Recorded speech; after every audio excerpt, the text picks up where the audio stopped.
I was muted. God fucking damn it, I was muted.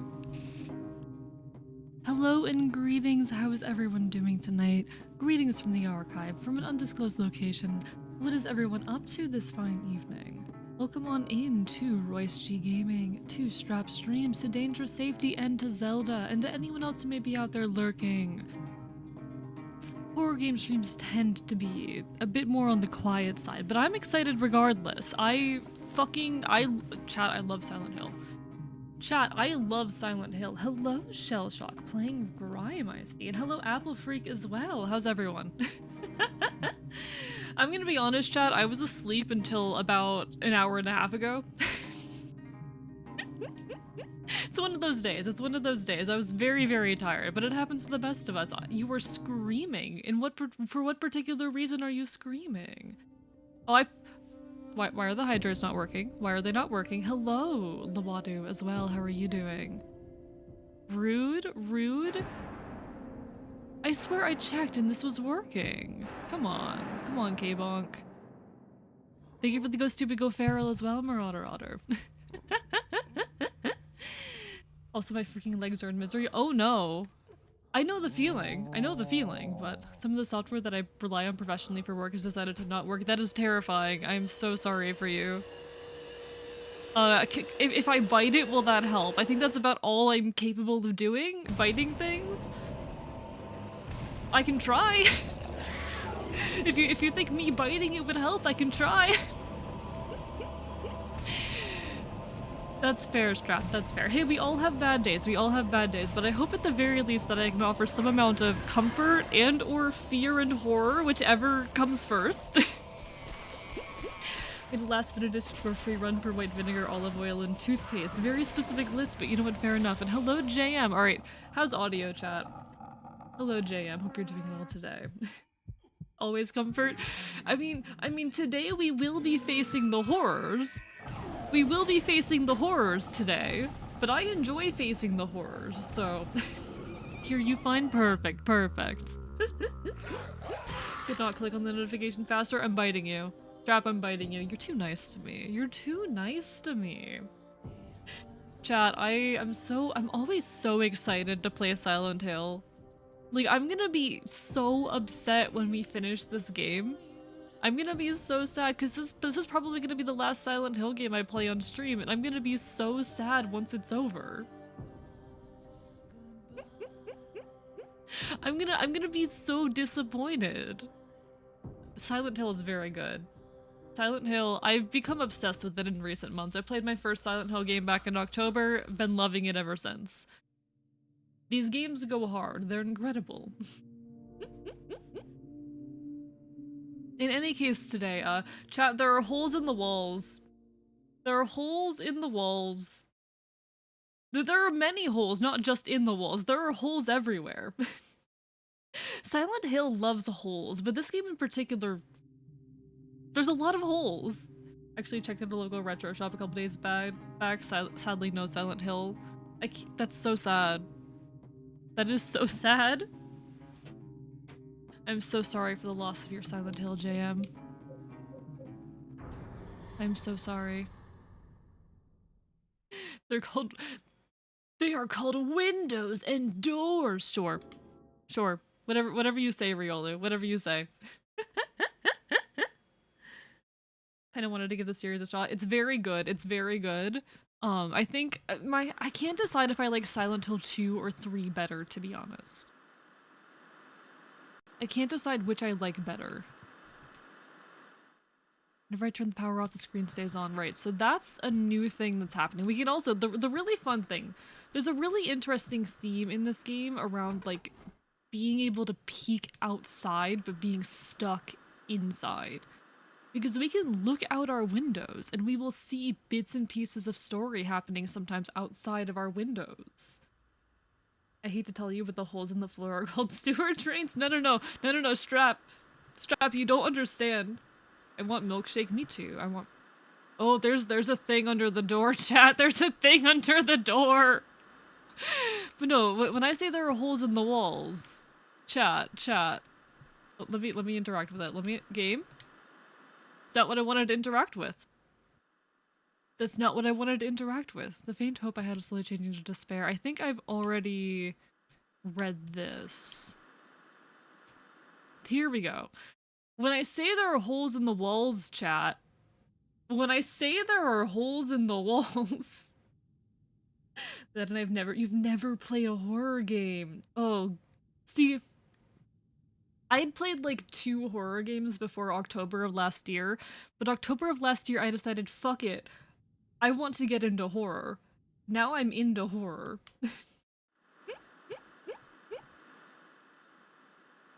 Silent Hill is very good. Would recommend. Would recommend. This game's definitely one of the weirder titles, but I'm enjoying it regardless. And I think it's interesting how many things change. I don't know why I can't read this. This feels like something that should be interactable, but anyway. There's a new thing under our door, chat. There's a scrap of red paper stuck in here. Lately, I've been feeling like my life is in serious danger. I've been through a lot in my life, but I've never felt this kind of pure animal fear. In case something happens to me, I've decided to write down what I've learned for whoever you are that's living in the apartment now. I've been investigating the mass murder that took place 7 years ago in which 10 people were killed in 10 days. They were killed in a variety of ways, but the one thing they had in common was that each corpse had the following numbers in order of their deaths carved into them. Okay. I'm gonna be real with you, chat. I don't remember the numbers that were carved into the bodies that we've already seen. Wasn't PD supposed to be Silent Hill? I don't know enough about the Silent Hill franchise to tell you that, I'm gonna be honest. Hey, let's stay in our room and order DoorDash. Oh, hello, Zelda. Hi, how are you doing today? It's lovely to see you. Okay. I don't remember the numbers that were carved into the bodies that we have seen, because we have 2 numbers that have been carved into various corpses, chat. We have 2 numbers that have been carved into various corpses. But they only tell you the numbers for a very short period of time. You want the context of what the rebrand is? Sure, give it to me, Red. Go ahead, Red, go ahead. I am calling you the fuck out, though. I am calling you the fuck out.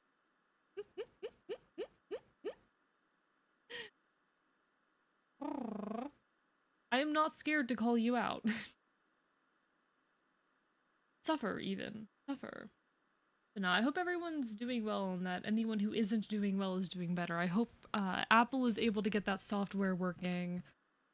I hope, Strat, that you feel better. Do those numbers end in 121? Probably? Always doing well when you're around AE? Same to you, Zelda. Same to you. Hello, small chicken. The hills are indeed silent.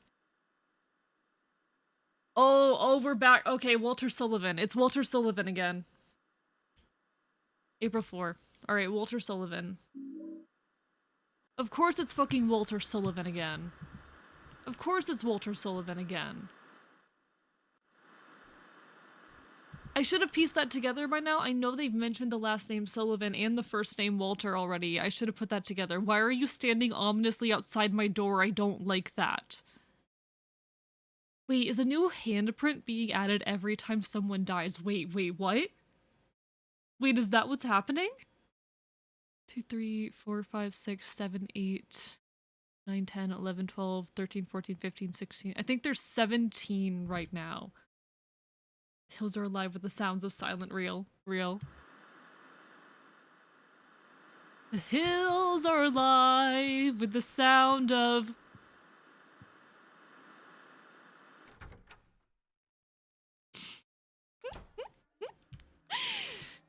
Ian, you need to play Welcome to the Game? What do you mean? What is Welcome to the Game? Alright, so here's the big hole, Chad. Here's the big hole in our wall. Like I said, there are holes in the walls. I don't know what Welcome to the Game is. I'm not familiar. Thank you, Marauder Otter, for the hydrate and the stretch. Much appreciated. Alright, it's whole time. Secret tunnel, through the mountain. Secret tunnel.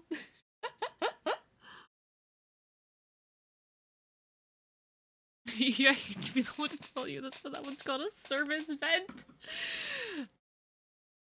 No, no, you don't understand. You don't understand. There are holes in the walls.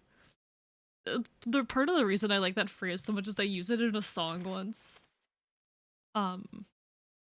There are holes in the walls for the breaks in my words. I can't make a sound. I don't know what they've heard is a lyric that I wrote in a song once, and I really like it. That big hole reminds me of my wife. Ha ha ha ha. I feel bad for laughing about that. It's a horror game about discovering the mystery of the dark web, but you gotta be careful. The police and other evil figures will try and find you and hurt you. Let me write this down. Let me write this down. What's the song? It's not like up anywhere online. 1 second. What was it called? The Welcome to the Game? Welcome to the game. This is a video game. Okay. This looks interesting, actually. Ooh. Explore the deep web with the sole purpose of trying to find a red room. Oh, shit. You have my attention. You have my attention. Hello. I don't think I can stream this on Twitch, but you have my attention. These are some... Okay. I'm interested. I'm curious. Okay, I don't think I can play this on stream, but interesting. You can stream it on Twitch. If it has like too strong of sexual themes, I might not be able to. You should be able to? Okay, I'll consider it then. I'll consider it. It sounds like a game I'd like, though. It sounds like a game I'd like. Also, hello, hot buttered bots. Lovely to see you. No, I wrote a song called, what's it called again? Oh, what is that one called? Oh, it's called State Road 7. There's no glory to be found in this hole, chat. There's no glory to be found in this hole, chat. Missed the base overview of the... I'll retype it. I'm now head of research at Greytown Labs. We researched the existence of parasitic entities and how to defend against them as they are dangerous. Yeah. Keep projecting. Keep projecting, Red. Keep projecting. Okay. I don't remember where I'm supposed to go, chat. Oh shit. I don't like that noise. Hello, Lady Danger. Thank you so much for the resub. Almost 2 years, real. I don't remember, chat, where I'm supposed to be going. Does anyone know where I'm supposed to be going right now? What is my goal at the moment? What is my goal? Bleeding rooms, align them? No, I already did that. I already did that. We finished that, Pot. We finished that. It dropped me into a very spooky room. Hell is pretty accurate. I'd say hell is pretty accurate. We aligned to the bleeding rooms. You don't remember? You know what, fair, Pot? You know what, fair?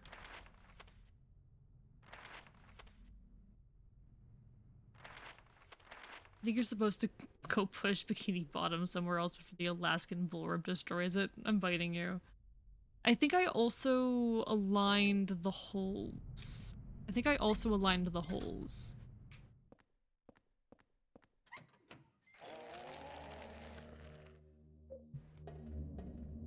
Biting you.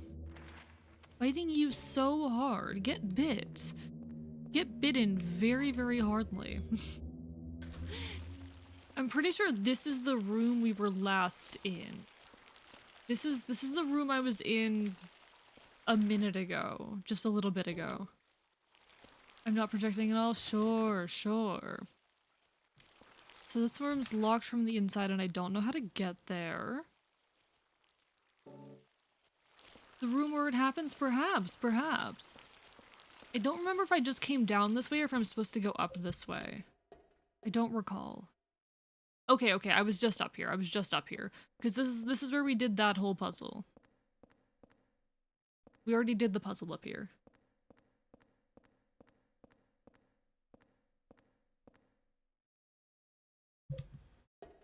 Okay. Because I came down here and there was a cutscene with a child. Was this the room where those 2 enemies were? Yeah, this was the room with those 2 enemies, and I do not want... Okay. Where am I supposed to go from here? The shower room? So we just exited the shower room after falling down the holes, I think. We fell down the holes. I don't know if I pressed enter earlier, but the last relationship may have traumatized me. I know, Red. Oh, you're okay. It happens, it happens. These things happen. Where the fuck do I go? Chomp. I'm biting you. Chomp. Chomp. Snack time. Chat, it's snack time and you're the snack. I'm tempted to look it up because I do not know where I'm supposed to go right now. I don't know where the game wants me to go. I don't remember. Okay, okay. I am just gonna figure out where the game wants me to go real quick.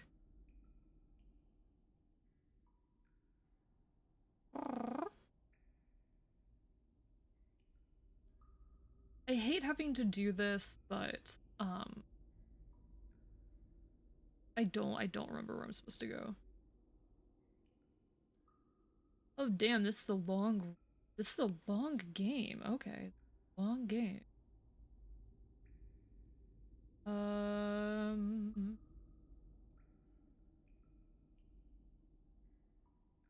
Second floor spell book, opening.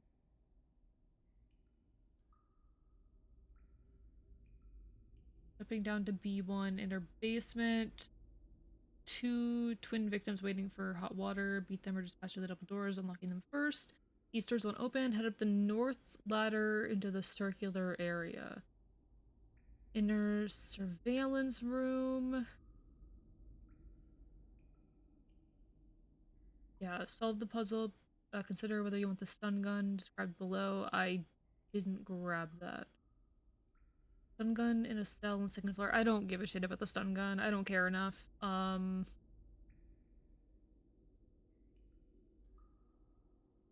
Jumping down. Wait, what? Next destination is the B1 kitchen. Wait, what?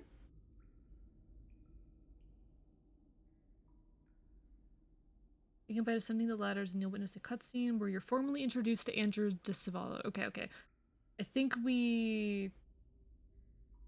Yeah, toadstools will start to form around the ladder after the cutscene to quickly escape and exit from the south double doors. Use the ladder on Henry's right to access first floor and pass through the small portal room. What the fuck? This is confusing! Chat, I'm confused. Hello, Pyroraptor Sword. How are you doing today? It's lovely to see you. Do finger guns have 1 or 2 fingers? It can have either. I'm sorry to hear you're having a rotten day. It seems like that's the case for a lot of folks, but I hope it gets better. I really do. Okay. I'm confused. I'm strapped. I am very lost at the moment, chat. I'm very lost. We're gonna figure this out, but in the meantime, I'm extremely lost. I am very confused. I'm so confused. Okay. Hello? What does this mean? Okay. Okay, chat. So I'm supposed to go out these doors. And then I need the ladder on his right. Which direction is his right? It would be my left, so it is this one. It is the one that I went up earlier.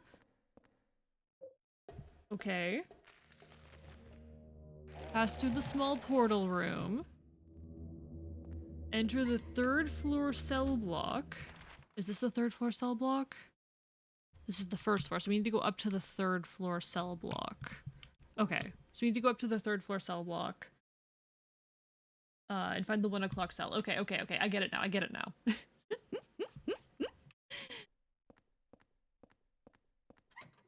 Still a cool wink, though? Mm-hmm.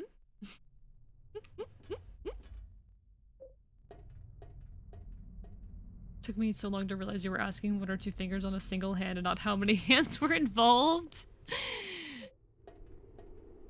Finger guns are like such an interesting thing. I don't know if that's a weird thing for me to say. But humans confuse and confound me, and I find them very interesting. Finger guns are like an interesting little human communication ritual. Okay, so we need to go for the 1 o'clock cell, which I haven't been on or in. I'm scared. I remember there being something spooky on this floor, and I'm a little bit frightened. Okay, 1 o'clock. Oh, chat, I'm scared.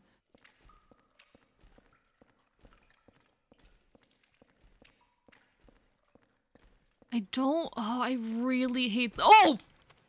Yeah, that's what I was scared of. That's what I was scared of.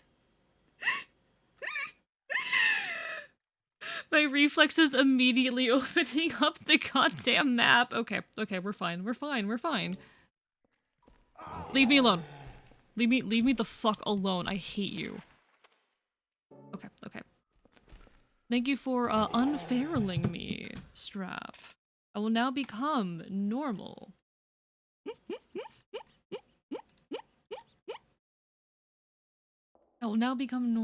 But nah. I really like playing horror games on stream, but I also get nervous because I know they're not people's favorite games of mine. They're usually some of my less popular streams, but I really enjoy them, so I'm gonna keep doing. Oh shit. Yo, Neko, thank you so much for the raid. Welcome on in, folks. Shout out at Neko Boy Blue. Welcome on in. If you don't know me, hello, I am Archivist. I'm your resident chaotic Enfield. I stream not quite retro games here on twitch.tv. I cause problems, I commit chaos, I will bite you, and we're currently playing some Silent Hill for the Room. And folks, if you don't know Neko Boy Blue, you should definitely go resolve that fact. He is a wonderful, wonderful cat boy VTuber, and I've done some art for him in the past. Absolute sweetheart. Thank you so much. At Rifle Myth. I'm gonna hope I'm pronouncing that right. Welcome on in. Hope you're having a wonderful evening. Who's Neko? This is Vivi? Vivi Raid? Oh, Vivi Raid. Oh, whoa. Vivi Raid. Very interesting. Hello, Ray and Neko Boy Blue. I mean, I know you were taking over for Vivi's stream today, but I didn't realize this was a Vivi Raid. But no, it's a pleasure to see you. Hope you had a wonderful stream. You were playing Star Sector, right? I think that's what y'all do on Fridays, I think. We're having some real spooky boy hours tonight, chat. Some real spooky boy hours. But I love having spooky boy hours, so we vibe. Oh, Nebulous. Okay. Couldn't make it to stream, so she was just hosting on my channel. Ah, I see. You let her like completely take over your channel? I mean, fair enough. That's, I mean, interesting. Cool. I find that a little wild, but alright. Thank you so much for the Vivi raid then. Twitch Findom Real. You can go see the. I'll definitely take a look at the VOD later. Thank you again so much, though. I appreciate it. Alright, there's something written on the paper. Now it will look like I'm sleeping. Huh? I wonder where those footsteps. I wonder if they saw me. Okay. And I might be in the wrong room.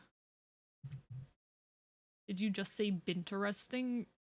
I did not say binteresting. No, I did not. Definitely not. I am confused and confounded at the moment. I think I have done something wrong. Because according to this guide, enter the 3rd floor cell block and find the 1 o'clock cell. If the bed is not stained with blood, you haven't aligned it correctly. Go back to the surveillance room and adjust it. I'm mad. Wait, how am I supposed to... How am I supposed to align them then? Wait, 1 o'clock. This is 1 o'clock, right? Am I insane? Am I fucking insane?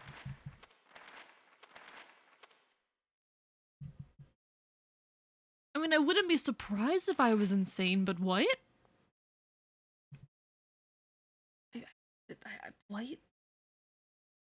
Sorry, I didn't know, I didn't finish watching the last Silent Hill 4 VOD. I started to, but got busy with IRL stuff again. That's okay, Pyroraptor. That's okay.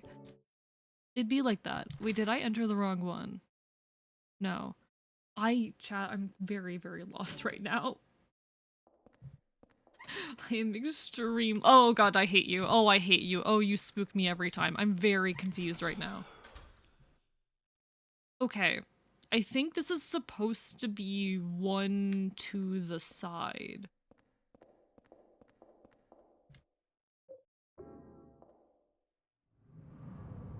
But we can jump down anyway and see what happens. Yeah, okay. These are not aligned correctly.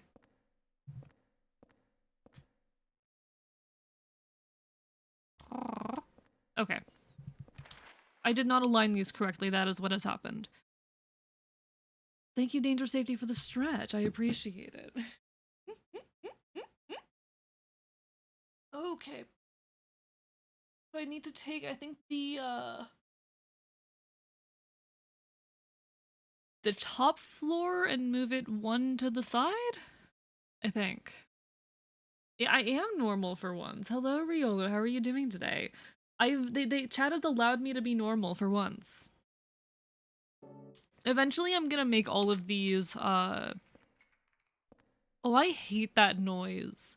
Oh, that sounded like Pyramid Head. As normal as I'm capable of being, Dangerous Safety. Oh god. Chat, I'm very easily spooked today. That's what we're discovering. I am very easily spooked today.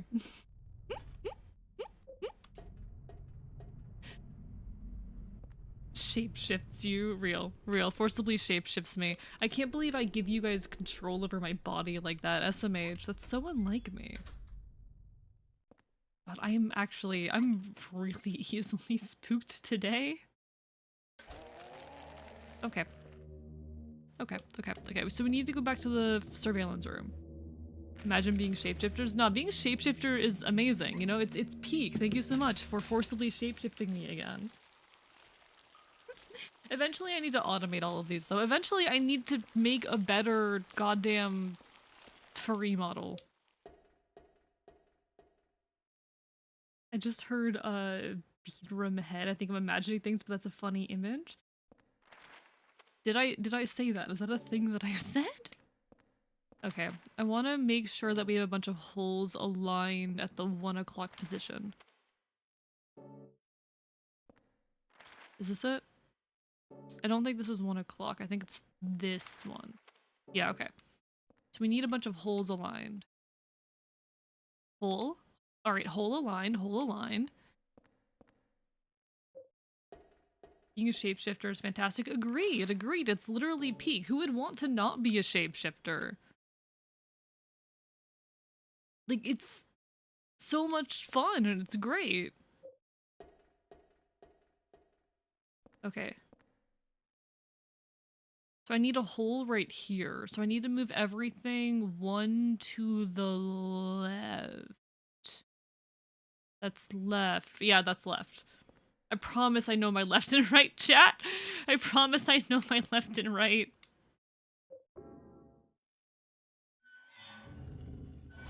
Yaramind head is just an old-timey beekeeper with those basket head things. Ooh, beekeepers are actually really cool. I think beekeeper suits are really interesting. Okay. Did I do it? I did something wrong. Wait, no, did I do something wrong? Yes, I did something wrong. Wait, what is happening? Okay. Turn right.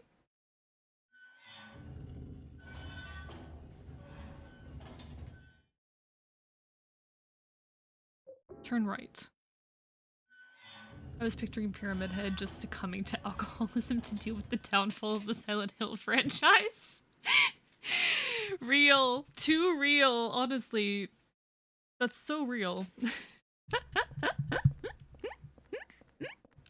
If I were Pyramid Head, I would also succumb to alcoholism. Okay, okay, so they should be aligned correctly now. Canonically, my Sona has a very potent shapeshifting abilities, but outside of her home region, it's basically completely inaccessible to her. Aww. That's sad. Not being a shapeshifter is like the best. I love being able to shapeshift. It's convenient and it makes things a lot safer in my version of Earth where everything is just slightly worse. It'd be not so safe for me to be obviously inhuman here. Okay, so back up this ladder. Okay. I did the thing now. I did the thing now. Hopefully this works. Please work. Please work, I am begging you.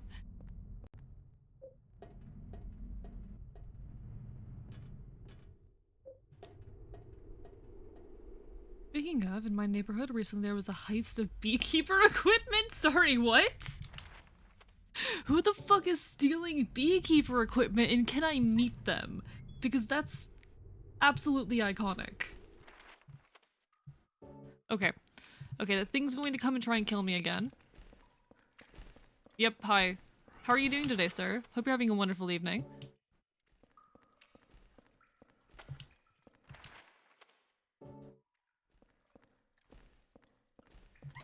Okay. She can't do jack shit herself outside of that region, but the potency to shapeshift, or the potential to shapeshift is unlocked away. Someone knows how to channel that shapeshifting energy, they can reshape her like silly putty. Ayo? Ayo? Forcible shapeshifting reel. Right now my son a bit of story I'm working on, I couldn't come up with a design for a character who creates illusions and then realized, wait, he could just have different appearances very, no, yeah. That's great. I literally had a character once in D&D who was a changeling. It was a very fun character to play because no one knew, none of the rest of the party knew that he was or that they, any pronouns, the character used any pronouns, that they were a shapeshifter, and sometimes to fuck with everyone, they just subtly change their appearance and pretend nothing was different. It was so fun.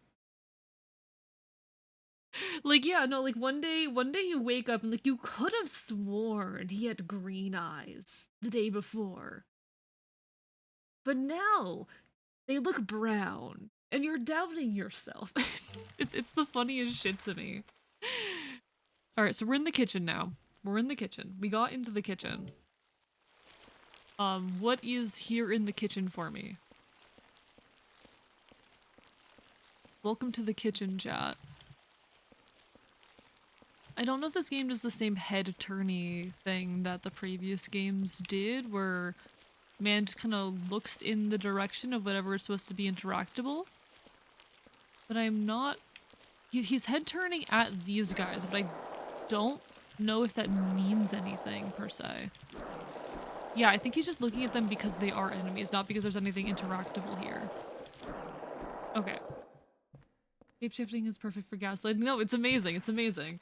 If my the issue is my shapeshifting is on a very limited how do I say? Ooh, plate on the door, remove the plate. Yes. Ooh, okay. We have 3 placards now. We have the temptation placard. Shows a woman and says temptation. It's the classic temptress thing. Placard from the forest world shows a baby and says source. Placard from the water prison, it shows an eye and says watchfulness. Interesting. We have themes, chat. We have themes. Chat, there are themes.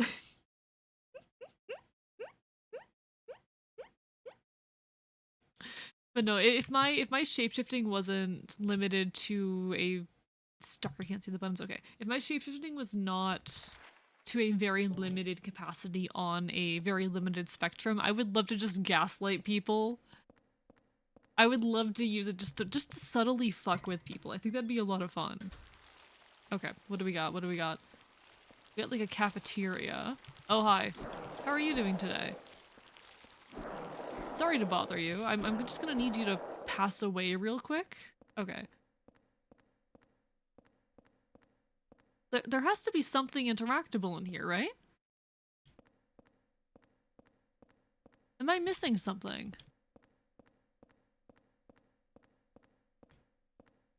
Why the fuck would the game want me to unlock this entire area if there's nothing here? Kira, the pink gay deer that lives in my head is in a similar about real shapeshifting, but she has a bit more control over it than Anna. We use it to change her fur pattern slightly over the course of conversation just to fuck with people. I love that. I love that. That's amazing. Like, I love the thought of using shapeshifting abilities just to purely to fuck with people, you know? I'm a trickster at heart. I have to. Also, sorry, I gotta go. As I said, one of my neighbor's chickens that my sister was supposed to be watching got killed by a predator because it escaped. She just called me because she needs company. That's okay. That's okay, Pyroraptor. Do what you gotta do. I know a lot of people who keep chickens. I know a lot of people who keep chickens. Okay, so we got the watchfulness. Oh, okay, we have the code. We have the code and I forgot it. What we're learning today, chat, is that I have a shit memory. I learned the code previously. Wait, it's too dark to see the buttons? Wait, what? Do I have anything in my inventory that I can use to light things up? I do not. The fuck am I supposed to do about that then? The fuck am I supposed to do about that?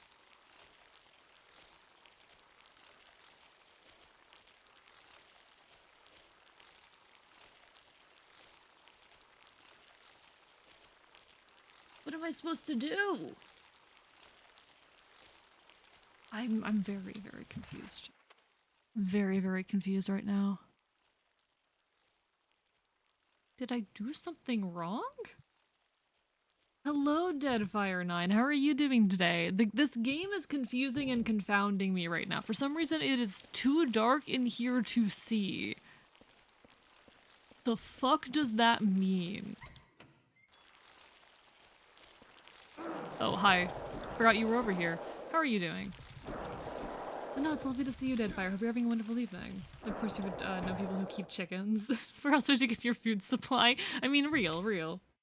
Listen, we love getting our produce locally sourced and our meats locally sourced. I genuinely think like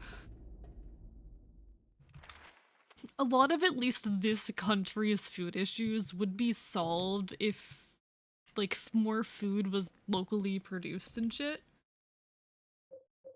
If people were more in touch with where their food came from, I think we'd automatically, like, people would feel so guilty that they would want to make things more sustainable, you know?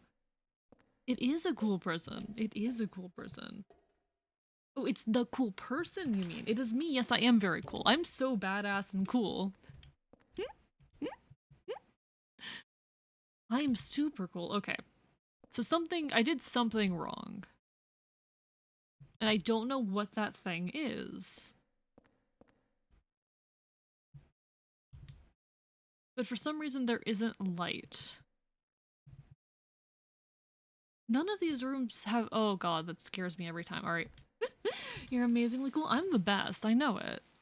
Oh, hi there. How are you doing today? Because apparently there's supposed to be lights in some of these rooms, but I don't see lights. I hate those things. What am I doing wrong? What am I doing wrong?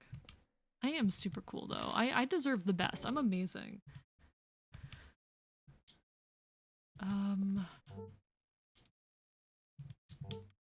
Where do I see my notes again? Okay.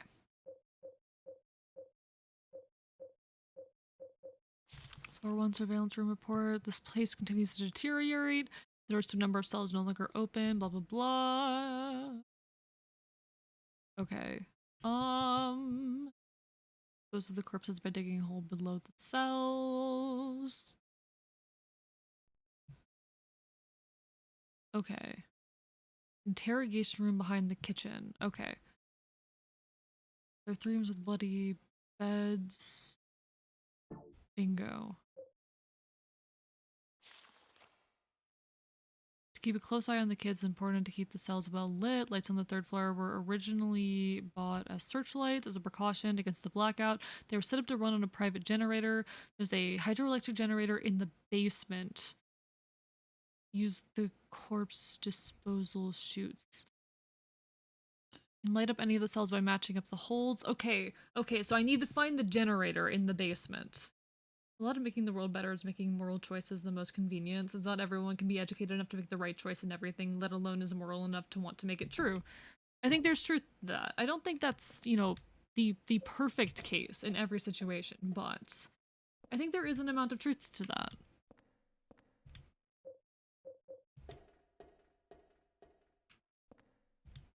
I do wish more people were willing to go out of their way to make the moral or good choice, but the fact of the matter is that a lot of people aren't. And even that those options aren't accessible. To most people, those options just aren't accessible. It sucks, but it's very true. So there's a generator somewhere and I don't know where it is. Where have I not gone? What have I not explored? I need the map. What have I not explored? I'm pretty sure there's something above the third floor. I can go check that out. But it said it was in the basement. It said the generator was in the basement, right?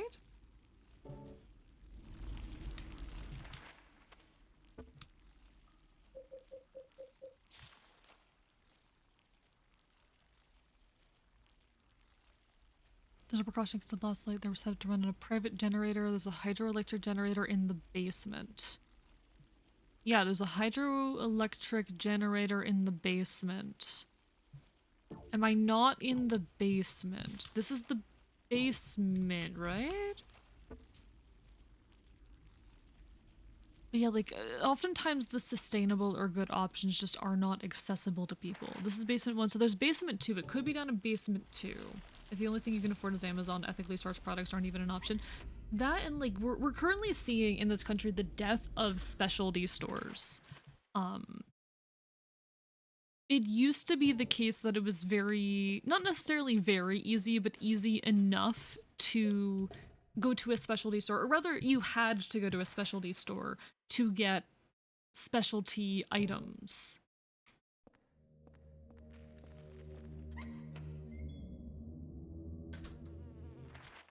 If you wanted to buy fabric, your only option was to go to like a Joann's Fabric or something similar. Stores that specialize in selling fabric. Joann's is currently declaring bankruptcy. They're not shutting down. It's a form of bankruptcy where they're still able to operate. But they are declaring bankruptcy. And because of that, a lot of locations are very likely to shut down. And that's fucking terrifying as someone, like, I used to be super into the cosplay scene. I used to, sew a lot, and I still really like sewing, but now it's gonna be a lot harder to get fabrics, and buying fabric online is hell. Hello, Goblin Salvin, how are you doing today? Would not recommend buying fabric online. Terrible experience. Will not end well.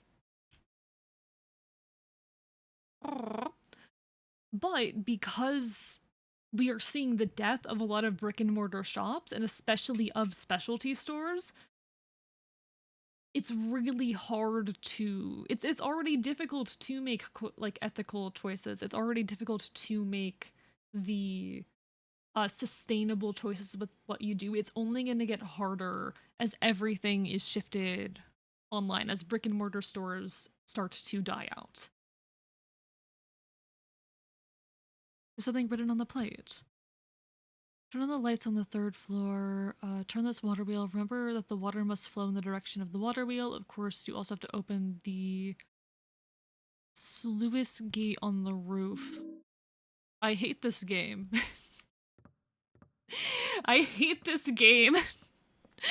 Like, it's really good, don't get me wrong, but holy fucking shit, I hate this game right now.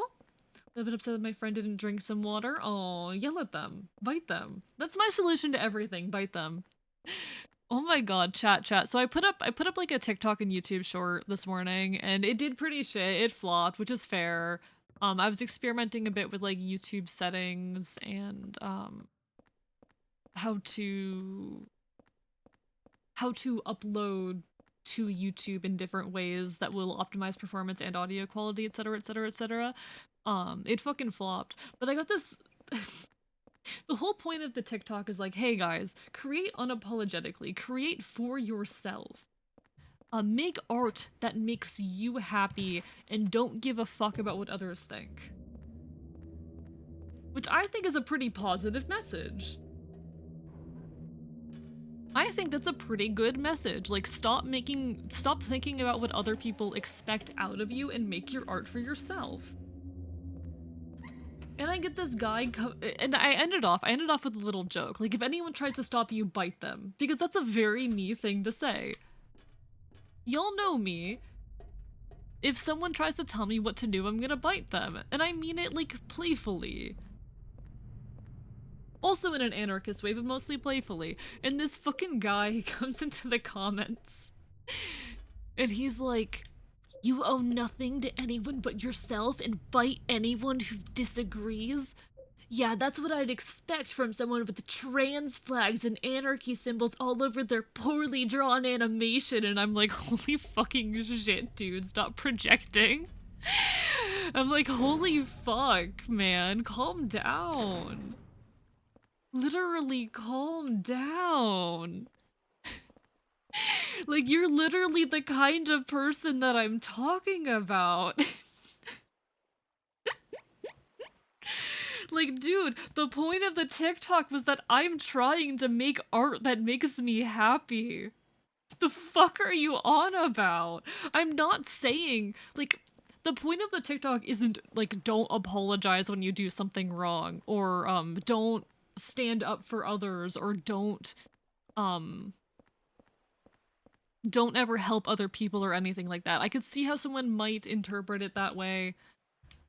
I can see how someone might look at the TikTok and if they, you know, don't have the, I thought I was pretty clear with what I was saying, but if they don't have the full context, especially of me as a person, they might think what I mean is like, don't apologize for doing things wrong or something like that.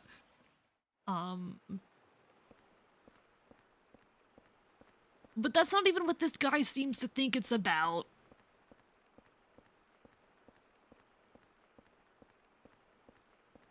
Like, no, it's not like never go out of your way for other people. It's not never put effort into others. It's about creating shit for yourself.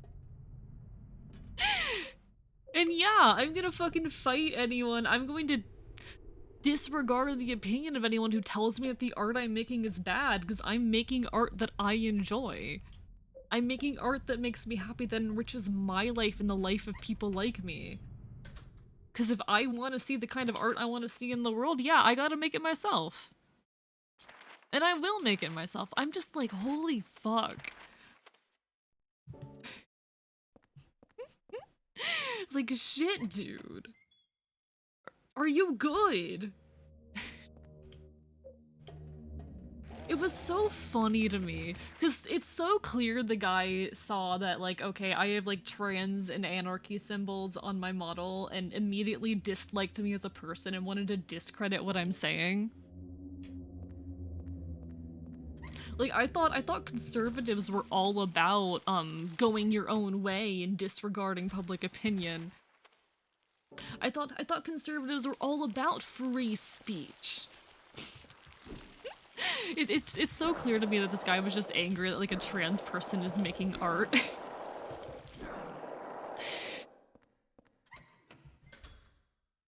Okay. Okay, we can see now. Chat, we can see. I turned the lights on and they are functioning now. Got it, got it, got it.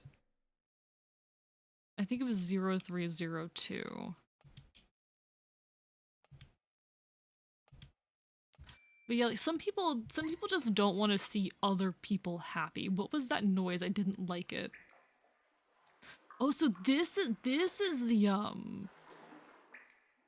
the examination room. This is the the room where they what's it called when you like sit down with someone and you interrogation. This is the interrogation room. Rules for the not for me conservatives in a nutshell. Exactly, exactly. Like I thought conservatives liked free speech and making your own shit. Conservatives just don't like art. That's the thing. Conservatives just don't like art. There was a number on there and I didn't catch the number. Okay, okay. Was it 8-1 or 1-8? I don't know. It's fine. It's fine. I think it was 1-8. That would make sense with the pattern. Grr, why you trans your gender? I'm insecure and I hate change. I'm just the fact that they like attacked my art. Like, first of all, okay, I'm not the type of person to say shit like this because I think it's usually in most cases a stupid argument. Oh, we're waking up on the other side of the bed? Are we? Oh, I don't think so. Okay, okay, okay. Like, I don't normally say shit like this because I don't believe it is a good idea to like judge the quality of someone else's creation and put people down for the things that they create. But if someone's gonna come into my comments and be like, "Oh, you look at your poorly drawn animation, make something better. Make something better." Yeah, I don't think my art is amazing, but I think it's decent. I think it's better than an average person could do.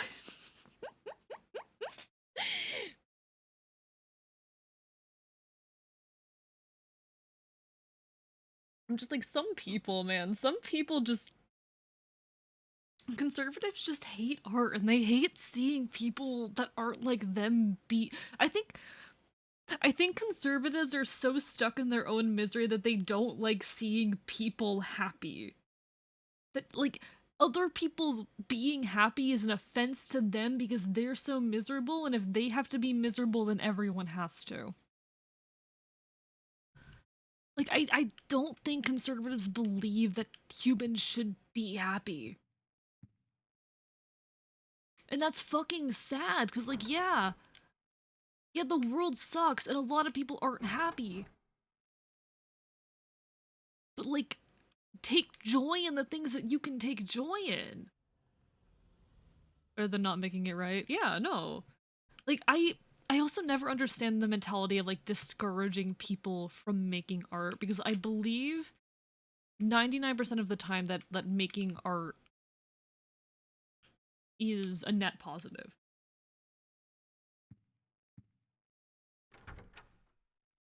Like there are gonna be people who make art for bad reasons and negative reasons, that make art with negative. Oh, oh, that's so loud. But I still believe that art is a net positive. Whether or not I agree with the mentality of that art, I still think that making art is something to be encouraged and a good thing. I think that one thing that a lot of people are missing in their lives is the creation of art. And I'm gonna continue finding joy in it. You can't stop me. Just like I thought, the power's blown.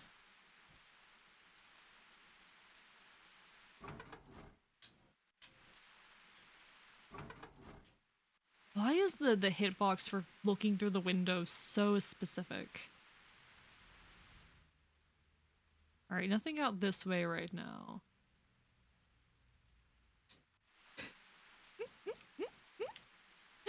Are you yearning for that special place to spend quality time with your loved one? Do you need to relax and get away from it all? Come to Silent I think Hill making art is for the so ultimate important. peaceful getaway. Come to Silent Hill for the ultimate peaceful getaway, Silent Hill. I would not survive Silent Hill, chat. I've got too much trauma for that shit. I would not survive Silent Hill. I am too busy being mentally ill. I'm waiting for that day that Bunny fucking looks up at me. I'm waiting for the day.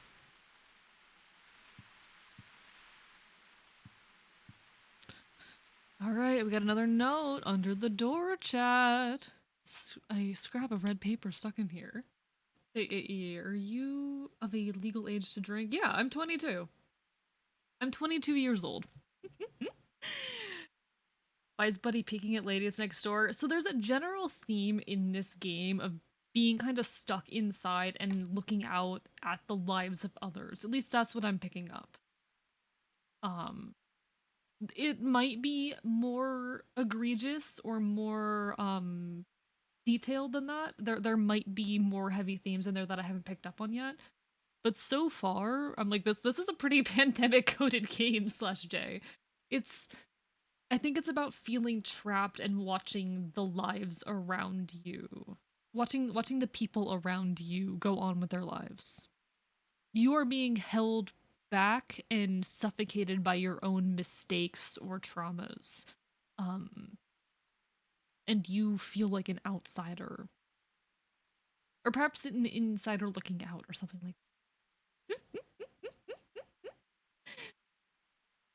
AE looking very biteable right now. You're looking very biteable right now. 22 boomer. I'm young. I'm young. I'm one of the younger content creators in my circle. Most of the content creators that I'm friends with are a lot older than me. Like, I have a lot of content creator friends in their 30s. I'm young. I'm still young.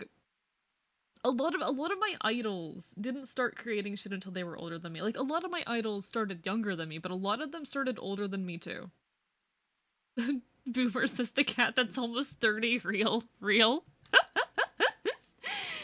I'm not a baby, but I'm a young adult, and I'm going to like I'm gonna be honest, I'm too young to be saying this. I feel like I've wasted a lot of my life so far. I feel like that a lot of the time. I'm like, oh, I spent my teenage years working very hard towards something that I have completely burnt out on, that I no longer want to direct my life towards. And then I spent the next 3 years, I spent like 18 through 21 burning out, but not letting myself crash and burn, you know? Because it was a quiet sort of burning out. It was this silent burning out where I kept doing the bare minimum. I didn't let myself spiral out of control and crash and burn. And to be honest, I feel like I would be better off if I had let myself just crash and burn and start over instead of spending those 3 years in a stagnant state. I don't feel like I feel like until literally a few months ago, I had not figured my own personhood out. I hadn't pieced myself back together again. I said around my 2 year stream anniversary, I think I'm finally ready to start being the person I need to be, or at least to start working towards being that person. It took me fucking 22 years to figure it out, but hey, a lot of people figure it out later. A lot of people never figure it out, and that's okay. Time enjoyed isn't time wasted. The problem is I wasn't enjoying my time. I was like severely depressed, but we get through it. We survive. Anyway. I found something that's extremely effective against the ghosts. It saved my life. It was stuck to it. It was stuck into the huge rock in the woods near the orphanage. It's a sword blade with a handmade triangle-shaped wooden handle that has some kind of spell written on it. As a weapon, it's heavy and hard to carry, but somehow it seems to change in response to the ghost victim's power. Strike when the sword is energized. If you don't reduce their power, your attacks will be repelled. As far as I know, there are only 5 swords in existence with that kind of power. It's extremely valuable. July 23rd. The fuck does that mean? Hey buddy, what does that mean? Okay, there's a new handprint. There's a new handprint, chat. Those are in fact handprints. Those are the victims of Walter Sullivan. Are we Walter Sullivan? Wait, is Walter Sullivan us? Is that what the game is about? Chat, did I just figure out the game? Chat, I think we're Walter Sullivan. The real Walter Sullivan was the friends we made along the way. Do you really want the answer to that? No, let me figure it out. Let me figure it out.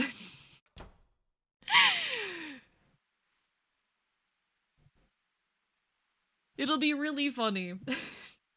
Hello, I just got here. It's a noisy fan, not exactly very Silent Hill. Hello, that's actually our television, Navy. There are tools and things on the ground. Yeah, nothing new for me to interact with, I'm guessing. I always need to like check everywhere to make sure I haven't missed anything. Tank filled with oil. Because things will change in this room whenever we come back to it, or in this apartment. Television. Oh, so we're not looking for food. Are we just a picky eater? Oh, I'm just making sure nothing's changed. I'm just making sure nothing's changed. Alright, so there's nothing at any of the windows. She wasn't doing anything. It's been a hot minute since we've had a cutscene change with her. Just like I thought, the power's blown.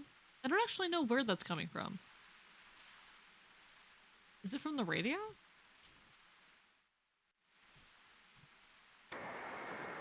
No, it's not from the radio. I don't know where that noise is coming from.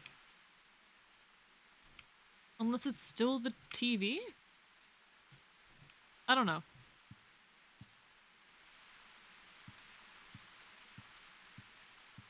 You might have been seeking food. We were not seeking food. No, I was just making sure nothing's changed. Is it coming from in here?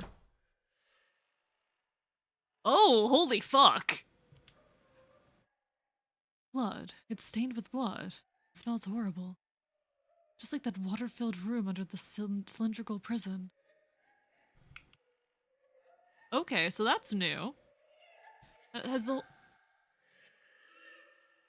I don't like that noise. Oh, I don't like that noise. Alright, we're going in. The hole's even bigger now. There's a lot of noises coming from inside the hole. Chat, it's hole time! Oh, the hole's been there since pretty much the beginning of the game. The hole's not new. The hole stream, exactly. There are holes in the walls, chat, for the breaks in my words. I keep referencing my own fucking song. This is my hole. It was meant for me.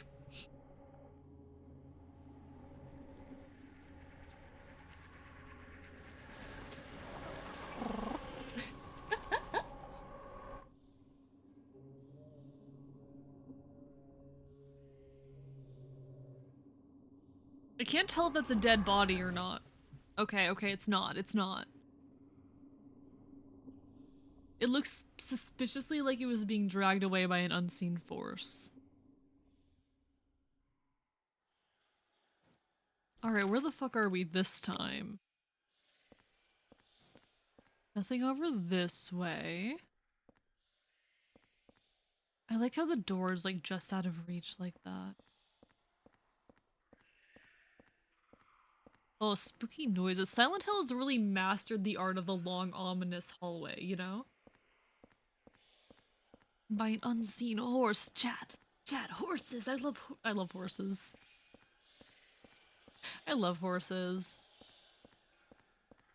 Silent Hill has just really mastered the long, ominous hallway, you know?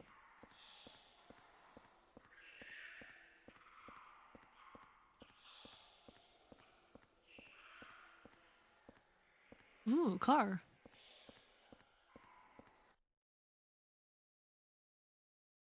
Cutscene? No, not cutscene. Okay. It's getting louder, though. What's a car doing here? I mean, it looks like you're standing on a road right now. I think that's a pretty sensible place for a car to be. Actually, how the fuck did it get here? Never mind. Ladder? No, not ladder. Random door.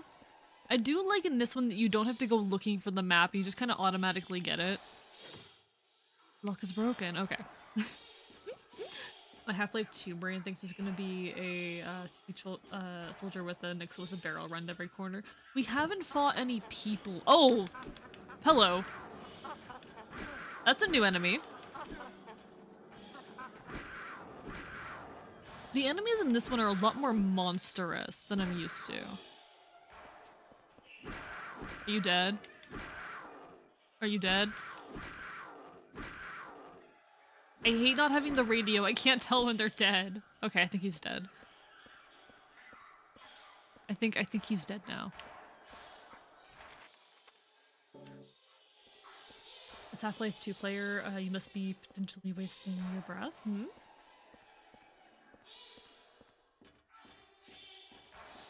What is this? I mean, as a Silent Hill player, there are humanoid enemies.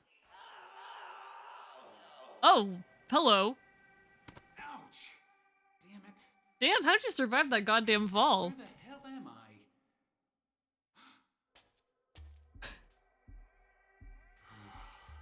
You're a real person. Hello, Embere. I'm doing quite well. How are you? You're the guy that lives across from me. Oh? Yeah, my name's Henry. I'm Richard Braintree. From Toulouse. So we're Henry, not Walter? What the hell's happened to us? That hole in this freaky Oh wait, world. is Walter the previous resident? So Walter is like the previous resident of that apartment. Maybe we are still Walter, but... Something wrong with the whole apartment building. That must explain what happened to that other guy, too. Could be better sick and tired of people trying to get me to commission them in DMs on Twitter. Oh, I fucking hate that shit. I got a Discord DM the other day and I'm looking at this account. I see they have a Twitter link, so I open up their Twitter. And it's all like, yes, I do graphic design for VTubers. Shut himself up in And I'm his just sitting there room. like, yeah, sure you do. Sure you do. What's funny is like they didn't come to me from any like VTuber friend server. They came to me from a server associated with a Minecraft server I play on. The Discord of a Minecraft server I play on. It's a fucking Cobblemon server. Oh hi, that's a lot of you.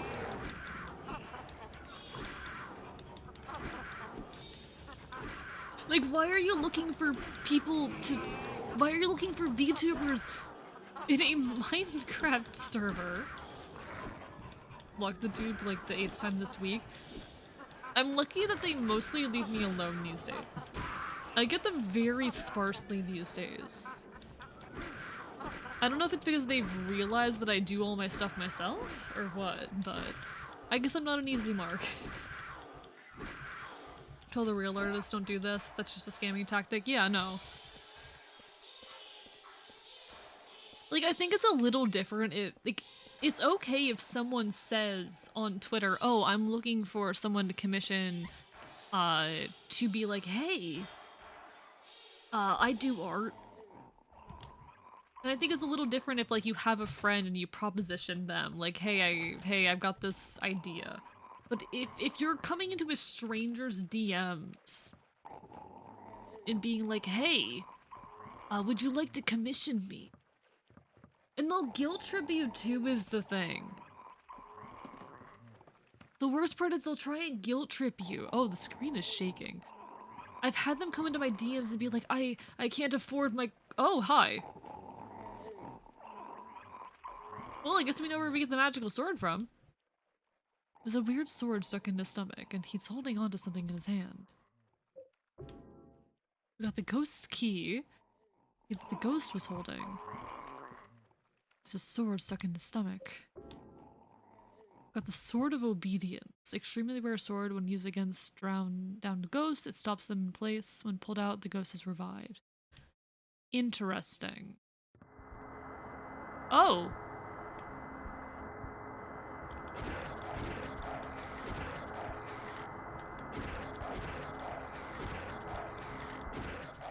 Okay. Use the ghost key, yay!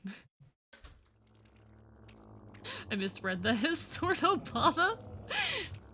No, like, the worst part is that they'll guilt trip you and they'll be like, oh, I can't afford my college tuition, would you please commission me? And I'm like, you are lying. You are lying. Like, I get it, I'm a liar and a trickster. But holy fucking shit. I'm not out here... And I understand, like, being in hard times, but I doubt these people are being serious. I doubt these people are being serious. Okay. Bye. I know that only downs them temporarily, but, like, it's fine. Oh, hello. Ooh, this is a nice environment. I love how rusty this is. It's a very good vibe.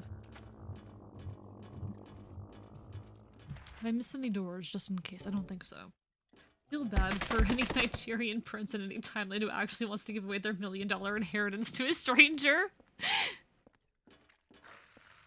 I feel like there's gotta be someone out there trying to do it for the meme. Probably not, but it'd be really funny. Ooh, noises. Thank you, Wookiees, for the hydrate. Yeet indeed.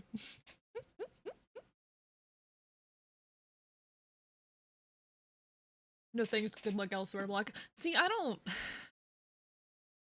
usually just say sorry, not looking for anything right now, because I don't want to be an asshole, but also fuck those people. I don't like being mean to people's faces. What the hell? Something reeks. I mean, I'm saying that when I'll also respond to hate comments with LOL, but like, unless someone's mean to me, I don't want to be overtly mean to them, you know?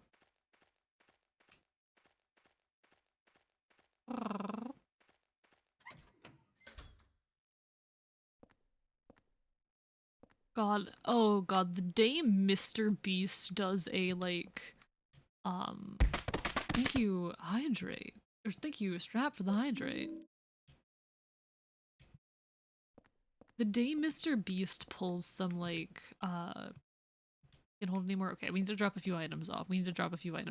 But the day Mr. Beast does a, like, I pretended to be a Nigerian prince to give money to strangers thing, like, you know people are gonna start falling for scams left and right because they're just hoping it's Mr. Beast. Keeping myself under the exercise tier to remove temptation. You know what? Fair, strap, fair. So no interest in getting that VIP then. Hello, Killer Dave. Am I the Twinkie? I know I'm a twink, but welcome to Silent Hill 4.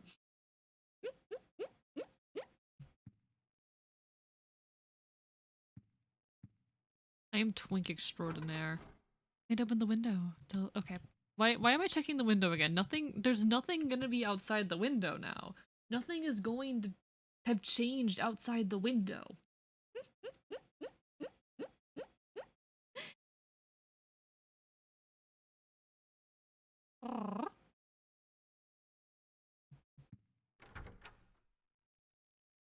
Also, congratulations. You have tolerated Avi's insanity. You have unlocked the secret nice Avi that's insane but in a different way. I don't mind that. I don't mind that at all. Are you calling yourself a Twinkie? I call myself a twink. Okay, the buzzing sound is gone now, and I don't know how I feel about that.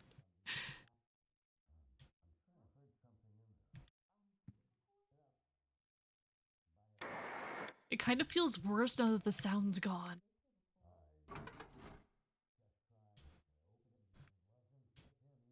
Oh, hello. That is a head falling through the window. Reminder that Twinkies are filled in multiple holes.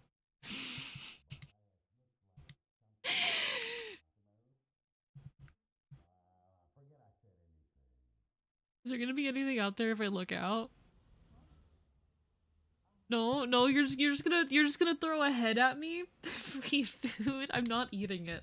I'm not eating it, chat.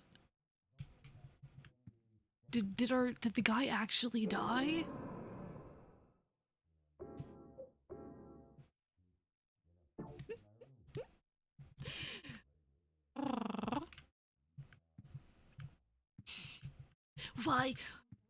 Why fuck a man with 2 holes when you can fuck a man with 3? No, I'm done. No. Never mind, ignore what I just said. I didn't say that. I did not say that. Okay, we're fine. We're fine, chat. So no head? My god. I'm scared to look out here.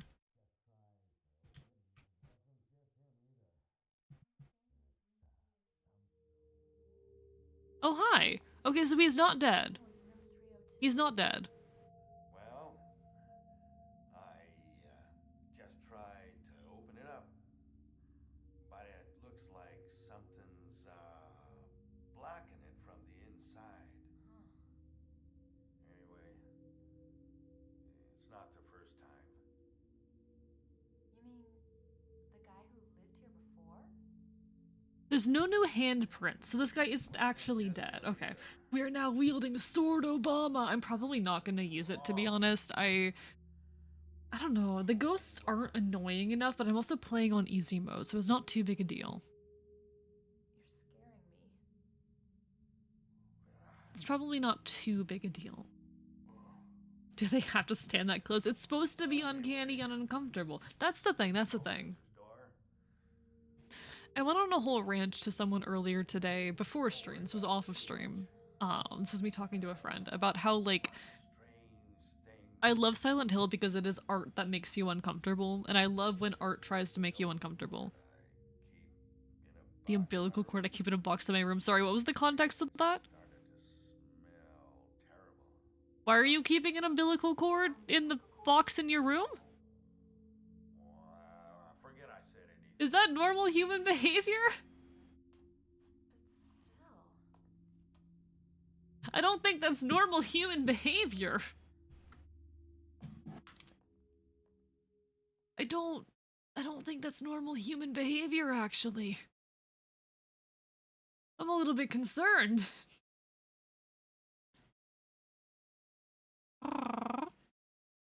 Okay. Alright. Uncomfortable because if anyone stands that close to my door, I'm yanking it open and pooping them before slamming them shut again. Very valid, very valid. Hello, Steampunk Plague Dog. Everything in this game is concerning. I'm waiting for the day that plushie turns and stares at me.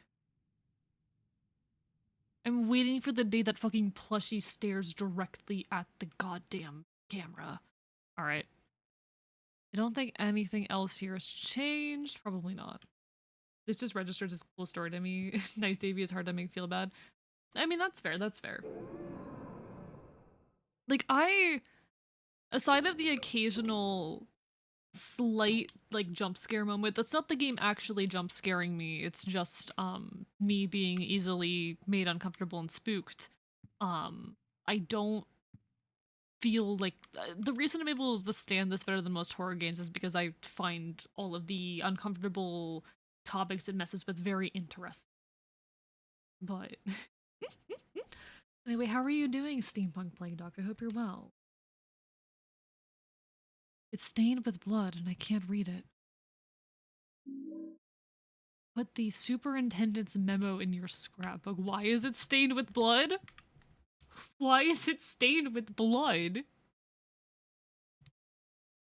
Okay.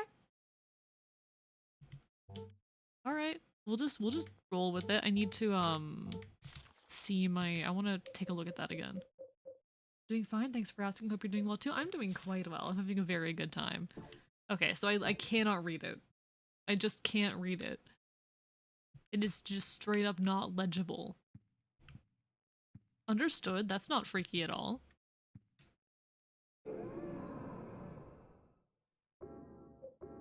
I save a lot in this game, apologies chat. I save a lot in these games.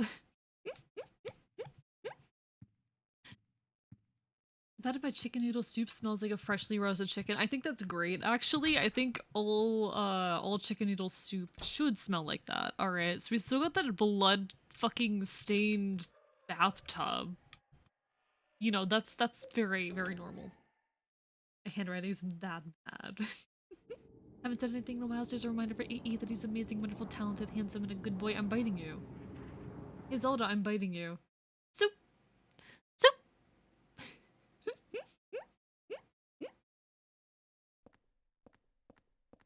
Soup! I will take the aluminum bat. Alloy bat, reasonable, powerful, and easy to use as a weapon. Is that just like an upgrade from the pipe? How do I equip it? Nice. I hope that's just an upgrade from the pipe. I hope this thing isn't going to break on me. Anything else interactable in here? It's filled with volleyballs. Shelf about to fall apart. There's nothing interesting about it though. Okay. So we have 2 doors here to go through. Sporting's good shop. Yeah, strap. Took a bite and have expected to get the tasty chicken skin.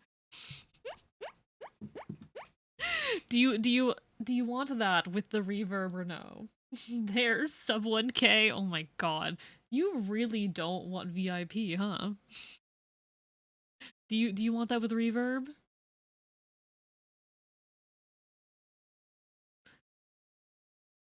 Say Gex. Say Gex.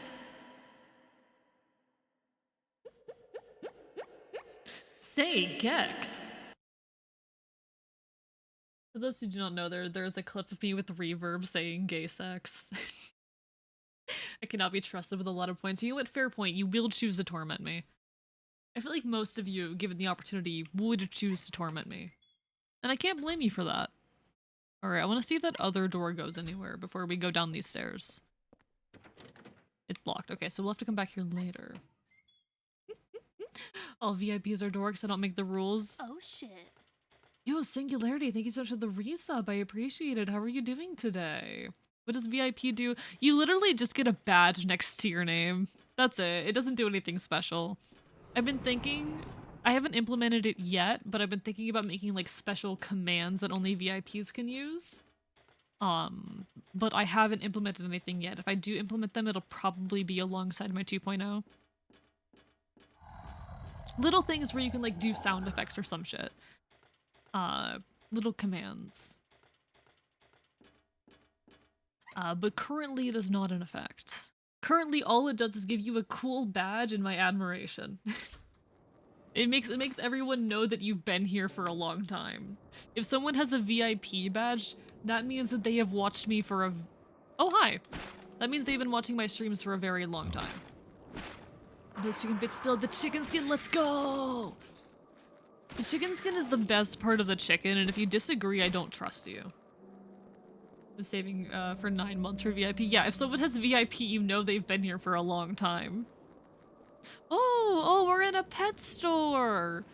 Oh, chat, we're in a pet store. I remember robbing a pet store once. For legal purposes, this is a joke. For legal purposes, this is a bit. But now listen. I've got, at the archive, I had a bunch of cat food lying around in case of emergencies. Desperate times call for desperate measures and all of that. Cat food because it has taurine in it. And I'm a fox. I need the taurine, chat. I'm not a cat, I just need the taurine. Listen, when you're a revolutionary on a version of Earth where everything is slightly worse, desperate times call for desperate measures.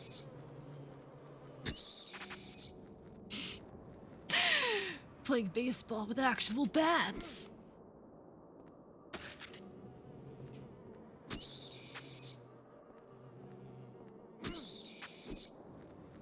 I feel kind of bad for killing these dogs, not gonna lie.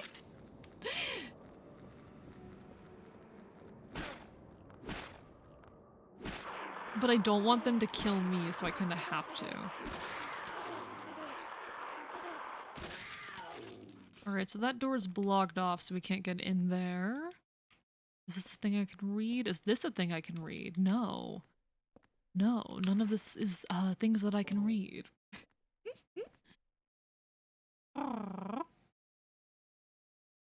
Zelda, you already have VIP. You have the points for VIP like 3 times over. But not. If someone has VIP, you basically automatically know that they're long time and very consistent viewers. They're probably suffering from several different parasites. Me too. /J/J. Chat has debated on many occasions whether or not I have rabies. Yeah, chat or the parasites that infect my body. please just let me walk past you. Please let me walk past you. I'm pretty- that this is not how corpses work. Strap has been here for 19 days, 21 hours, and 38 minutes. Wait, oh, it's cause you reset.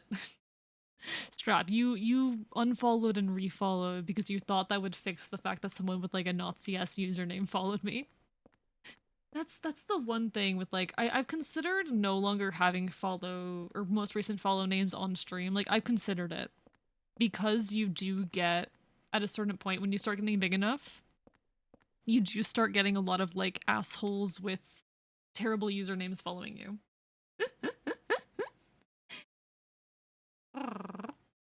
Zelda's been here for 1 year, 4 months, and 17 days. Thank you so much. Like I'm only at a point where I average like 25-ish viewers. I'm not massive. I'm sizable, but I'm not massive. I'm like, it's a fun fact. I am in the top 1% of Twitch streamers, which is wild to think about. But anyway. I'm not massive, but I'm starting to get big enough that like I get a lot of asshole accounts trying to follow me or coming into chat with the specific intent to bother me.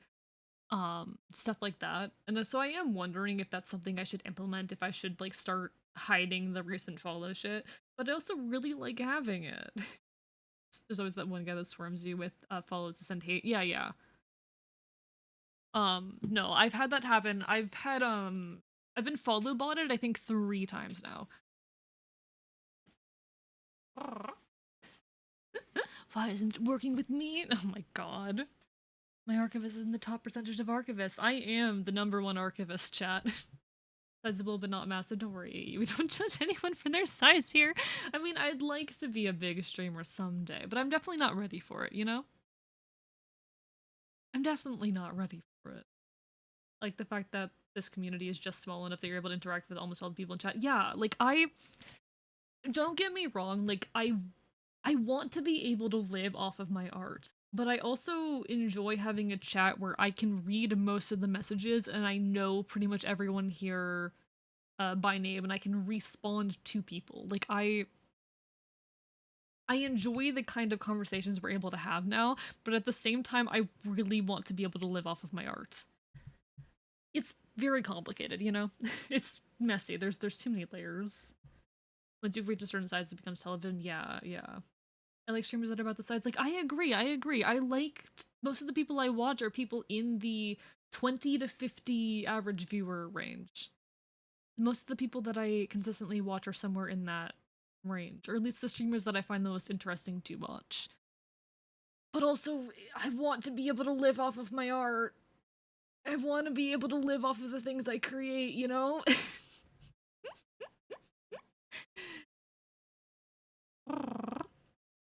Like if I'm lucky, I'll make enough money doing like YouTube and TikTok and shit and maybe commissions as well eventually that it won't really matter. Cause I think if I got to a point where I had more than 100 viewers, I feel like I'd be able to maintain some level of like knowing chatters individually and having conversations with them up until about 100. I feel like once you get above 100, it becomes really hard. But like I wanna live off the things I create. I wanna live off the things I create. Hopefully eventually YouTube will take off or some shit. I've had quite a few people with the hundreds with chill chats though. You know what? Fair point. Someday. I don't know. It's like I said, it's really complicated. There's a lot of layers to it, but if I ever have to interact with more than 25 people, I think I might have to force my PC to shut down or claim it was the internet. I've had, I think, at max. My highest stream average has been 37 people, 37 average viewers. I don't mind talking numbers here because I want some level of transparency, but I think the highest I've had in chat is something like 87. At any one given moment. Which is a lot of people. And it's a scary amount of people, but at the same time I want to live off my art. Like The big thing for me, like, we don't know each other. You and I don't know each other. I am a fox on the internet. I am a performer. I am an entertainer. But I also like having these conversations and having an amount of personalness in the art. I don't know. I wish there was such a thing as Twitch, but you can limit the viewer count. Nah, I love having these conversations and I hope to be able to have them for as long as possible, but if I am able to live off of my art, you know I'm 100% gonna do it.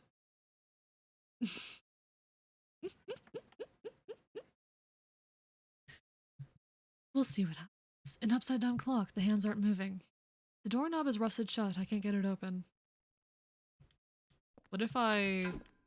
No, okay, I thought for a second that might be the solution.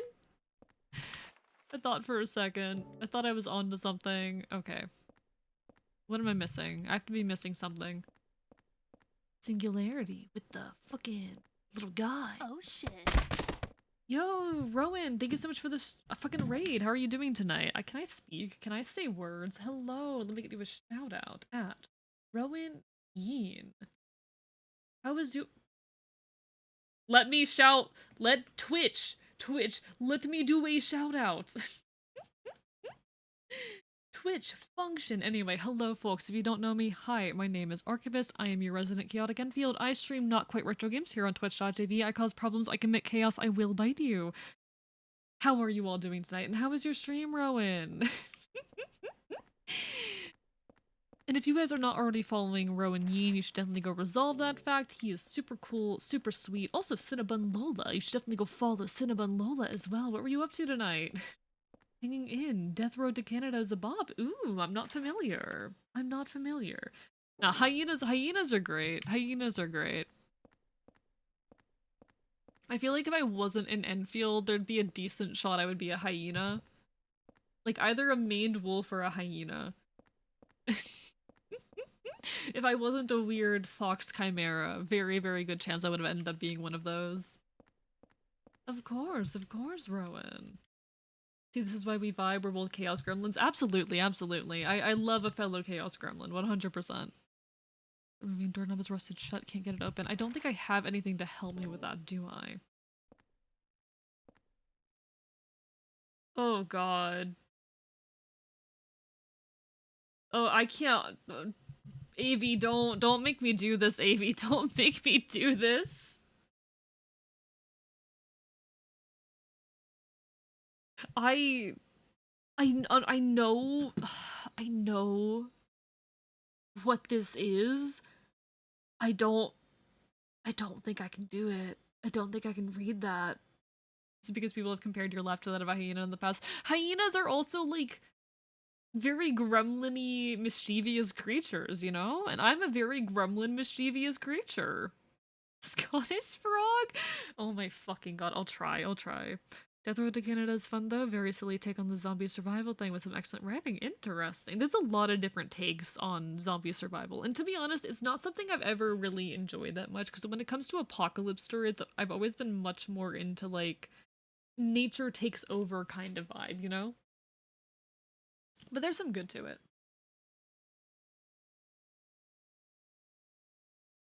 I think my favorite take on like a zombie adjacent setting was, oh god, what's it called? What's it called? Oh my god, the one where there's like a space virus. The one where there's some fucking space virus that makes people like violent.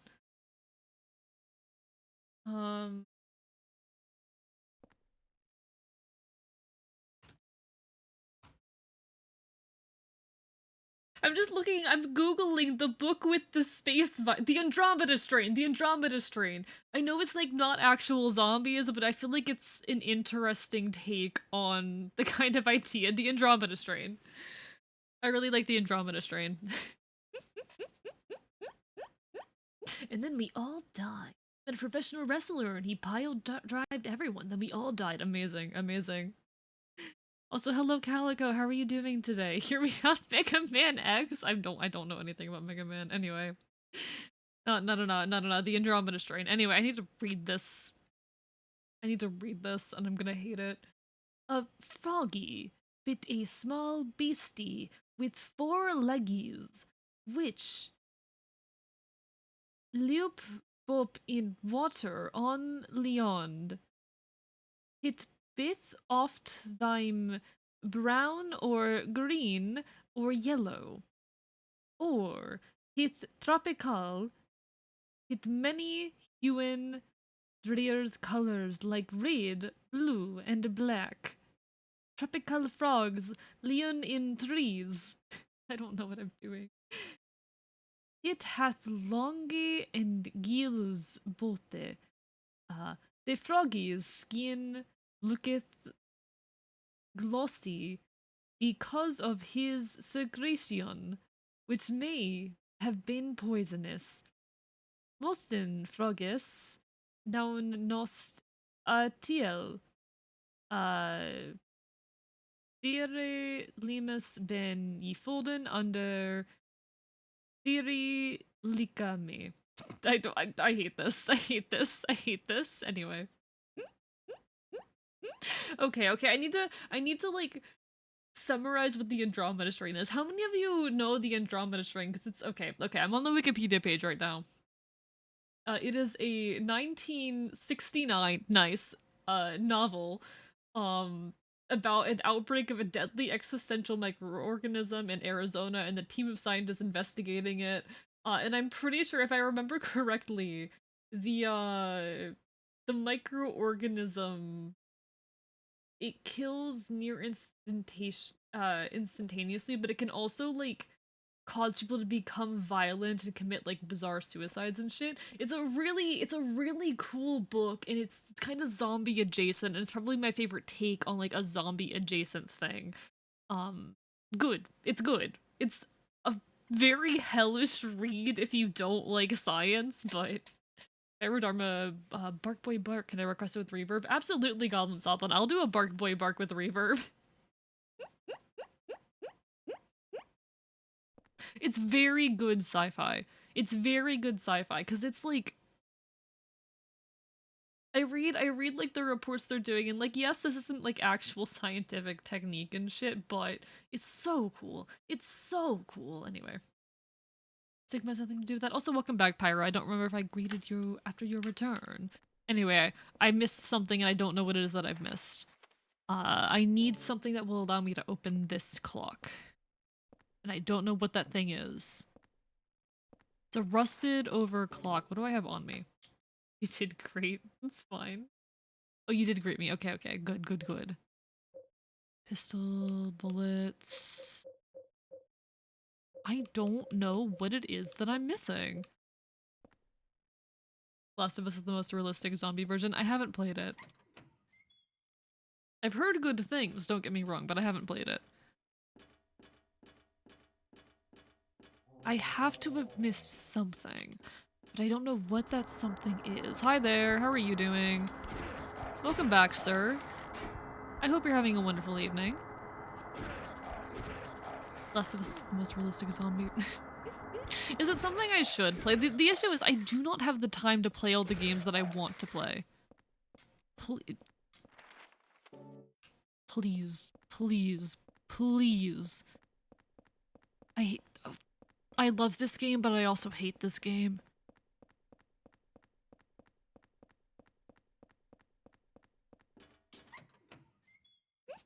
It's really good and emotional. I want to play so many games, but I just straight up do not have the time, you know? Looks like a cage for a dog or cat.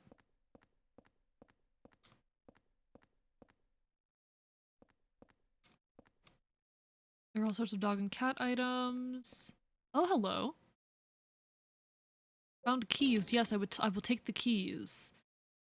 Okay, okay. So this is for up in the sports place. I need to go back there. Anything else I am missing? Hello, Cinnamon. Like, here's the thing. 99% of the gaming I do these days is on stream. I rarely play games on my own time these days.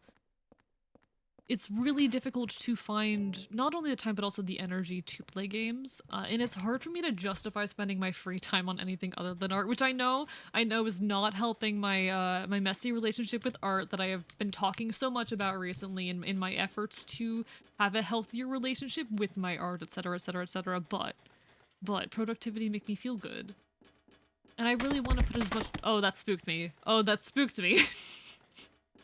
And I want to be putting as much into my art as I can right now.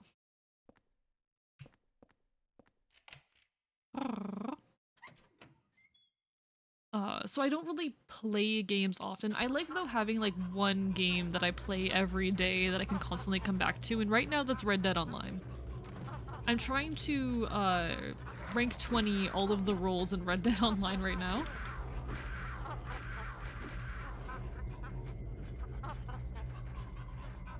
I'm almost done. I'm done on one and almost done on 2 others, so we're making progress. Naturalist is painful, though. I hate doing Naturalist in Red Dead Online.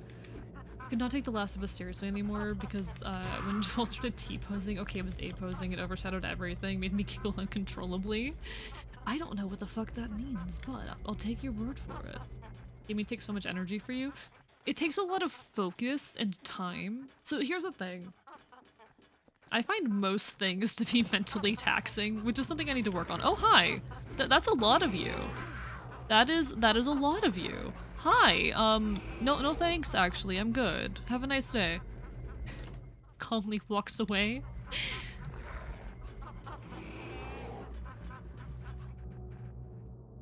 Does anyone else hear the characters that they're drawing talking to them? Not usually. I mean, So I'm the type of person who's like constantly having brain conversations. Like constantly. Like pretty much every thought I have is in the form of a conversation. Turns out that might be a symptom of psychosis. Maybe, potentially, just a little bit.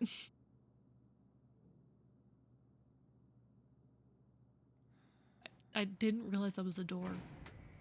I didn't realize this was the door. Hello. We've been trying to reach you about your life's extended warranty. The monsters in this, probably. So here's the thing, Apple Freak. I have been diagnosed at this point as schizoaffective. Oh, hi. Wait. Do not hurt the child. Do not hurt the child. But oh, do not hurt the child. Do not. Do you know something about what's going on? Hey, you! Stop! I'm angry. If anyone touches that child, no. Okay. See, I've considered that possibility, Apple Freak, but I'm not sure on it because I have been diagnosed as schizoaffective at this point. It is unclear. Could be not.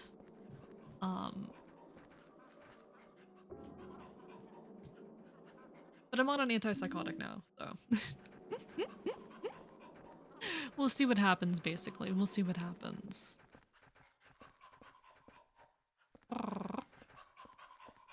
I'm just like oh, hi there. How are you doing? Hope you're having a wonderful evening.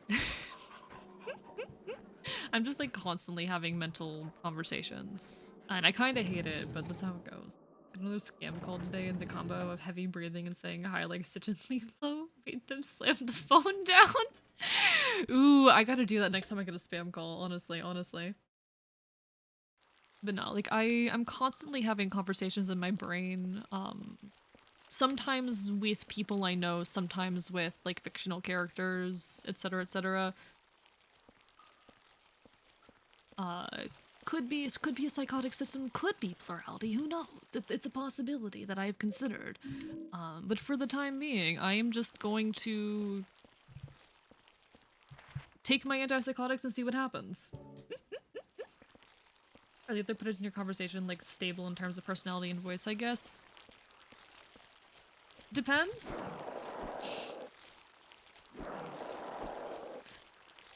They've shifted and changed over time, but I don't know. Brains are complicated is the thing. Brains are complicated.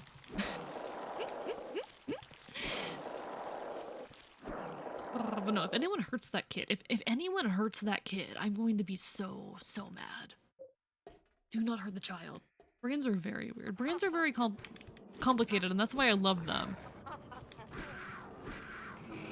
I love the combat in these games. It's so bad.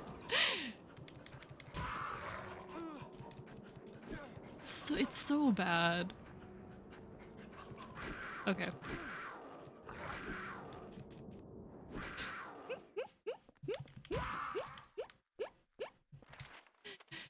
Because that's the thing, like, I think there can easily be a dozen different causes of, like, any specific issue or behavior, and the fact of the matter is that,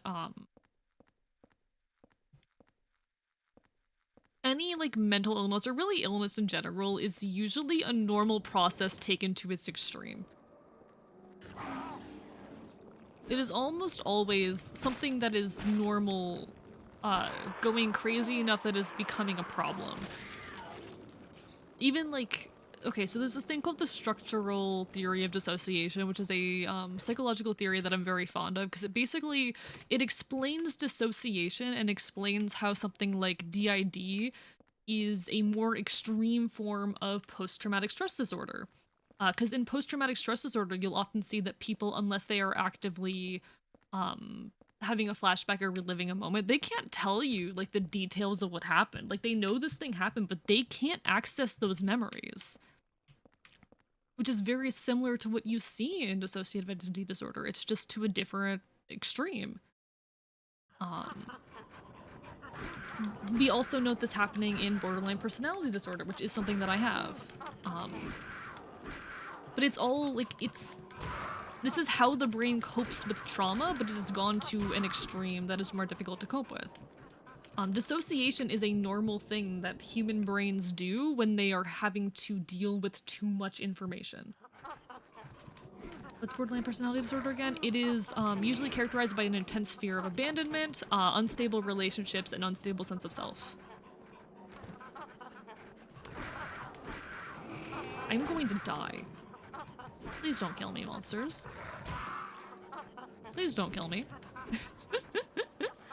Issues with the TOC, that's an entire rabbit hole I won't fill the chat with. Oh, that's fair, that's fair. I personally really like it, but that's just me.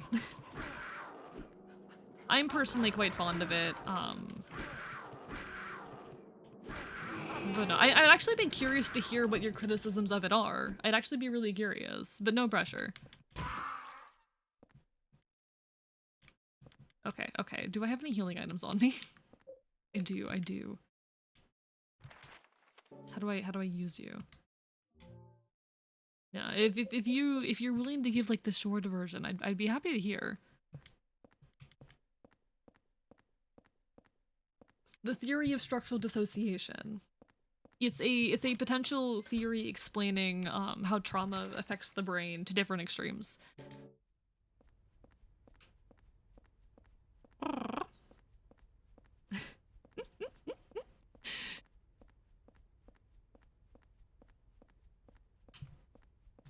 Yeah, I don't know. I've got a lot of experience with like study of the brain, and while I won't speak to the extremes of that, I will just say that it is beyond just like I've done more than just read, you know. It's not like I've just read some Wikipedia pages and shit. Like I have properly studied this stuff.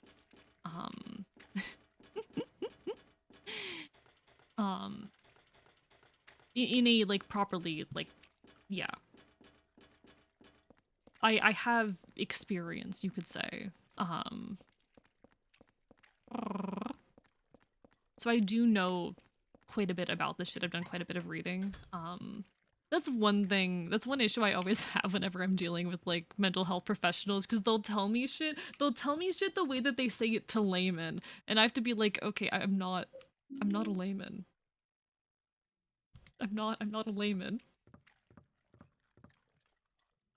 I know these terms. I know I can talk to you about like specific areas of the brain and what's going on. I can talk to you about neurotransmitters. I understand if you tell me like, yes, this is a agonist on the oh god, what's it called? If you tell me this is a dopamine agonist, I know what that means.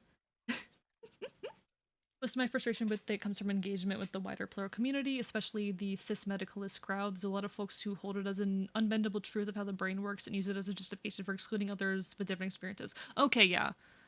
That's stupid. Um like, okay, this is the issue with any kind of science looking into the brain whatsoever, or in genetics even. This is like an ethical issue within these situations. When you start to look into the biological or neurological or genetic causes of things, um oftentimes that can be used to target or exclude people. This is why I'm always like, hey, can we stop looking at like the genetics or neurological causes of being trans? Because you know that's just gonna be used to like harm trans people and shit. The same with like people looking for like genes and causes of autism. Like, you know, this is just gonna be used for either eugenics or for like fucking over disabled people, etc., etc. I just personally like, I find it really interesting, specifically as a way of connecting severity of dissociation. Uh, yeah, like it is for me. I like how it connects something like dissociative identity disorder to something like PTSD.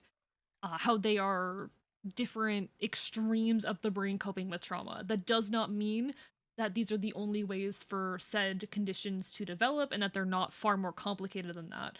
But I think it is interesting as a model of how trauma can affect the brain at different severities. Me thinking about how brain work, now brain pyro no work, brain spill like copper. No. So an agonist in as far as like neurotransmitters go, it is a chemical that is going to bind to a receptor and mimic the activity of that chemical. There is, okay, I need to remember which pathway this is. Science primary inhibitory pathway. What pathway is this again? No, not the cortisol. GABA. Okay, so for example, there is valerian root. There is within valerian root, this is a commonly used medicine. It's the there's a lot of debate on whether or not it actually works, but it's a commonly used over the counter sleep aid. Uh, and it contains this compound called valeric acid, and valeric acid is believed to function as an agonist in the GABA pathway. The GABA pathway being the primary inhibitory pathway in the brain. Essentially, what it does is um it acts on the same receptors that GABA would normally act on and inhibits neural activity, and this helps you sleep or reduces anxiety, etc., etc. That is what an agonist is. Cause like I'll be given meds and people will explain like, yeah, it increases. They'll give me like the most baseline explanation of what it does, and then I'll look it up and I'll be like, oh yes, this is a this functions by I'm gonna just use SSRIs as an example. I fucking hate SSRIs. SSRIs do not do shit, but oh yes, this works by inhibiting the receptors that would normally cause the reuptake of serotonin, because when your brain releases a neurotransmitter into the synaptic cleft, it later has to reuptake that because it's really expensive to produce more of it, and they'd rather just take it back and reuse it than produce more. Brains are very complicated. What does Curse of Scuff do? I'll show you what Curse of Scuff does. Fuck it, I've been using this model for like the last hour. I'll show you what Curse of Scuff does. Hi, this is Curse of Scuff. I really like the brain chat. So caffeine would be an adenosine agonist. Let me actually check. What does caffeine do? One sec. Caffeine mechanism of action. Increases intercellular concentrations of cyclic, adenosine, monophosphate. Okay, it's acting on the camp pathway, inhibiting enzyme in adipose. What's it actually doing though? Okay, it's inactivating. Okay, it's inactivating receptors in the CAMP pathway. What does the CAMP pathway do again? I know CAMP, the camp does like fucking everything, but uh what does it do again? Yeah, it's a really important one. Yeah, it does cell growth, it does protein expression, it does gene transcription. Camp does like fucking everything. But it's an antagonist for camp. So an antagonist is something that inhibits a neurotransmitter from activating a neuron. Anyway, let's play the fucking video game.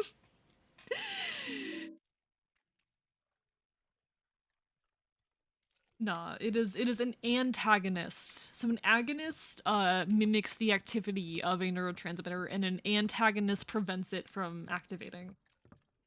It blocks the receptor. So an agonist is something that would activate those neurons.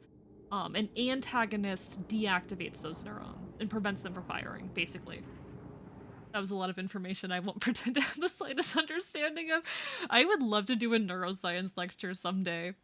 I'm just like, here's the thing, fucking, it's hard to explain what the CAMP pathway does, what the CAMP pathway does, because it does fucking everything. It's involved in fucking everything. Alright, we got anything new? Has anything changed? I am also an antagonist real. Me too. I'm here to cause problems and cause problems only.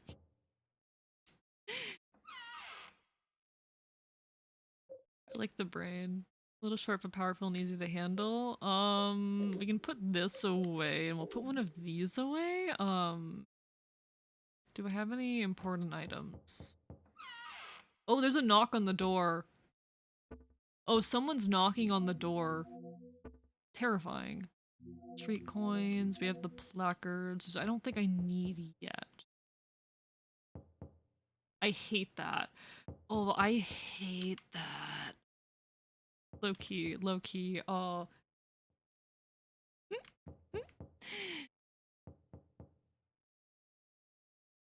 For some reason, knocks on the door trigger massive anxiety in me. I don't know why, they just do. Like, if someone does not knock on my door in a very specific pattern, immediate anxiety.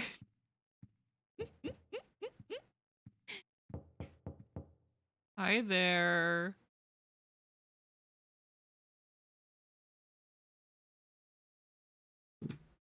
Oh, I don't like that. Oh, I don't like that. No. When it happens, like, in real life too, I hate when people knock on the door. A nerve cell caffeine looks like adenosine. Caffeine binds to the adenosine receptor. Yeah. Wait. No, but it's not doing the thing that adenosine would do, so it can't be an agonist. One second. One second.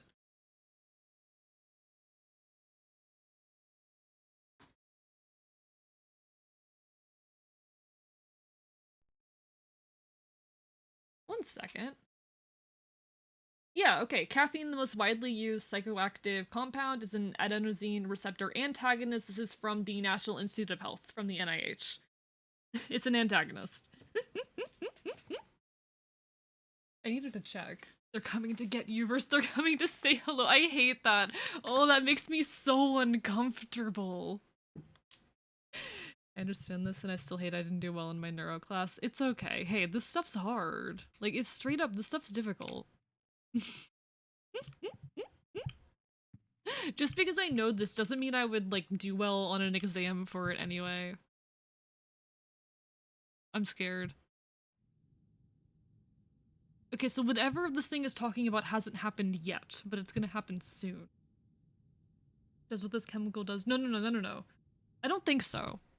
I don't think so. Agonists just mimic the activity of a neurotransmitter. I know there are things that like increase the activity so they can attach to a neuron and make it easier for that neuron to fire, but I forget what those are called. I passed, but I wish I did better. No, you're valid in that. It's rough. It's hard. Here's the thing. Knowing an information doesn't make you good at taking tests.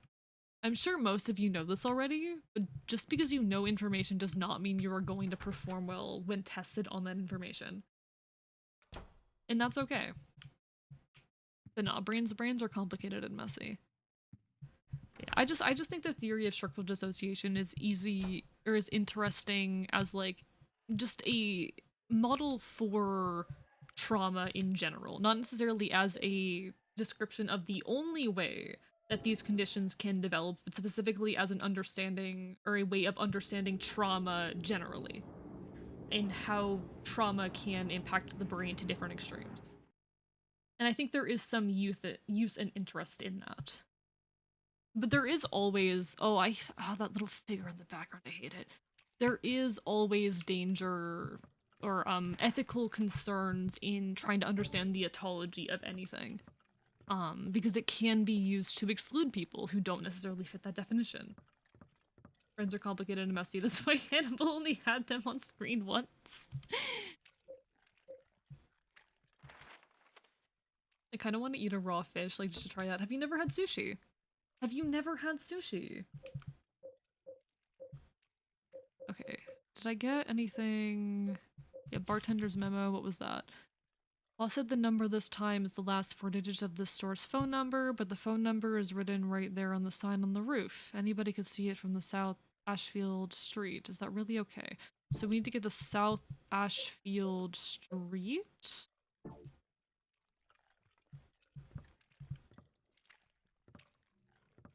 Question mark? How do I get there? I don't know how to get there. And interact with this. Okay. So we need to find the sign on the roof. Okay.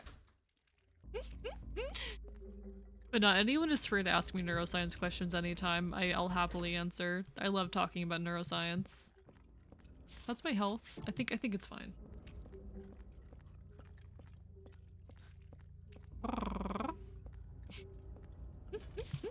Did I check every door? I keep forgetting that these are under the same button this time, and I kind of hate it. Oh, I think I did miss a door. I can run Doom on my brain, but I'm not running the actual source code.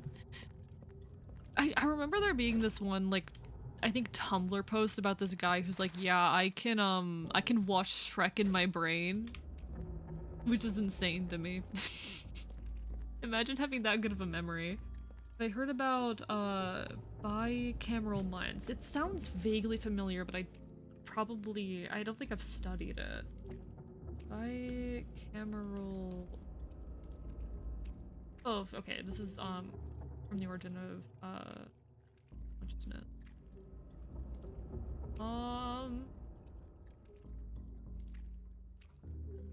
Unconscious. Can I get a description of this? Normal and ubiquitous state of the human mind.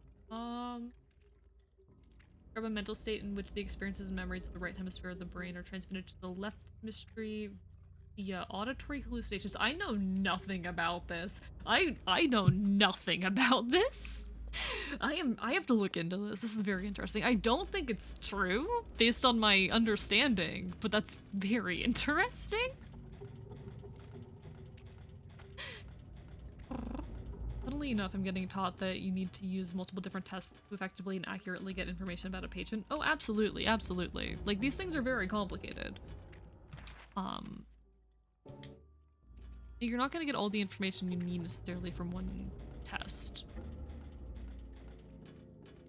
And there's especially the issue of, like,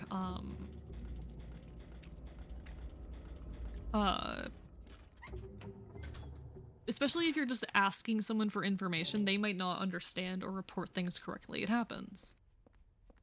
Because most people aren't neuroscientists. Hello, welcome back from the ad. I should probably take an ad break soon, to refill my water and shit, but not yet.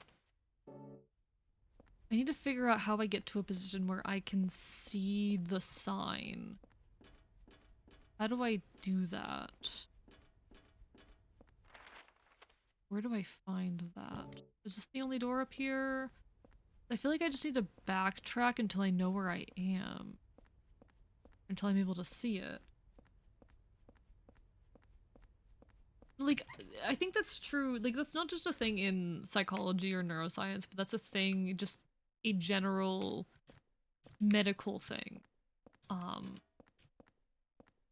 Like, when I was getting a diagnosis for gastroparesis, they didn't do one test and diagnose me with it. First, they stuck a camera in my stomach. And after they finished doing that and they were like, okay, this looks like it could be a case of gastroparesis, they did what's called a gastric emptying study where they made me eat radioactive food and watched it move through my stomach. Because yeah, you need multiple tests to figure this shit out sometimes. And to double check yourself, because I think having a wrong diagnosis sometimes and trying to treat someone for the wrong diagnosis can lead to things getting worse. The worst thing about being sick right now is I can't take a warm shower because I overheat too fast. Aww. No, temperature regulation is fucky. Temperature regulation is very fucky. I don't know where I'm supposed to go to see this. There has to be somewhere where I'm able to see this thing, and I don't know where it is.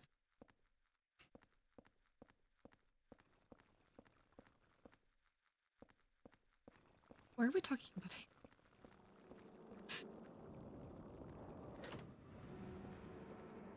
Fun fact, the kind of elephants Hannibal used are extinct now. They were smaller, more mobile, and easier to domesticate.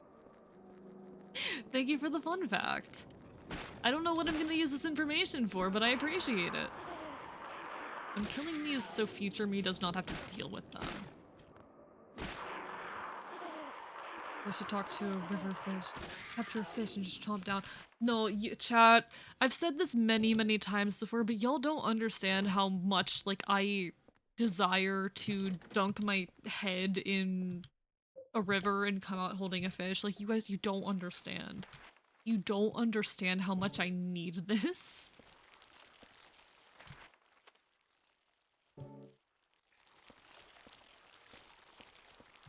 I think it would fix me. Okay, what am I missing? What am I doing wrong here? Oh, hi. I forgot about you. Hi there. Why does everything sound like a wild cat scream? I don't know. I don't know where they get their sounds. I don't know where they get the sounds for these. Okay. I always forget that those guys are there. And they respawn too, which is annoying. Okay, what am I doing? What am I doing? I haven't tried either of these ladders yet, so maybe one of these leads where I need to go? I can fix them. Chat, you can't just give AE raw fish. I can fix them. No, I think eating raw fish would fix me. Okay, the elevator is not here right now. I think dunking my face into a river and coming out holding a fish would fix me. That's all I'm saying. Gonna go see you tomorrow. Take care, Goblin Soblin. It was lovely having you. Have a wonderful evening. Thank you for the hydrate as well.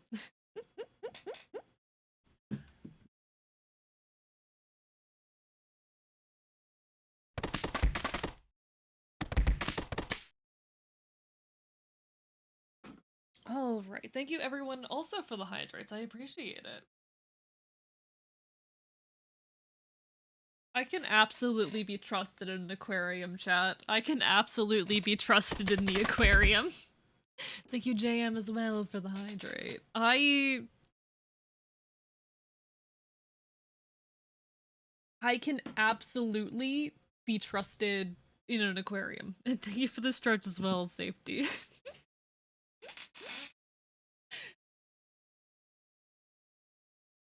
Also, while we're speaking on brain subjects, on AV, an individual is easier to speak out in the third person.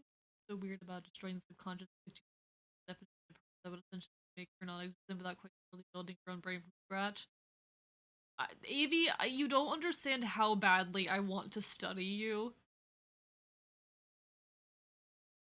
I want to put you under a microscope and study you.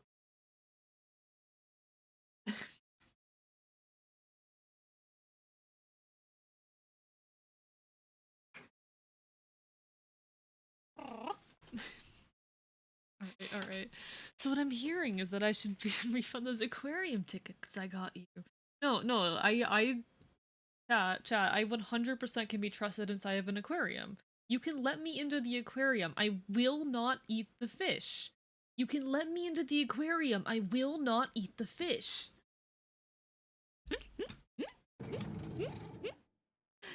Essentially, I am everything I have total control over, but yada yada. I don't know. I don't vibe with that mindset, but to each their own. Okay. Where am I? I don't understand what I'm supposed to be doing right now, chat. I don't understand where I'm supposed to go to, like, see this and get this phone number.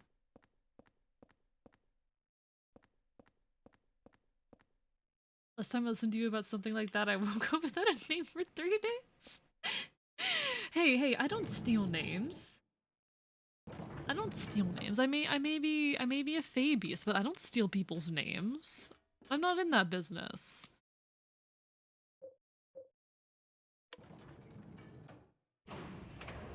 Ayo. I'm not in the business of stealing names, chat. I may be a Fabius, but I have a fondness for humans that many of my kind don't. He's just as trustworthy in aquarium-related matters as I am said of a warehouse of fireworks. I can be trusted inside of the— Please let me into the aquarium. Please let me into the aquarium. Oh, hi. Please, I want to go to the aquarium, chat. This is really funny because I used to work in a museum that had an aquarium.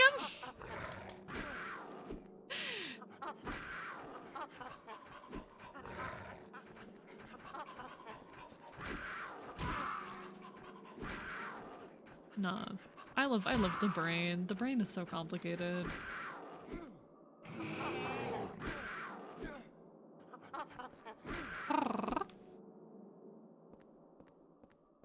Our brains are real beings, we are not. No, I don't think that's true. I think we are in fact real and people and deserve to be acknowledged as such. Like, brains are complicated and messy, but that's no— like, we don't have control over our brains, but that does not inhibit our personhood in any way, shape, or form. That does not mean anything in regards to personhood. And that does not distance yourself from your brain. I'm only capable of responding with Mickey Mouse memes. Honestly, valid. Hella valid.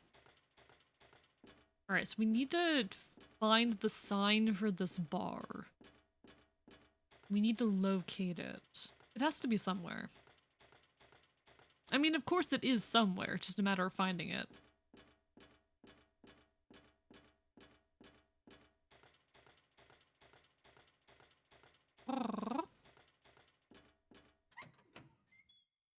I love Silent Hill because it's always so uncanny. It's like, this is not what buildings look like. Okay, evidently I am lost. Okay, chat, evidently, I have made an error, and I am not where I am supposed to be.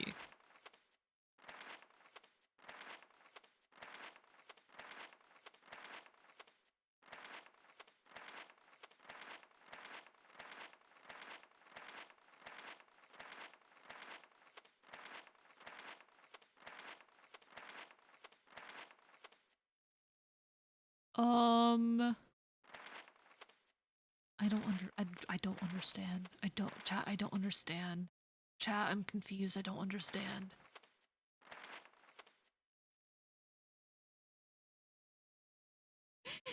Did you know that before the invention of the crowbar, most crows just drank at home? I'm biting you. I'm biting you right now. Did I tell you about my idea for speculative fiction / hive mind story? Oh, I hate hive minds. Tell me more. Hive minds make me extremely uncomfortable. I find them very interesting. For that reason. Okay.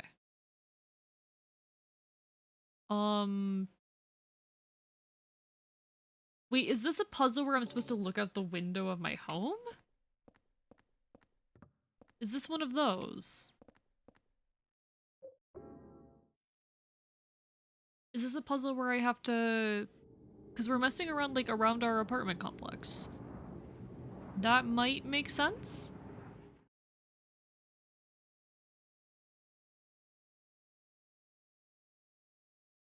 I hate that figure. The first few times, like, I expected at this point, but the first few times I saw it, I was like, am I going insane? Okay.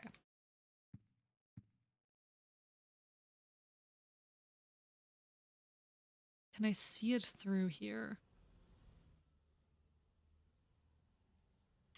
No? I thought I was being really clever for a second here, chat. I'm gonna be honest with you. I thought I was being really clever for a second. I thought I was on to something.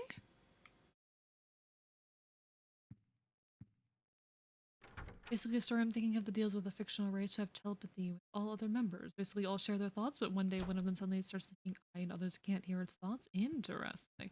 The thoughts of like hive minds and mind reading, that shit is so uncomfortable for me. I hate that stuff personally.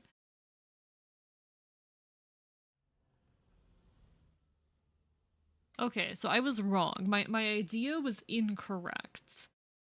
But I do not know what the solution is. We're gonna peek through. I'm gonna regret this. We're gonna peek through here again. Just in case. Please don't have changed. She's gone. Okay. I don't like that. I don't like that very much. Alright. Okay, chat. We're gonna take like a real quick like 3-minute break. I'm gonna refill my water, stretch my legs, and I'm gonna run a quick ad. But I will be back shortly, and we will continue enjoying this absolute hell game. And we'll figure out what the fuck I'm doing wrong. Alright. I'll see you in a few, okay?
Dad, I heard a spooky noise in the reel this time. Chad, I heard a spooky noise in the reel.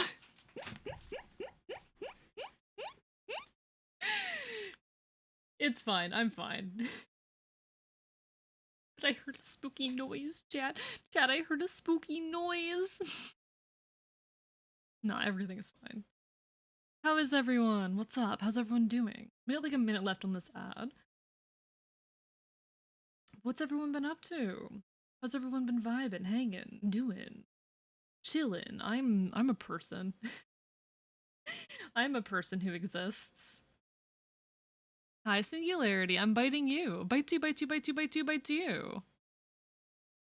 Alright, let me see what the fuck chat's up to.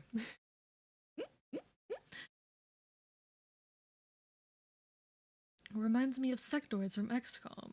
Their species is meant to communicate through extreme psionic empathy, but once they're on Earth living among humans, it makes it hard for them to express emotion because other species don't know how to do that. Interesting. Interesting. Enemy Within is a DLC expansion that adds new enemy faction to humans fighting alongside XCOM called Exalt. See, I've always been really uncomfortable around like the notions of mind reading and how do I say? I've always been really uncomfortable around like notions of mind reading and fucking. Can I speak? Does my brain work? Mind reading and like hive minds. Hive minds and mind reading have always been like really uncomfortable for me. Maybe it's because I'm someone who like values individuality and personal freedom so much.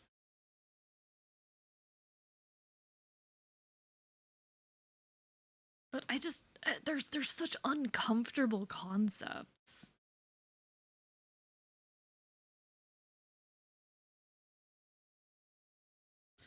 There's such uncomfortable things. I am so terrified by the idea of someone being able to see into my head.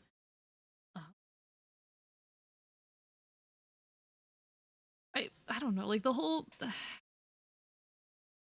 concept. Maybe this is something that like it spooked me a lot as like a queer youth, and I've talked about this before about like why that fear kind of began for me and where it came from. But I think something about being like a queer youth, uh, growing up in a place where that was not acceptable really gave me this deep fear of people like seeing into my brain and being able to judge me for that stuff. I think I was scared of being queer in an environment where I couldn't be queer, and I was scared that people could tell. I did have this intense fear that people could read my mind at one point. Like it was something I was genuinely afraid of. Okay. I do not know where I need to go to see this sign. I feel like this isn't it, though. I feel like I haven't found what I need to access this part yet. I could be wrong, but I don't think I have. I love hive mind stuff such mind reading, but it was kind of isolated growing up. That might be why. That's fair. See, I was also relatively isolated growing up. What does this say? Is this... I don't think this is... Yeah, so we're really high up right now on B5. How do I get higher? Is there a way for me to get higher?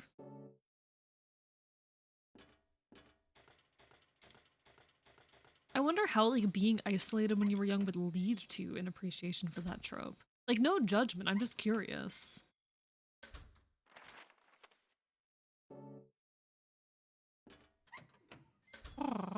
Do I have to backtrack like all the way?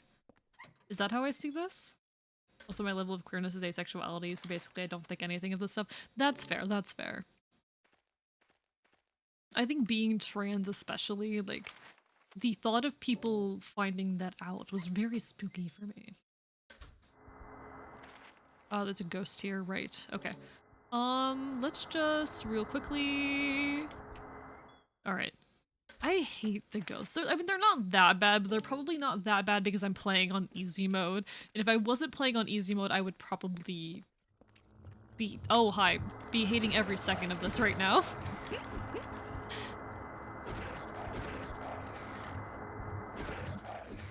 Weird. I read the word asexuality one day and was like, yeah, that's something that fits me. And I'm glad you were able to find that.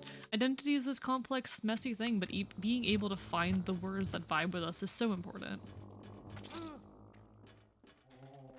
What attacked me? Is this... Alright, we're on B4 right now. Do I have to keep going up to be able to see this? I thought I was being really clever, honestly, with the idea of, like, going back to the apartment and seeing if it was right across the street, but it wasn't. It was not. Oh, right, we're here again. This place. I feel like I'm not going the right way. Oh, oh, I did not like that.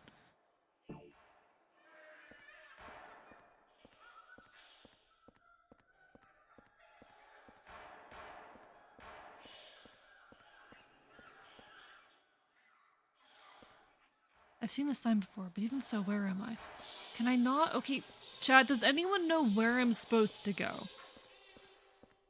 Chat, does anyone know where I'm supposed to go right now? I would like help at this point. The boss said the number this time was the last 4 digits of the store's phone number, but that phone number is written right there on the sign on the roof. Anybody could see it from South Ashfield Street.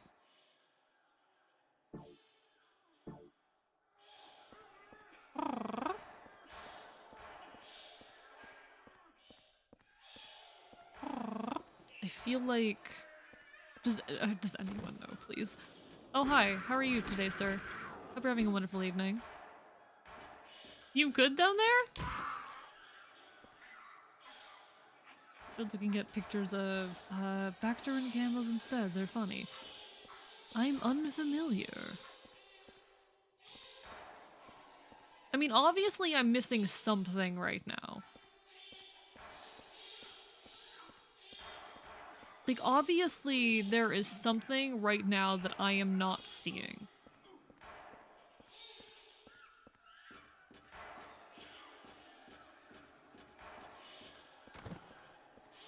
There's no way I was actually expected to backtrack this far.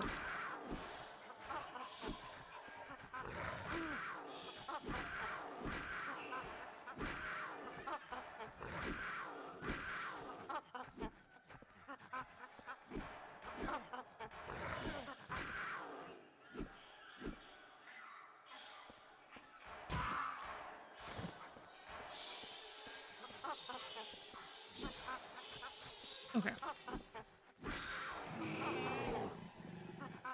I am guessing that no one in chat knows what I'm supposed to be doing right now.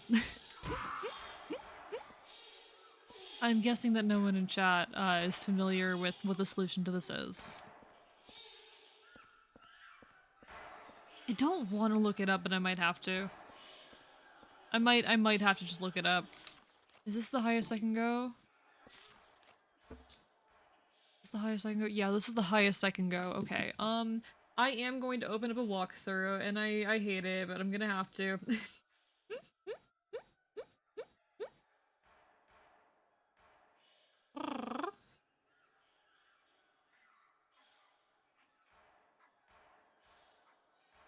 Okay, let's see.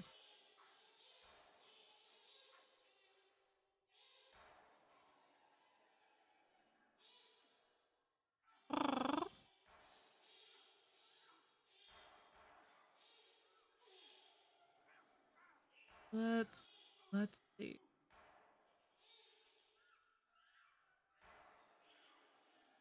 Stairwell, sporting goods store, pet shop, stairway and rooftop.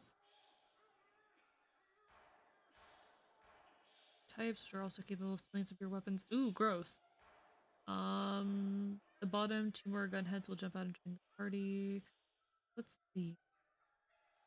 Optional trip for beta. I'm good.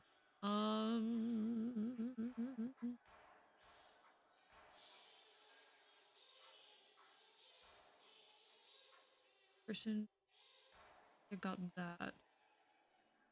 Wedge?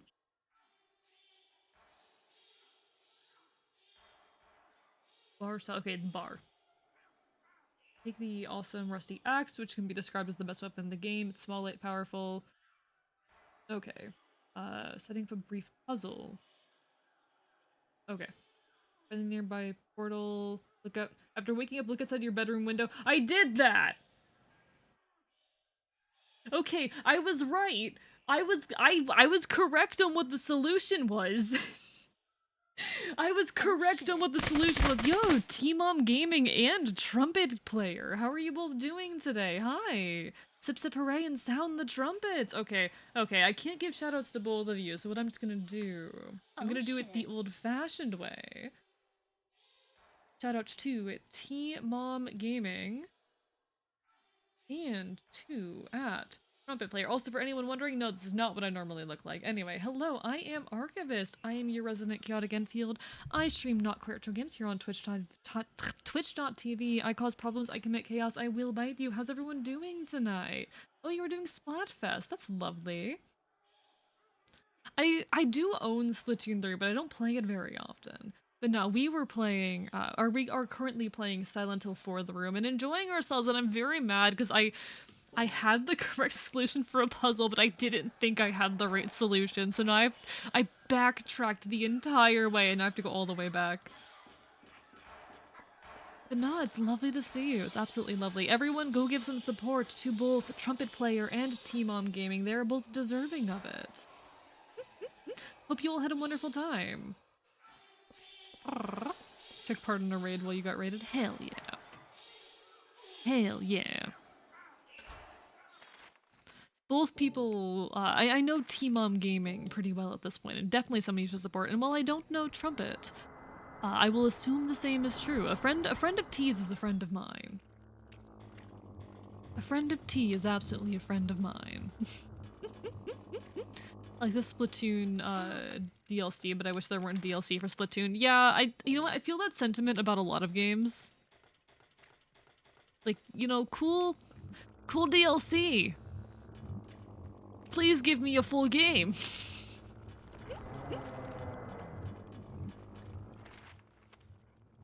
I feel like that's a general sentiment in gaming at this point, to be honest. Like, cool game. Sell me all of it, please. Oh my god, I hate you. Oh my god, I hate these stupid ghosts. Leave me alone. Leave me alone. Alright, we're good. We're good. We're good. The ghosts aren't even creepy, to be honest, at this point. Like, they're not spooky. They're just annoying. They're a nuisance. You find this woman hooked up to the sentient AI, and it's like, whoa, cool, she's a super cool design. But then suddenly you get to the gameplay, and it's like, you're a kid, you're a squid.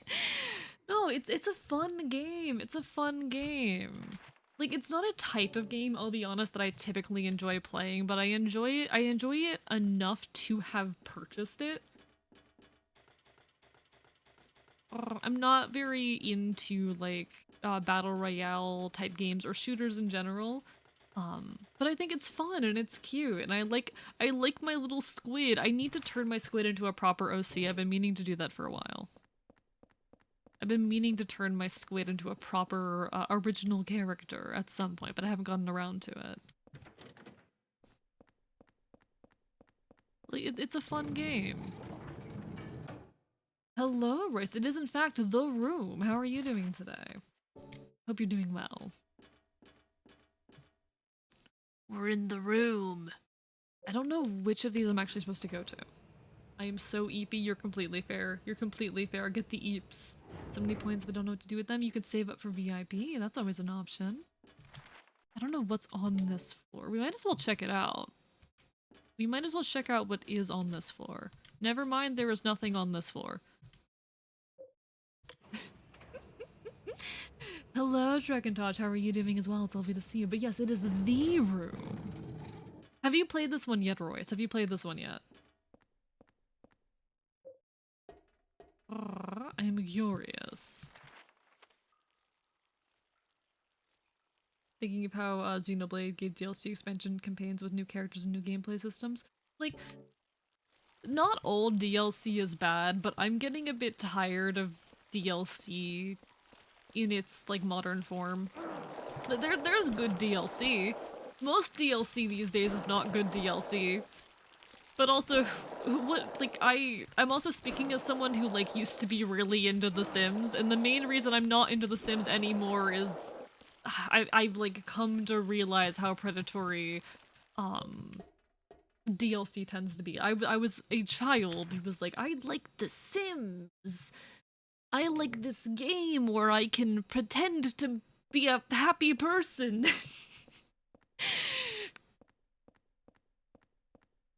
Say no more, The Sims, yeah. Like, I played The Sims, of course I hate DLC. I remember buying The Sims 3 and being like, "Oh my, it is time to create a happy family."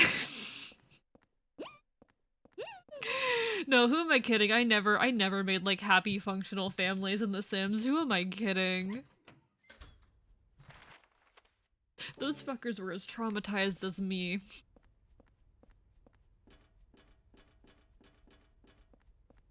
No, anyone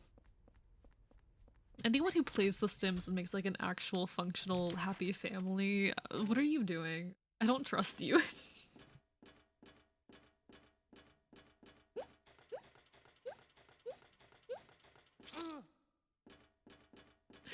You know about the patch notes for The Sims 3? I'm very familiar. I know. No, I remember being at a GameStop and buying The Sims 3 and being like so excited. And then playing it and finding out it didn't have like half the mechanics that my like friends had told me that it had. And having to find out the hard way that like, oh yes, in order to have pets, you must buy the pets DLC. And I'm like, I am a child! What's my favorite cheese? Ooh, brie. Brie. It has to be brie. Like, I like most cheeses, but I'm very big on brie. What do you mean, what the fuck, Trek? XCOM EU/EW or PDLC. The biggest one is basically a light overhaul mod, where the smaller ones are story missions and are extremely well done. Fair enough, fair enough. I'll take your word for it. I know about those patch notes from Markiplier Try Not to Laugh challenge. I remember there's this one voice actor who did like a reading of them that was really funny. Okay. So the thing is, chat, I was like, okay. I'll probably see it outside the window. So I go in to check the window and I don't see it. I'm like, okay, that's not the solution. I have to backtrack in this area. What I didn't realize, chat, is that I can move the fucking camera. I didn't know that I could move the camera. Which, you know what? That's on me. That is my bad. But, god damn it. Alright, let me write this down. Let me write this down. Do I have a pen? I have a highlighter. I have a green highlighter. I'll write it down in green highlighter. Alright. 3750. There we go. Oh my god.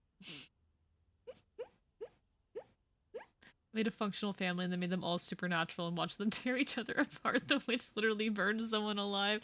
No, if someone plays The Sims and makes a functional family, I don't trust them. That's not how you play The Sims correctly.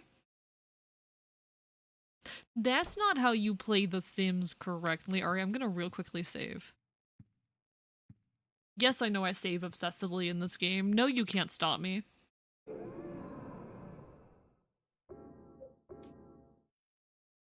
Alright.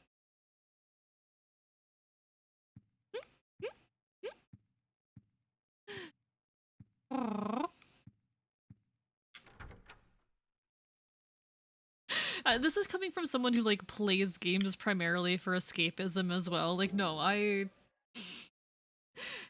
no, I don't play games for escapism as much as I play games for the experience of being someone else. Because I think there's a difference between escapism and enjoying the act of playing a character and taking on a different role. I think there's a meaningful difference there. Because escapism, assumes that the other setting you're playing is inherently better and you are doing it out of a desire to be in a setting or world or situation that is better. But I just want to play the role of someone or something else. And I just enjoy that experience. Anyway, door time.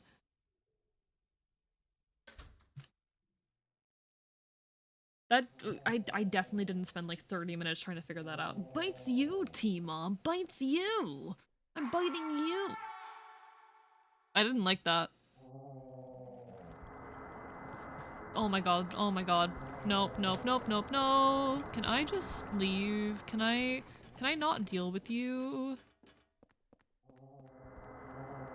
Oh my god, you are so fast. Oh my god, there are so many of you.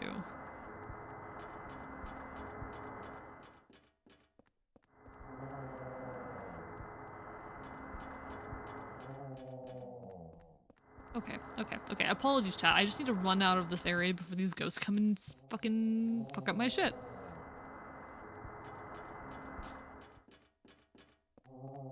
I don't really understand the concept of like an unkillable enemy in a video game. Like, I get it in part. There are situations where it works. I don't think it works in Silent Hill. I don't think it works here. Especially in areas where you have to walk through a ton. Why is this so long? Like, I don't understand what the point of the ghost is, to be honest. But here we are. Okay, I'd be terrified I have to run up a flight of stairs to escape that. You know what? Fair point. Fair point. Thank you, T-Mom Gaming, for the clip. Friendly reminder that you were carrying a sword that kills ghosts. So here's the thing. Here's the thing with the sword.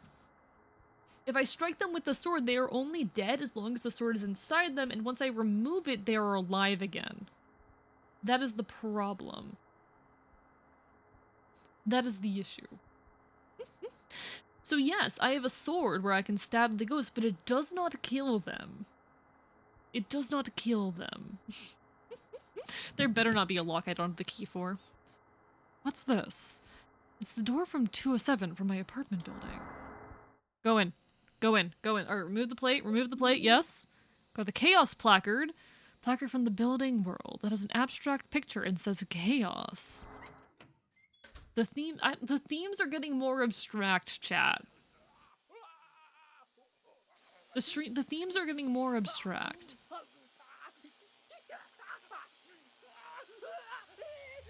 Damn, bro. Rough day?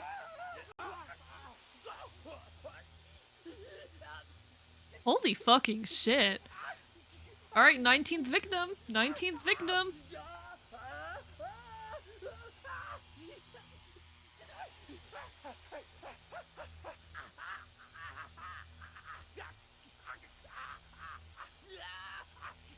Okay, the child is not real. That is what we've gathered. The child is not real. Wait, is...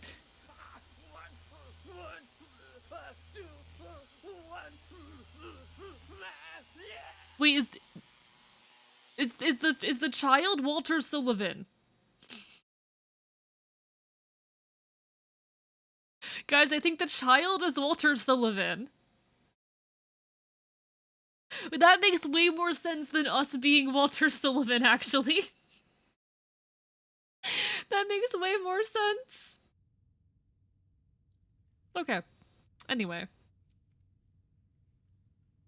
I thought they disemboweled him. I mean, I wouldn't put it past this game. I wouldn't put it past this game.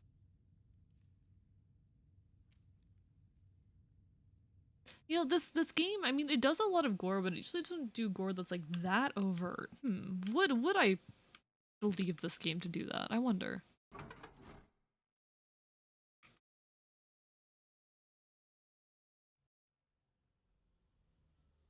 There's the man in 207 pointing his finger. He's pointing at room 303, Eileen's room. Oh, so the guy's not actually dead.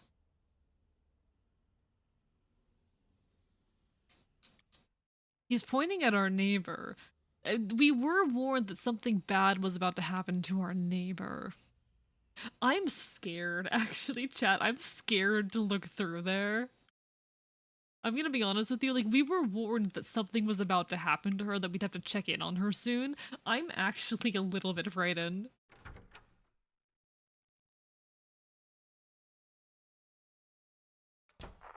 Looks like another one, Captain.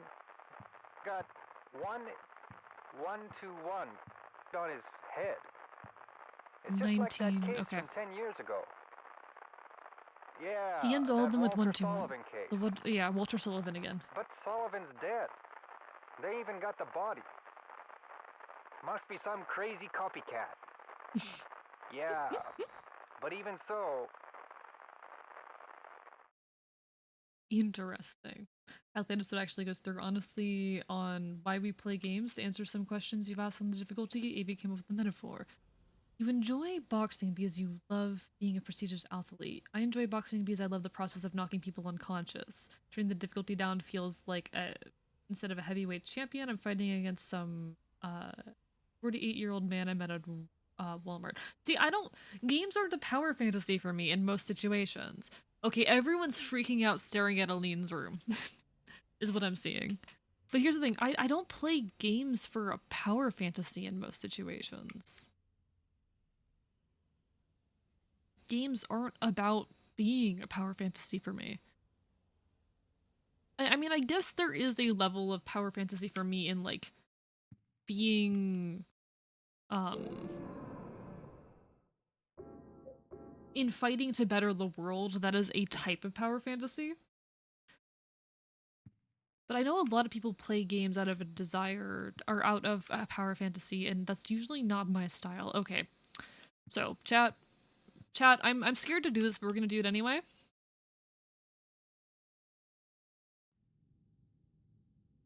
Oh, okay.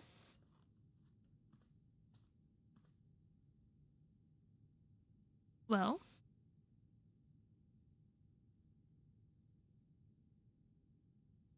well.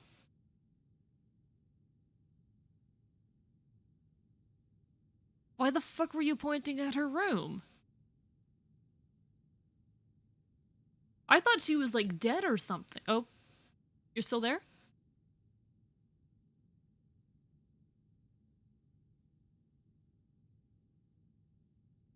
No? I'm scared of missing something if I look away.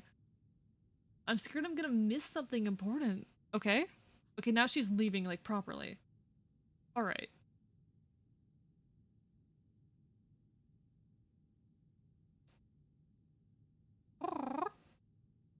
Interesting. Interesting. Thank you for the Go Stupid Go Feral, Merxy. How are you doing today? I don't understand why the guy's pointing into that room then, though. I hit the wrong button. It's fine. I don't understand why he's, like, staring into the room. Get furried, nerd. I can't wait until I have, like, a proper furry model, not gonna lie. Like, I'm so looking forward to that.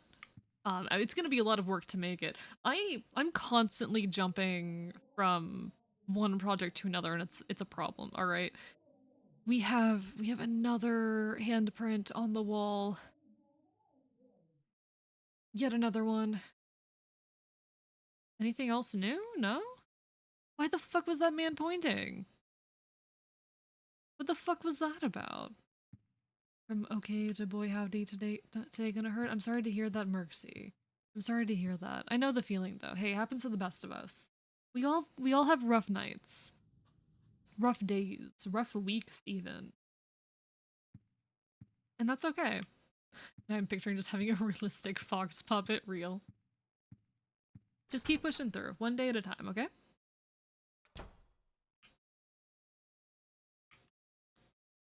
Ooh, the symbol started to appear around the hole. The hole. This doesn't look like a human made it. It's getting bigger and rounder. I think I've seen this pattern before. Chat, it's whole time.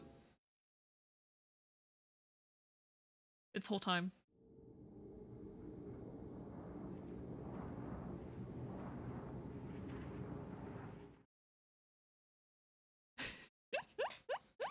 I love Silent Hill. Like, Silent Hill loves holes. I feel like there is a hole motif in almost every game that I've played so far. Like, holes are just very present.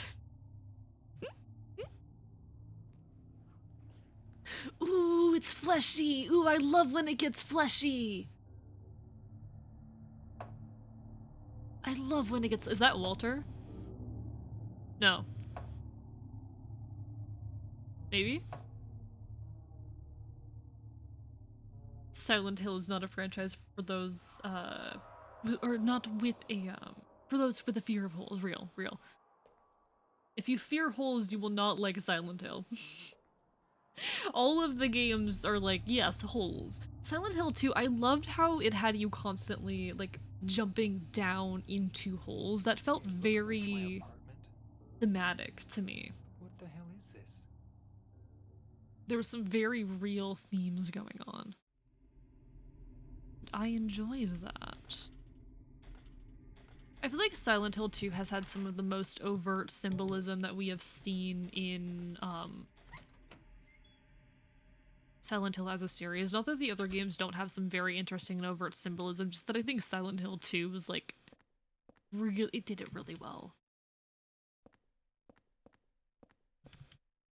I'm scared because we don't have an exit back to the apartment right now. That we can't go back and save now, and I don't like that. Like, I've been a lot more comfortable playing this game, or very, very comfortable with this game because, okay, never mind, we have a way back. I like always knowing where I can go to save the game. That is usually a good thing for me. It's a red piece of paper with nothing written on it. Just red paper with nothing written on it. I'll stick it under room 302's door. Why?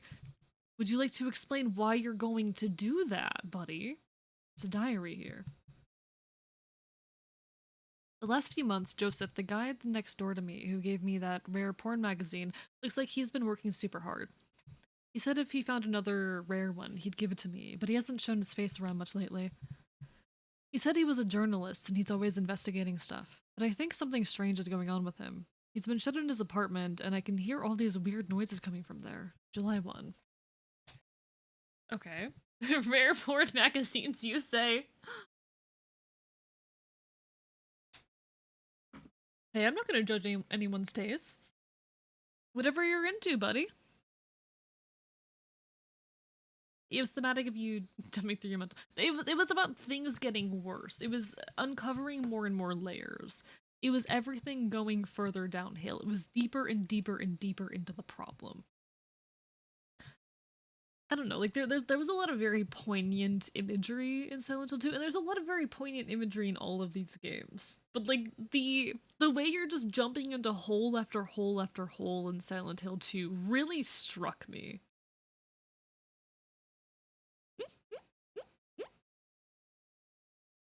Oh, my beautiful Rachel. What's with the note on the red paper? I thought he'd written a note back to me. But I guess maybe it was somewhere else. He took it along with my clothes. Those were my best clothes. July 2, Mike. I don't like this Mike guy. Not big on this Mike guy. Mike guy seems like he's got some issues, which I mean me too, but go see a therapist, Mike, buddy.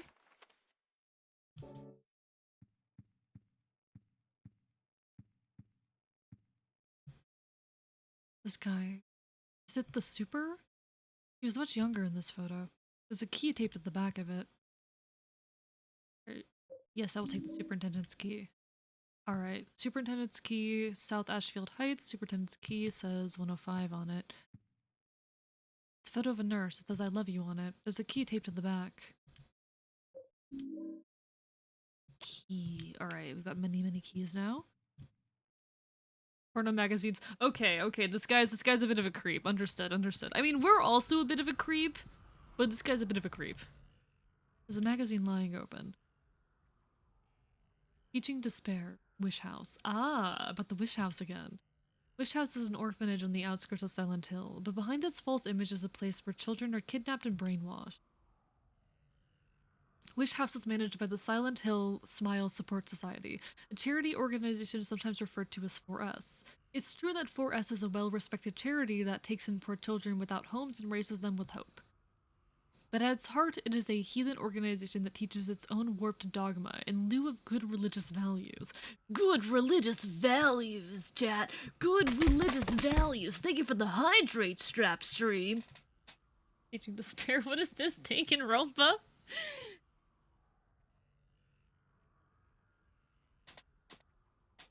I mean, if I wanted a niche porno magazine. Well, actually, I don't know if I'd get a magazine. But the point stands, I've seen some weird movies. I just go on AO3. I'm gonna be real with y'all, chat. I just go on AO3. You can find just about anything you're looking for on AO3 if you search the tags hard enough. If you know how to use the tagging system on AO3, have fun. I don't know. I like reading shit. I like reading shit. Okay. No one judge me. You're not allowed to judge me. Listen, AO3 is amazing. Great website. The best fanfiction website of the modern era, I think. Probably the best one that's ever been out there. I do not want to return to the days of when fanfiction sites were like tightly ruled by fandom. Like, I think there's a lot of argument in among like younger folks in the community around AO3 about like there being a lot of gross content on there, and there is, but also like I'm a very anti-censorship person. Yes, there's gross shit on there, but I don't believe in censoring that gross shit. I don't know. I fucking it I don't want to use the slippery slope argument, but like who is going to make the determination of like what content is okay or not? And I don't trust anyone to make that determination. I didn't finish reading that. Also, hello Mudkip, how are you doing? It's time for everyone's favorite 2-year-old joke. What VTuber would you kill for Taco Bell? I've got a whole list of people, a whole list of VTubers that I would kill for Taco Bell.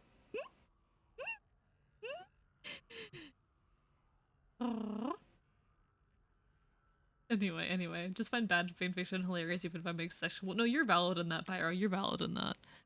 No, I don't trust any authority to like determine what art is allowed to exist. Even if there is some really fucked up shit, like I don't trust anyone to make that determination. That's just me. And most bad fanfiction involves sex. You know what? Fair.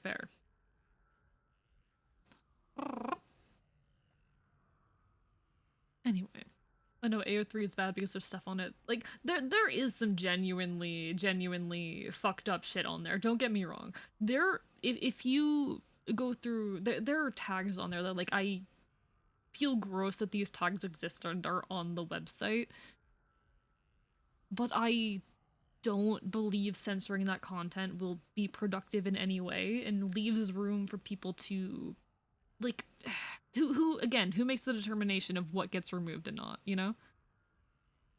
And I don't trust anyone to make the determination. Censor the fucking how instructions that explain how to build a fucking flamethrower next time? Nah, I disagree. I think the populace needs to know how to arm themselves in case of emergencies.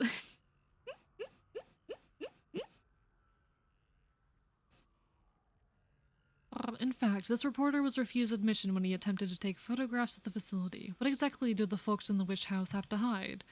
During my investigations, I was able to discover, however, a suspicious-looking round concrete tower which appears to be part of their facility. Unfortunately, no one was willing to tell us what the tower was used for. But it seems unlikely that it has anything to do with the business of raising orphans. It may in fact be a prison or a secret place of worship. The cult religion that operates the witch house is simply known by the locals as the Order. Is a religion that is deeply interwoven with Silent Hill's history. I find it interesting how every Silent Hill game except for 2 really digs into the cult shit. At least of the earlier games. I don't know if the later games continue to build on the cult shit, but I find it very interesting. I do not know what's up with it.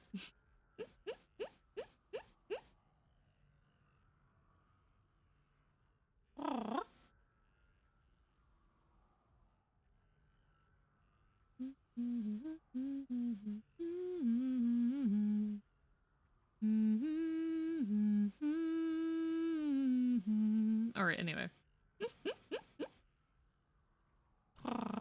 It is a religion that is deeply interwoven with Silent Hill's history, but its worshippers' fervent belief that they are among the elite chosen people has a dark and dangerous side. I intend to continue my investigation of the Wish House and the cult behind it. I've always believed that telling the whole truth and showing the children the true path is our most important duty. Alright, alright.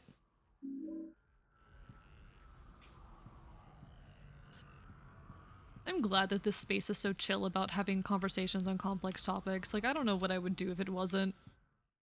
Because I am not someone who shies away from complex subjects at all. Never have been. Probably never will be. And I'm glad that I've formed a community that is generally pretty- Oh god, there's a ghost. Okay. Hi there! There's a reason things are like that though. Someone needed to state the obvious to stop people like me. Wait, what's going on? What's going on?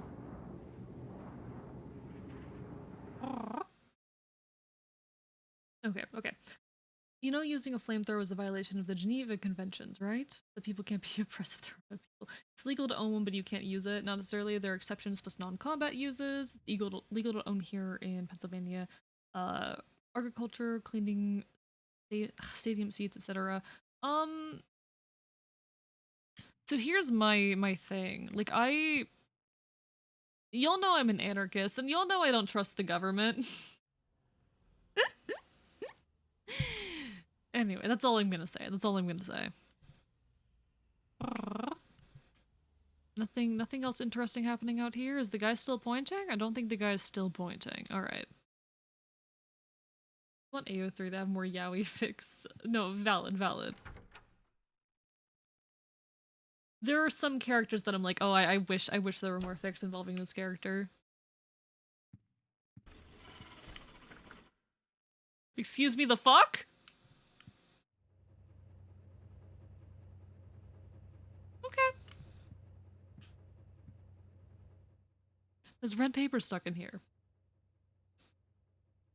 I figured out the riddle behind the numbers. 01121 was actually 0121. In other words, 1 out of 21. Oh, he's gonna kill 21 people. Interesting. But he never finished the job. He was convicted for the murders of Billy and Miriam Locane, the 7th and 8th victims. Afterwards, he committed suicide in his jail cell. The grisly mass murder of 10 people shocked the world and came to be known as the Walter Sullivan case.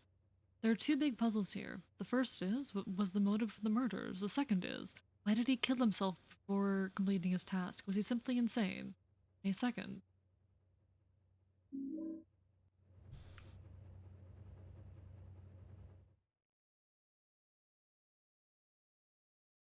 Yeah, it's 1, 2, 3, 4, 5, 6, 7, 8, 9, 10, 11, 12, 13, 14, 15, 16, 17, 18, 19. So he has 2 more people to kill.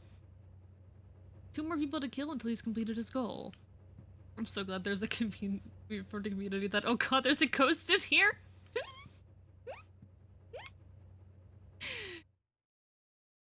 I'm normal. Yeah, she's still- oh. Okay, looks like Aline is okay. Okay, so she's safe. She's safe so far. She is safe right now. And for fact the military can't use them because something about that is against the conventions. On the subject of Geneva Conventions, what's your favorite one? I can't say I have read them. I don't know much about the Geneva Conventions.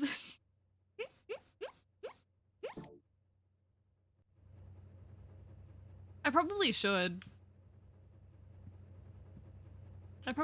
I mean, like, war crimes are crimes for a reason. Yeah, but also I think- I don't know, I think shit's cool. Sometimes. Just a little bit. That's just me. Oh shit. Aaron, thank you so much for the raid. Welcome on in, folks. Let me give you a shout out. Hello, if you don't know me, I am Archivist. I am your resident chaotic Enfield. I stream not quite retro games. Here on twitch.tv, I commit problems, I cause chaos, I will bite you. How is everyone? Let me switch over to Scuff. Alright. So we're currently playing some Silent Hill 4. Also, guys, go follow Aaron. Go follow Aaron. Before I forget to say it, go follow Aaron. Definitely. Aaron is a good friend of mine. A very good friend of mine, and someone very deserving of your time, attention, and support. Absolutely adore him and his shit. He made the model that I'm using right now. So definitely go give him some support. In any case, we're playing a spooky game, chat. We're playing a very spooky game, and if that's not your vibe, totally okay, but hope you're having a wonderful evening. It is the child. I think it's locked from the other side, too. Oh, he disappeared. The child— I meant to put items away and I didn't.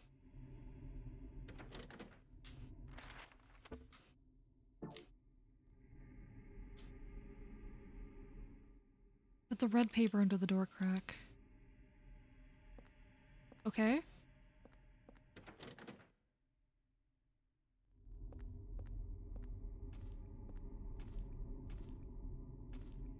Oh, the fleshy sound of our steps. The fleshy sound of our steps. It's locked. What was that guy doing here? Could he be the next victim? Or could it be? I meant to go back and put my stuff away, but it's fine. I'll be fine. 304, it's locked. Okay. I've also joked about sitting down and reading the Geneva Conventions to try and find a loophole. Which broke back to saying wizard whatever the fuck. I love how fleshy the Otherworld sometimes is in Silent Hill. Like the rusty— I think the rusty Otherworlds are probably actually my favorite, but the fleshy ones are very good too. I do really appreciate how fleshy— Oh, hi. What's up, dude? I got this from Miss Galvin. A long time ago. She was younger than me back then.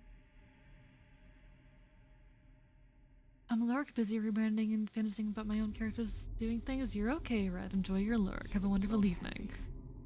Holding her mother's hand. Here. Is the game too quiet, chat? I'll give it to you.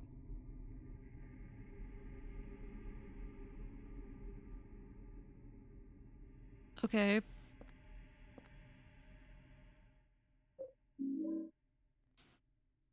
An old doll given by the man sitting by the apartment stairwell. Are you gonna tell me who the fuck you are?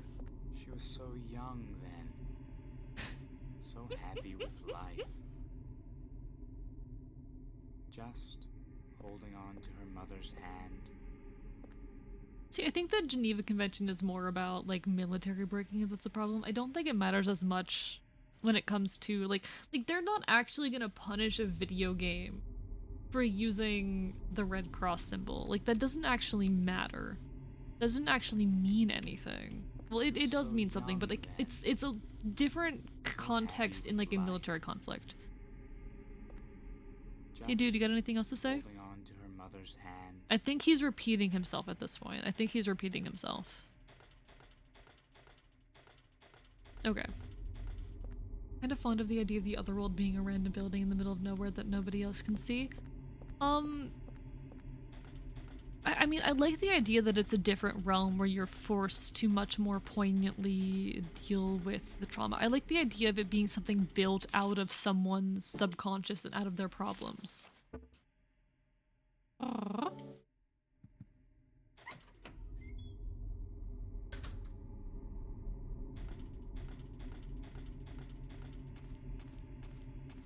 look at that bicycle. I'm waiting for the wheelchair motif to come back, low-key. Okay, let me check, like, what items I have again.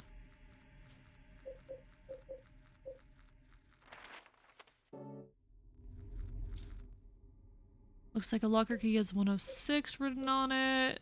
It says 105 on it. Okay. So I need to go down to the first floor, because I only have keys for the first floor, so we're gonna go ahead and go down there.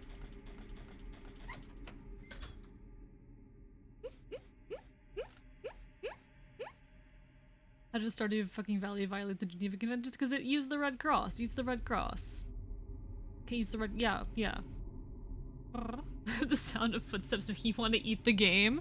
I would not recommend eating Silent Hill 4. It does not appear particularly edible to me, but I can't blame you for wanting to. I also want... What is that noise? I also want to eat things that are not at all edible. Okay, so we have another hole. We can enter the hole, chat.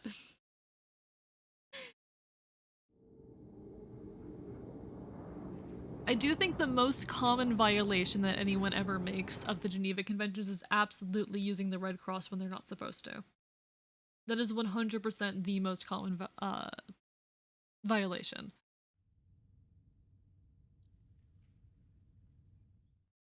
Just need to know how many games I've played violate them. It gets violated all the time by various different sources. It gets violated on all kinds of medium. Let's see.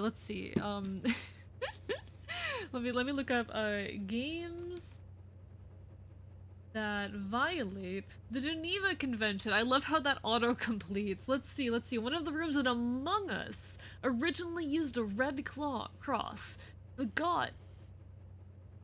it got changed into a green one, I think. Wait, is there... Oh my god. There's this... Okay, there is a Twitter page, which is... It's entirely just like, okay, catalog of violatable and non-violatable Geneva Conventions and video games. Hello? Show me your tweets, not just your retweets. Show me your actual tweets.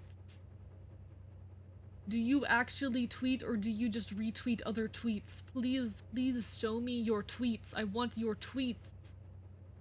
Please. I want to see things that you have tweeted. I want to know what video games have broken the Geneva Convention. Okay. I'm not scrolling through all of this.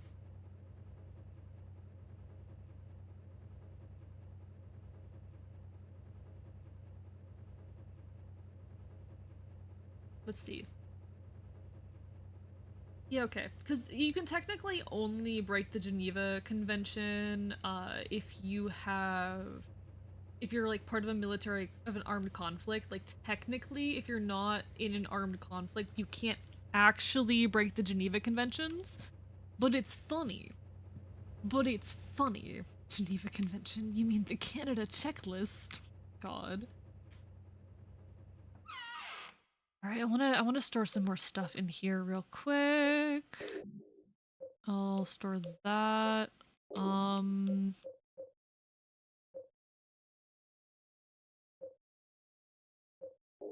We'll switch over to using the axe as our main weapon, and we'll keep that. Okay, and that leaves us, I think, with like 3 free slots. I don't know what the doll is for, but I'm a little bit freaked out by it. I don't really like it. I'll have to probably equip that in a bit. I'm gonna peek through here again.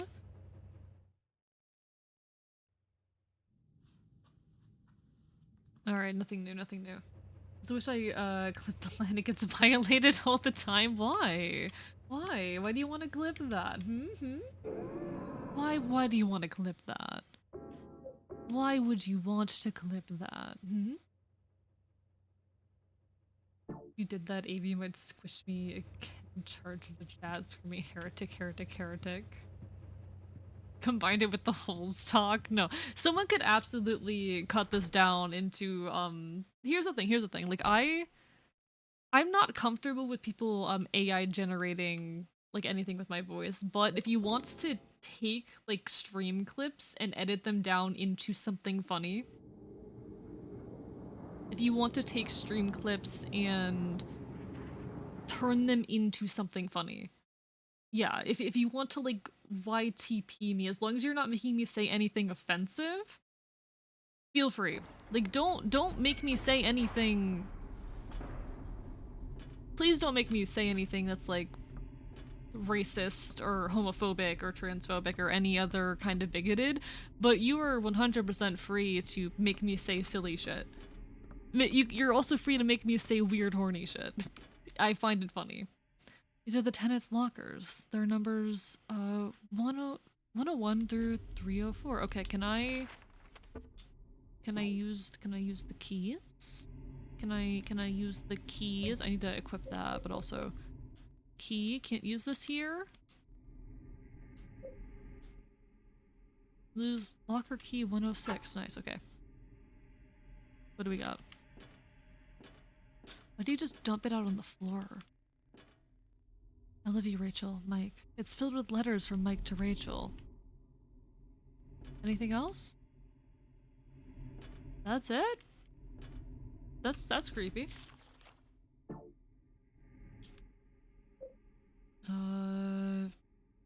Superintendent's key says 105 on it.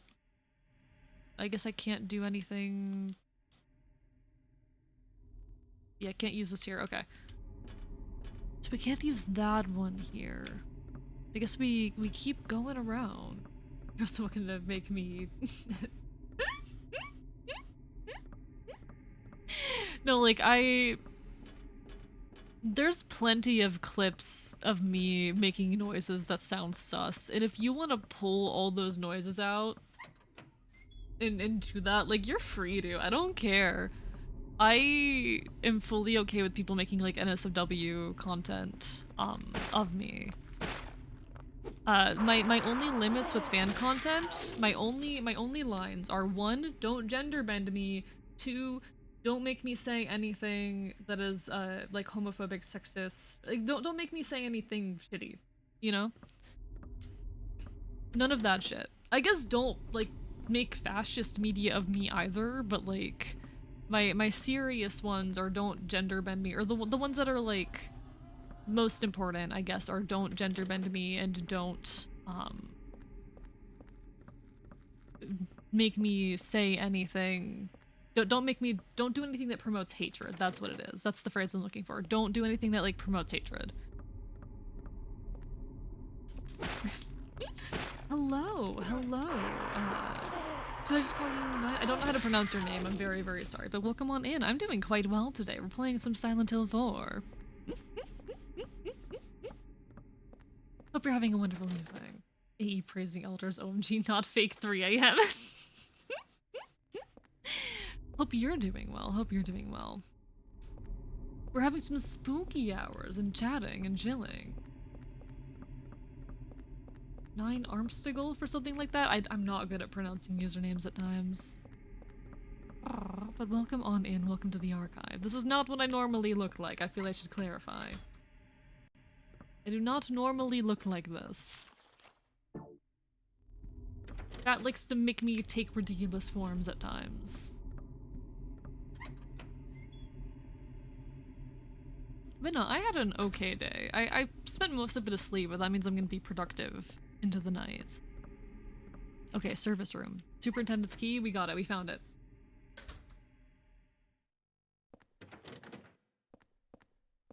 Thank you for the gremlin mode, Mudkip.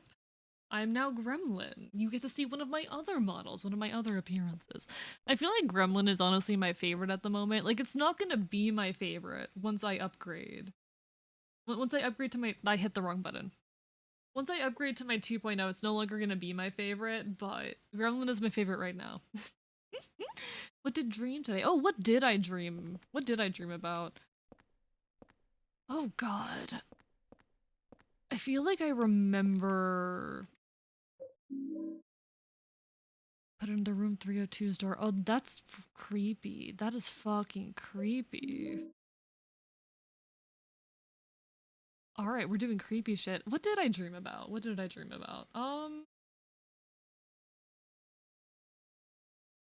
I know I had some really weird dream recently about... I had this really weird dream about, like, everyone around me being pregnant and me thinking it was gross as shit, actually. Like, I don't think I was actually me in my dream. I think I was someone else. Because I remember looking in a mirror and not looking anything like myself.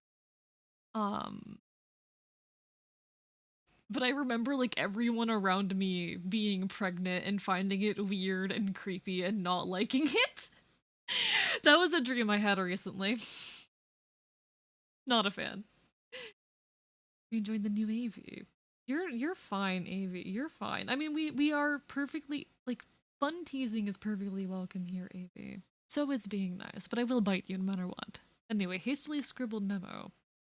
Found by Nurse Remchel. Returned to room 302 together with the part. Her boyfriend Mike tore it off. I see, I see.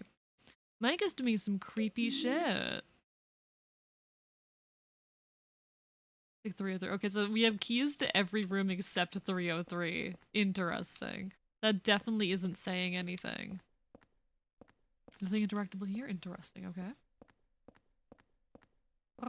That YouTube channel is called, Bartman. They have an entire series called Console Cutscenes Out of Context, where they take different games from a specific, console and turn their random cutscenes into a new narrative. I love that, actually.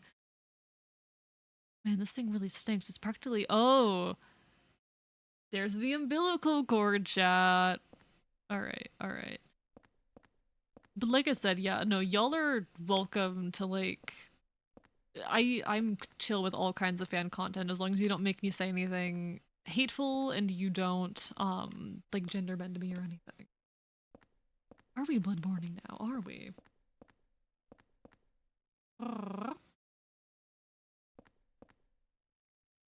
It's a diary. Remember to eat the- No, we are not eating umbilical cords, chat. We are not eating umbilical cords. No. Bad chat. Bad chat.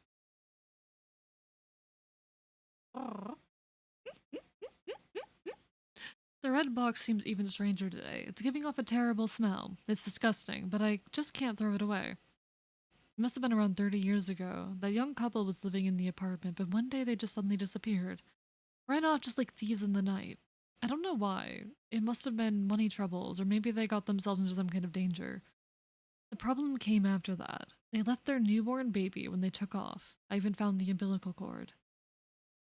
I called the ambulance right away, and I heard the baby survived, but I don't know what happened to him.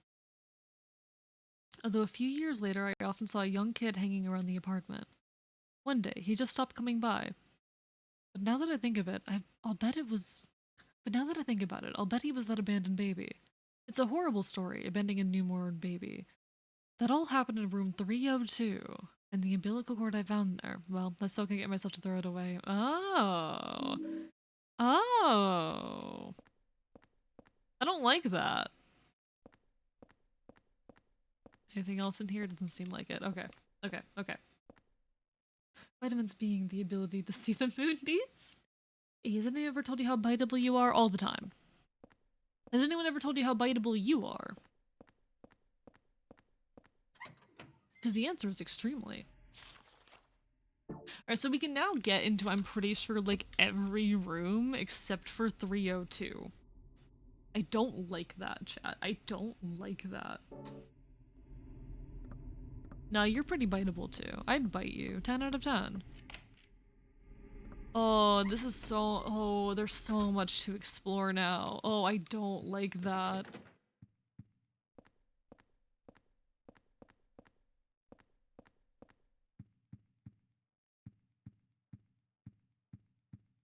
That means there's so much room for fucked up shit to happen and also missed items.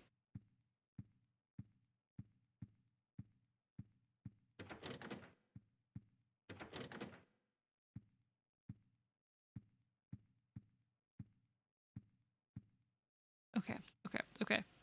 It says my darling's number. There's some numbers that look like a phone number.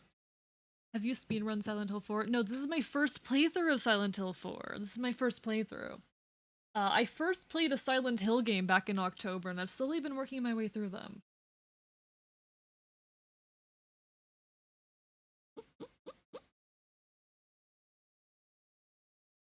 I saved recently, don't worry about it. My dream was Mamoswine was the final DLC character in Smash, and to be fair, I can see Sakurai doing it. I would love to have Mamoswine. I would love to have Mamoswine, in Smash. I don't play Smash, but I think it'd be really funny. There's a phone ringing somewhere. Ooh, yes, I will take a medicine kit. It's a nurse's uniform. Oh, so this is her. This is her.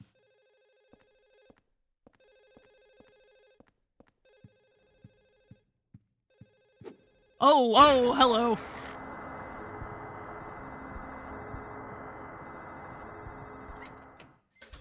Okay. This is taking me further away from the noise. I don't like the... Stop! Leave me alone. I don't like the ghosts. There's too many of them.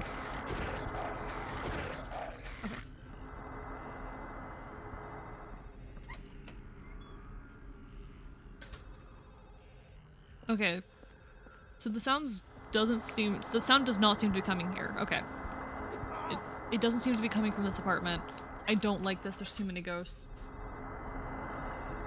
We're gonna go save again, I think. I think we're gonna go save again. I think that's smart. Oh, I don't like this.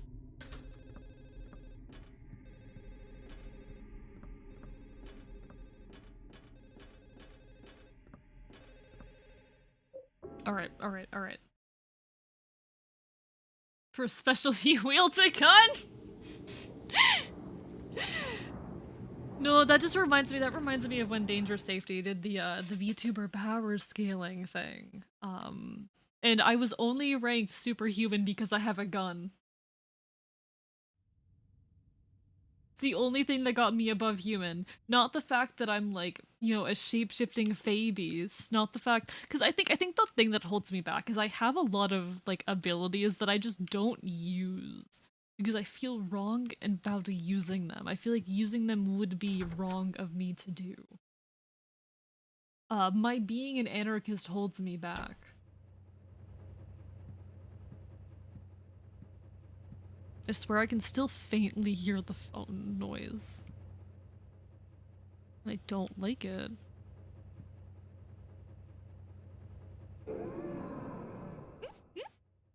No, a lot of the abilities I have, I just kind of refuse to use. Because I don't want to assert power over or do anything to other people. Is anyone else still hearing the phone, or is it just me? Because it's way too faint of a noise for me to actually be hearing it. There's red paper stuck in here. It was 4 years ago that they discovered the body with 1221 carved into it. Right away, I had this terrible feeling I couldn't stop shaking. The victim had been murdered 6 months earlier, but Walter had been dead for 7 years, having committed suicide 3 years before the murder. The police thinks it's a copycat crime and are calling it the Sullivan case round 2. But something about it bothered me. May 14th. Corrupt AE with full magic's a terrifying concept. Winks subtly at you. I say, as if I have 2 functioning eyes. I'm basically always winking.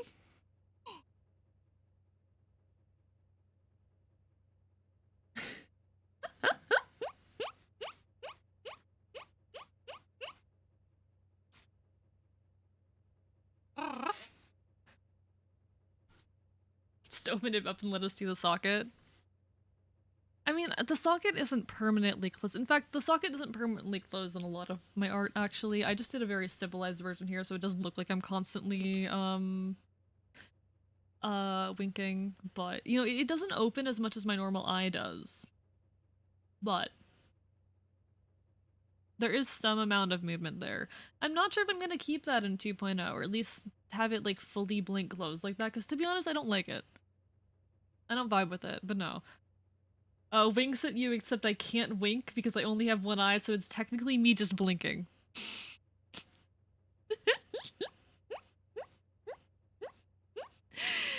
I feel like I sent you a message at some point that was relevant to that, but I don't remember it. Also, damn.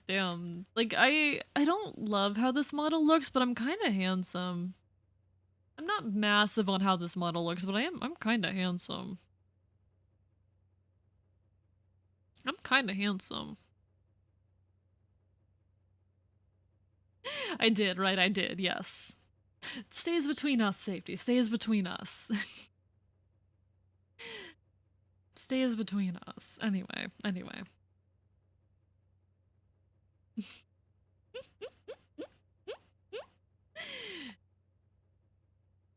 It reminded me of the specter from the SCP mythos. What do you mean? What do you mean? Anything else new out there? Translation, I would very much like to have an open bleeding eye. Why would you? Why would you? Alright, I'm gonna put... I don't remember what button it is. There we go, okay.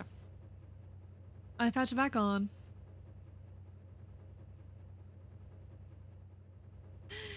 I would not recommend having an open bleeding eye. It was not fun. It was not a pleasant experience. No.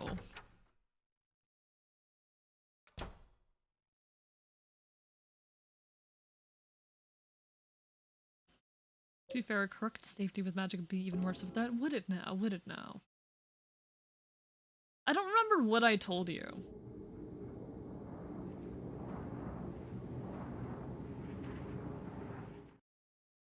I don't remember what I told you. I'll have to look back in our— don't say what I told you.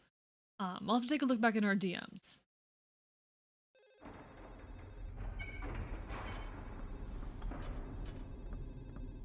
But here's the thing, like if I really wanted to, I do have the power and abilities to do a lot of things. And you could argue that I hold myself back.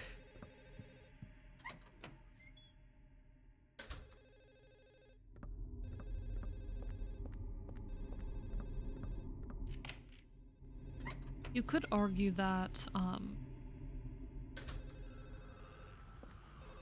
that I hold myself back by being the sort of anarchist that I am. But I think that's for the best. I think I care too much about humans and their well-being. I wouldn't want to have that level of power that I could otherwise have.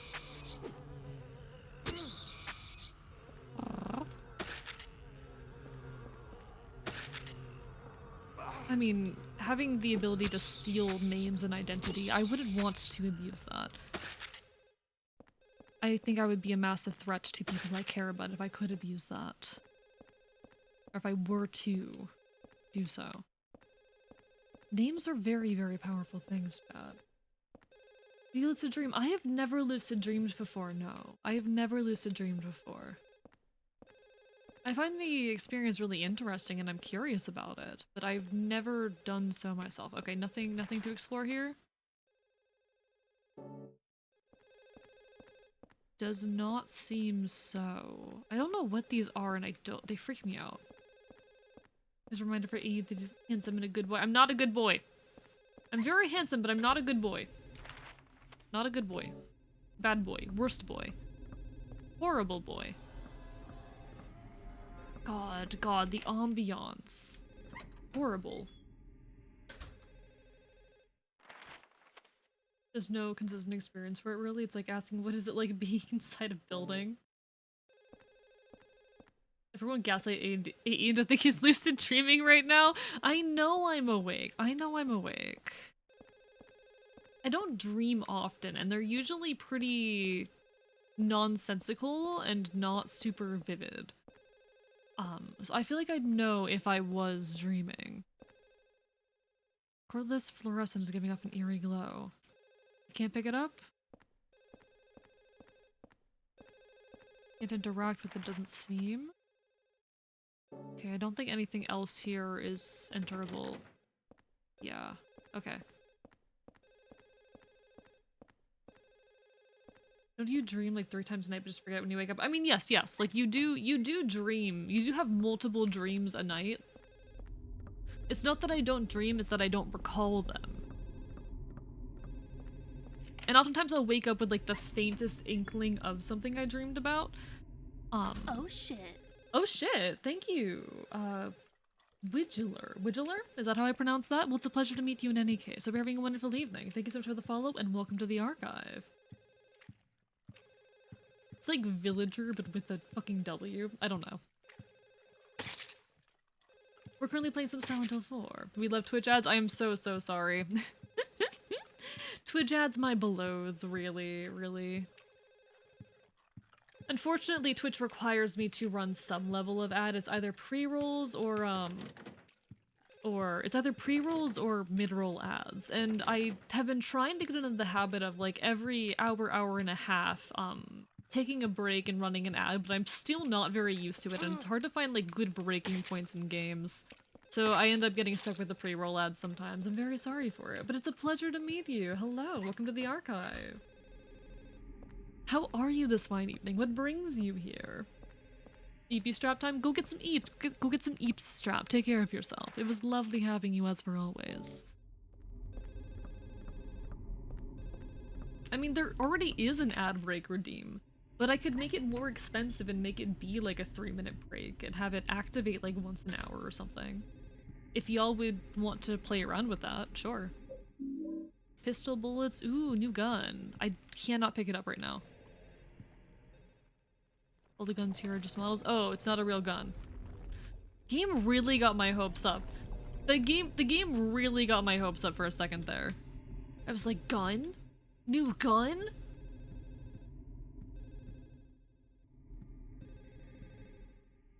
God, the game really. Oh. Okay, is there anything else I can interact with here? Yes, there is. God damn it.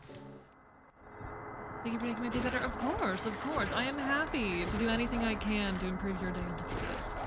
I may be a chaotic gremlin and I may bite and bark and cause problems, but I do enjoy the ability to enrich people's lives. And if there's anything I can ever do so, or do so, I am happy to. I take pride in my ability to improve the lives of others through my art. Is there anything over here? Did I come all the way here for nothing? God damn it. Alright, we get out. We get out. We make our escape.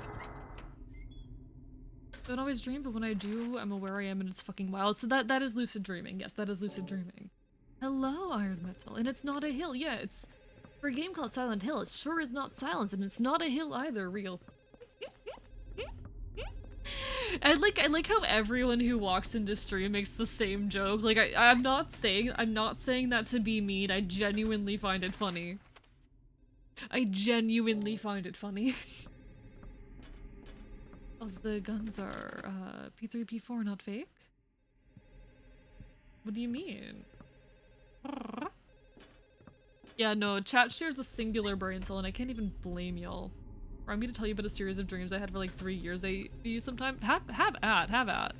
I once had a series. Okay, chat. I once had this series of like recurring dreams, in which Hatsune Miku was leading like a robot revolution, and she kept showing up and like staring over my nest and taunting me. I don't think it was like it wasn't like a robot revolution as much as it was like taking over the world with robots, but it was Hatsune fucking me. Oh, hello there, sir. How are you today? It was Hatsune fucking Miku, chat. It was Hatsune fucking Miku. This was when I was like 14, by the way. I was like 14 and having recurring dreams about Hatsune Miku taking over the world with a robot army. Kind of based on, well, no, I really don't want Hatsune Miku to take over the world with a robot army, but wild ass dream, would have it again.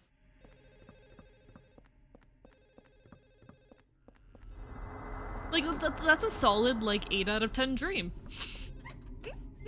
Did you get her autograph? I was terrified of her. But no, I've never lucid dreamed or anything of that sort. Okay, so I need to know who the— you don't— Mudkip, you don't know how— Give me a second, chat. Give me a second, chat. Hello, Blaziken Mudkip. Mudkip, you don't know Hatsune Miku? 1 second, chat. We're pausing the game for this. We're pausing the fucking game for this. Oh my god. 1 second. We share more of 0.25 of a brain cell. We take turns. Yeah, no. Chat is all sharing one brain cell, Vigiler. It absolutely is. They are all sharing a brain cell. I'm used to it. I'm used to it at this point. Why is this above? Or it's fine. Anyway, chat. Mudkip, how do you not know Hatsune Miku? How do you not know Hatsune Miku? I misspelled her fucking name. How do you not know Hatsune Miku? How? The most iconic yeah, that bitch. The most iconic Vocaloid. We're not gonna talk about the fact that I googled Hatsune Mike. We're not gonna talk about that fact. Nah. We love Hatsune Miku.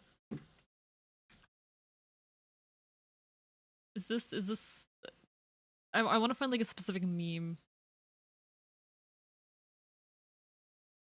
Is that the Grim Reaper? No. Okay, is this the one? Is this the one I'm looking for? 1 second.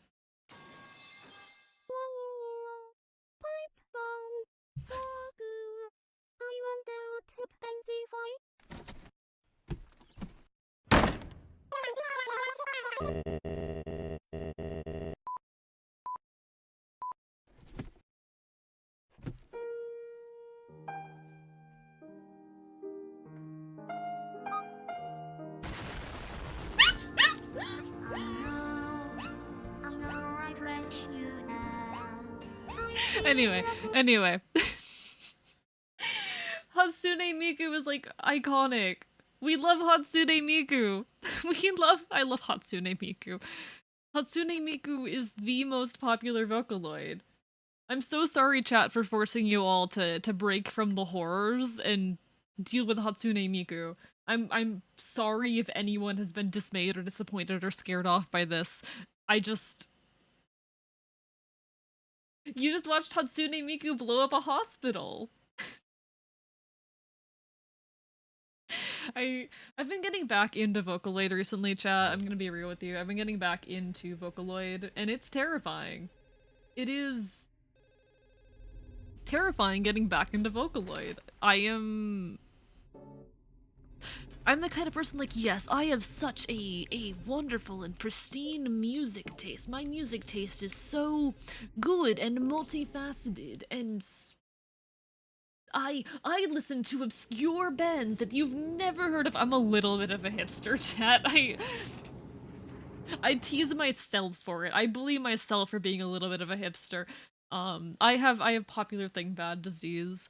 And I've been listening to Vocaloid again, and I'm like, God damn it!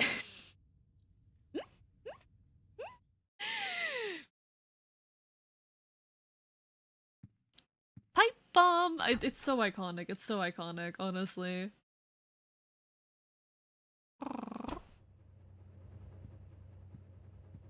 Even listen to .ext and .win files. I'm sure you do, Avi. I'm sure that is the music you actually listen to. Sure, buddy, sure. But no, I've started listening to Vocaloid again. There's some really good Vocaloid songs that have come out in recent years, and I can't wait until I have my 2.0 model. I have too many creative projects on my plate. Someone please fucking stop me. Because I want to, this year, I want to finish my 2.0, I want to start putting out covers, I want to start working on my original music, I want to work on YouTube videos. Like, I'm not normal. I don't have the money to hire anyone else to do it either. I'm nice, AV, not because I'm her, but nicer, but because I'm the chaos-free order-spreading version of her that doesn't want to... I don't know, I'm a bit of a chaotic bitch. I don't know about you.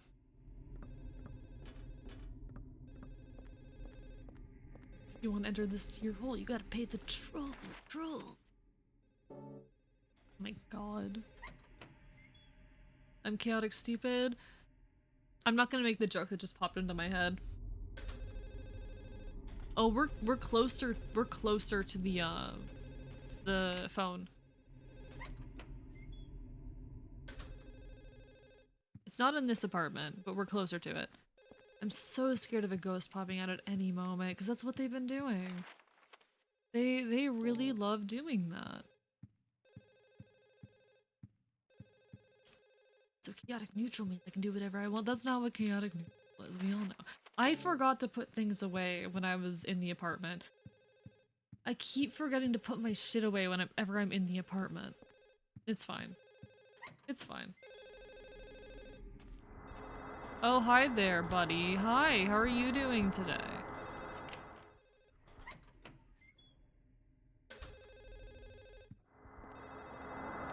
Please leave me the fuck alone.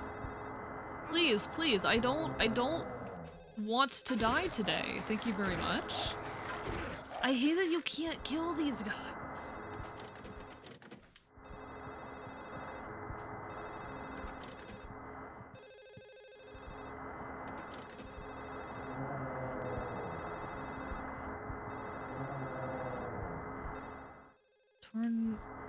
Wait. Was there an item in there? I can't tell if there was an item in there.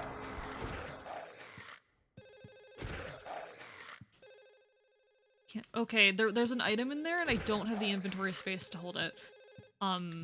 Shit. That is a problem. Okay. I have to go clear out my inventory, which fucking sucks. It's another trip back to the room. It's another trip back to the room, chat. Yeah, honestly, fuck D&D alignments. I am unlawful ordered. I mean, I think D&D alignments have their place. It's just that most people don't understand them or agree on what they mean. I think there is a place for them. In this one you do, and I hate it. I hate that there is a limited inventory in this particular game. I really don't like it.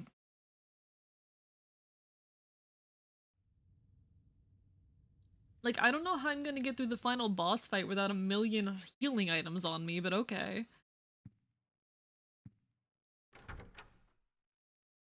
Referring to Nimurna alignments. Blue Tide is based in gathering knowledge and information. I know nothing about that.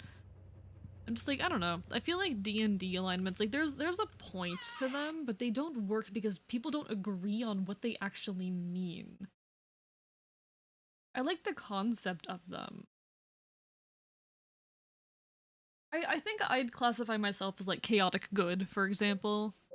I'm chaotic, but I am good aligned. They want me to put this under 302's door.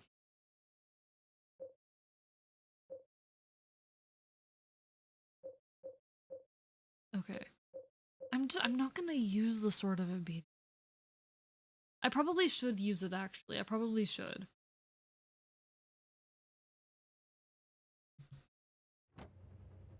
Personally, I like alignments being vague for the sake of more roleplay freedom.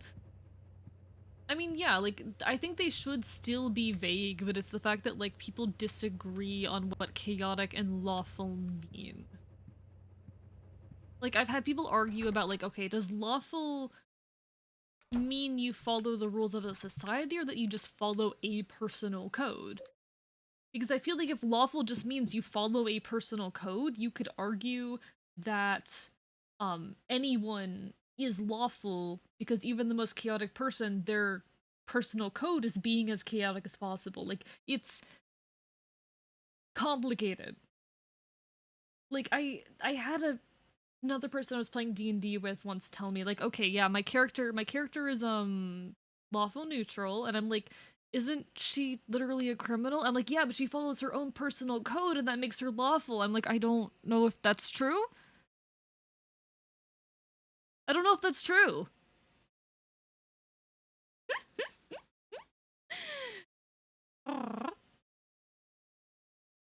I'm not a good boy, but I do care for the well-being of humanity. At least I want to think that I do, at the very least. You could argue on it, and I don't think I'm an inherently good person, Dad. I'll be real with you. I don't think that I am inherently a good person. But I make an effort to be good. I don't want to hurt other people. I don't want to, I want to do well by the people I care about. I want to fight for the betterment of society and the world in general.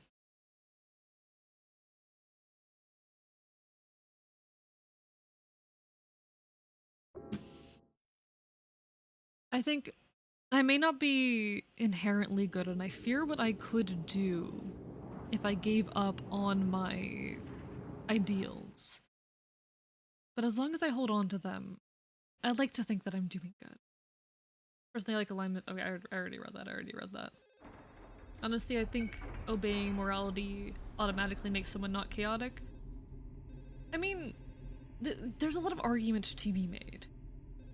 To me, lawful is more about credibility. Will they stick to their word or double cross you? That's one way of looking at it, definitely. I've seen lawful as having personal code, but also conforming to society, whereas chaotic is doing anything and everything in your power to get what you want.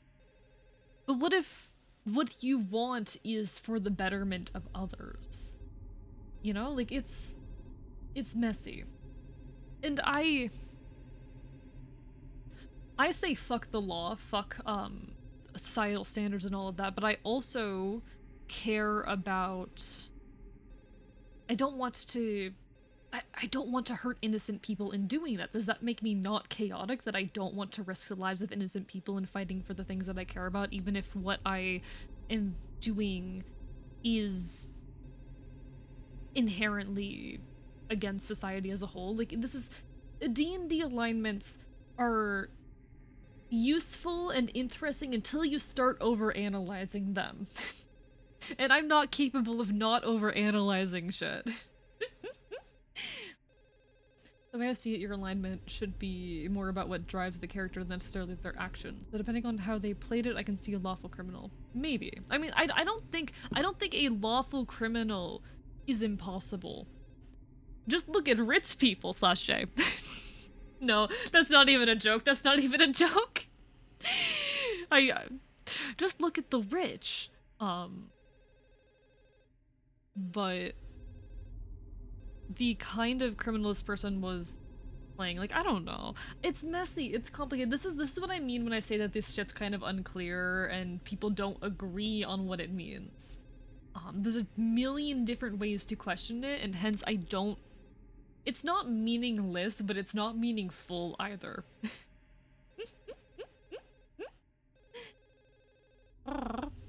It's a rule you choose to obey a law. I don't know about that. I don't know. My alignment is whatever the kind of mind I am that day. That's fair. Like, there is a reason D&D fiends are always lawful evil. They make deals and stick to them. Sure, though, they use underhanded tactics to manipulate those rules, but they still stick to that code. Interesting. That is an interesting take. Would that make me lawful? Because I do, to an extent, stick to a code, but that doesn't feel right to me. That doesn't feel correct to me.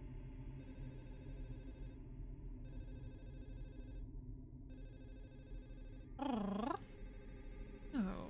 I hear the phone ringing. I hear the phone ringing. Sorry, I'm having a very interesting chat. Having a very interesting conversation. Bitch, you say you don't follow the law, and you're still staying on the ground following the law of gravity. Oh my god. One of my characters was actually lawful evil strictly because they were a capitalist. No, yeah, no, capitalists are lawful evil. Let's be real here, chat. I'd love having a, big bad evil guy be lawful. They refuse to do anything outright wrong. I mean, I don't think, again, I don't think that's like a, refusal to do anything inherently, or wrong. I think... Chat, am I lawful or chaotic? I feel like there's very good arguments for either, and that scares me. I feel like there's very good arguments for both, and I don't like that- Please let me through the door. I don't like that there are good arguments for both. Please leave me alone. There was an item here somewhere, and I don't know where it is. Leave me alone. Okay, okay, okay. Give item. Give item. Give item. Where item? Hello.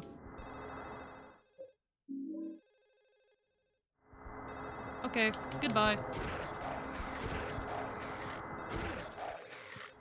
You know what? Can I menu quick enough to do this?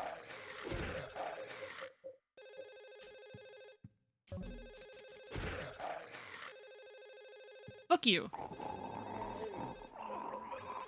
Fuck you. I'm using the sword, chat. I call you chaotic based off vibes alone. Like, it's in...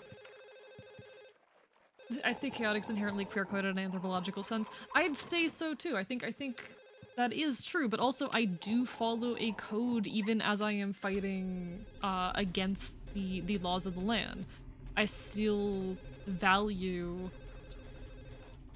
I don't like that voice. I do everything in my power to not harm innocent people. Shit like that.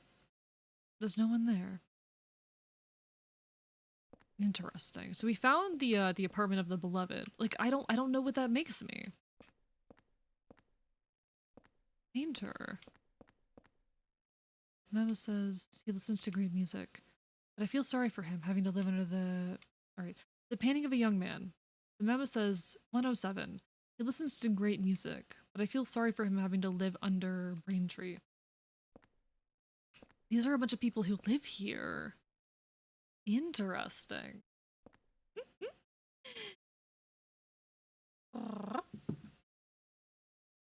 Like, I had one campaign where the party actually just decided to join the evil guy on his quest because they realized he isn't actually evil, just misunderstood. He was trying to save the world from destruction.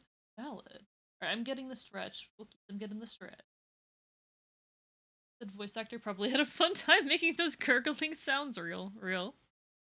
Hope your Wi-Fi's okay, Evie. Do you log dreams? Not currently, no. Not currently. They fade from my memory far too quickly. Maybe I should, but I don't know. You know what? Maybe I should. It's a painting of 2 adults and a lot of children. The memo says 206. How can they even sleep with so many kids? Besides that, they have to live next to Braintree.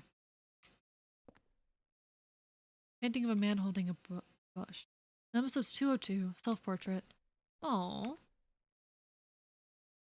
Painting of a nurse. On the memo it says 106. My beautiful darling. Lately she's been bothered by a stalker.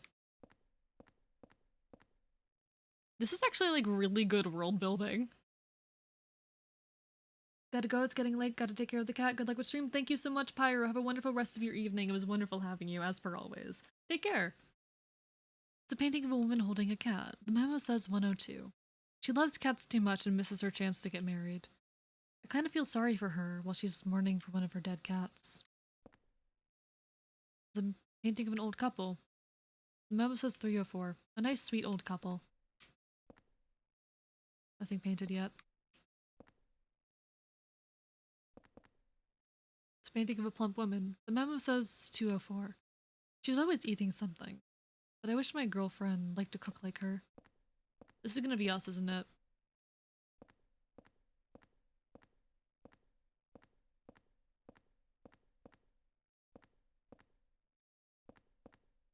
Okay, nothing to read there, actually.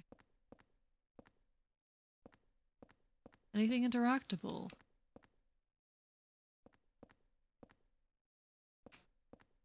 Oh, I'm spooked by this room right now, chat, low-key. It shouldn't be, but... Lawful good and evil almost fight. They have rules they set up in a sense of honor. A fight between chaotic good and evil will involve backstabbing. So here's the thing. I follow a personal code, but I'm also a liar, like constantly. I like lying. Like I feel like there's good arguments on either end and I wouldn't even know which argument to make. It's a painting of a man drinking alcohol. The memo says 203. He's so noisy. I wish he would stop all that drinking and fighting. That makes you neutral in my book, but I don't think I'm neutral. And that's chaotic because you aren't informing your phobia rules. I see, yeah. I don't know, because I do have a code that I work by, but also I love lying. Chat, I love lying. Chat, did you know that I fucking love lying? Chat, were you aware that I am a liar?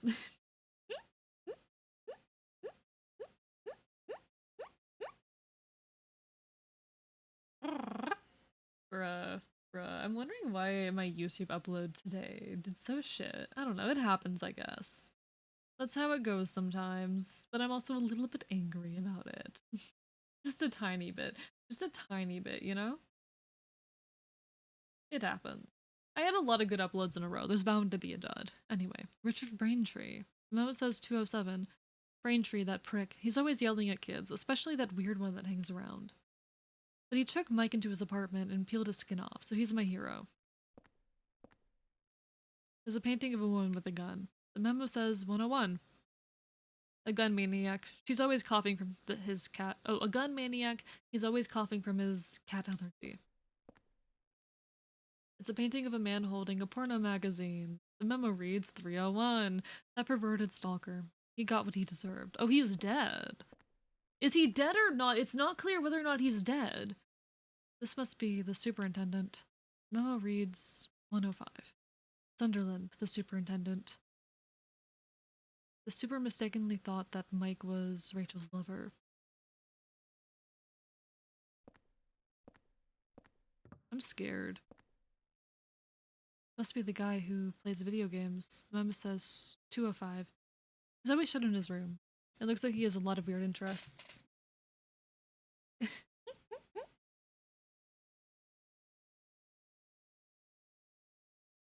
don't know.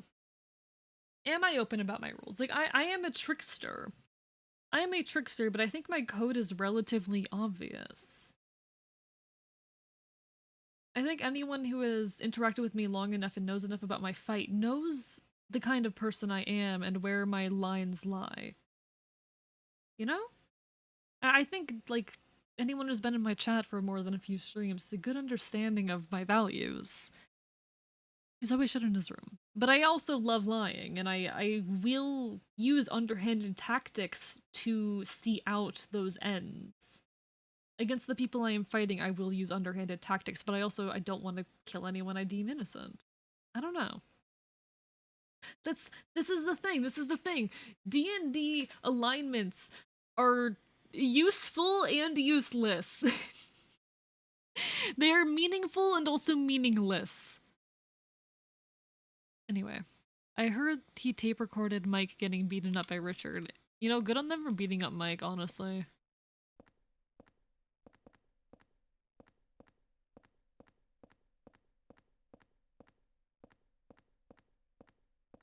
Alright, I'm scared of what's gonna be in this room if it opens. Okay, okay.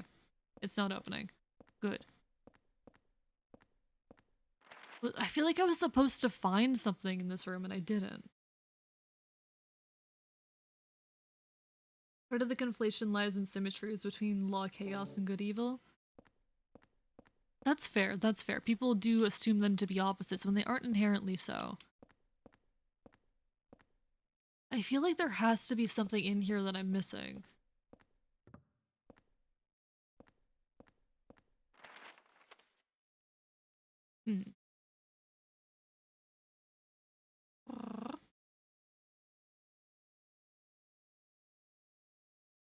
Hello, McDoomington. I would just kick Mike out. Easier said than done. Easier said than done. There are tenant rights and all of that. Tenants have rights and they do deserve rights. Okay, that is a spooky guy. A ghost. Let me just get by you. Don't mind me. Oh my god, stop. Please get your hand out of my chest. Thank you very much. Listen. I only let men reach into my chest and grab my heart. Sorry. Oh god, please tell me there's not anything important in here.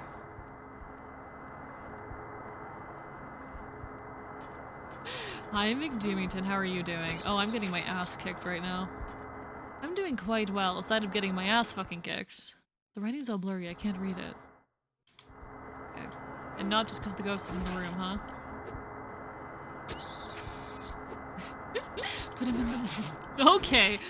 Alright, Killer Dave. Fair enough. Can I read it now? No. Okay, so it had nothing to do with the ghost, I just can't read it. Doesn't seem like there's anything in here, thank fuck. Get me out. Yeah, I hope you're doing well, McDoomington. On the subject of D&D in a whole, I want to tell a story about how I caused one of my players immense emotional and psychological pain. Feel free. Hypothetically, if someone was born that caused people to die just by existing and there was zero way to contain this effect non-lethally, would you consider killing them to stop them from killing others? That's a tough one. But it's a hypothetical that can't actually happen, so I don't give a fuck. I don't think it's useful to consider hypotheticals like that.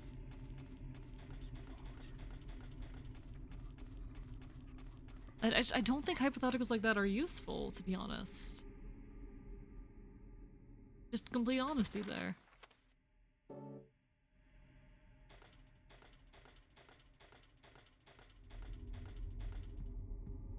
They're fun though? I mean, I guess. I could recognize why such an individual might need to die, but I don't think I could do it myself. I don't think I could do it by my own hand.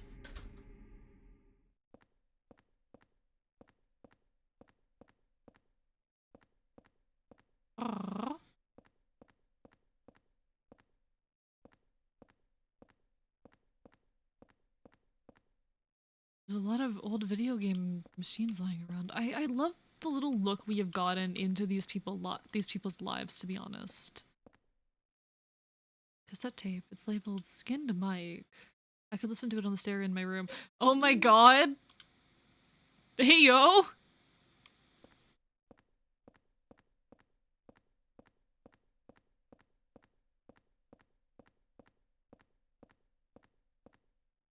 Oh, there's something there.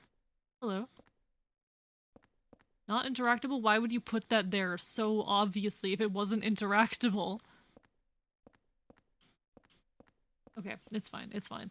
I want to go listen to this tape, but the question is if I do that right now. It's Hatsune Skinned Mike! I hate you. I hate you. Oh, hi there! Hi there, doggy! Hi! Hi there, doggy.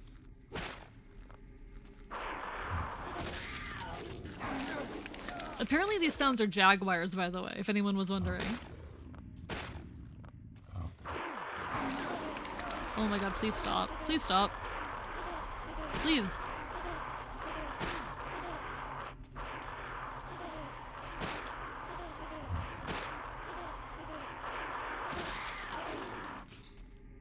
Oh my god.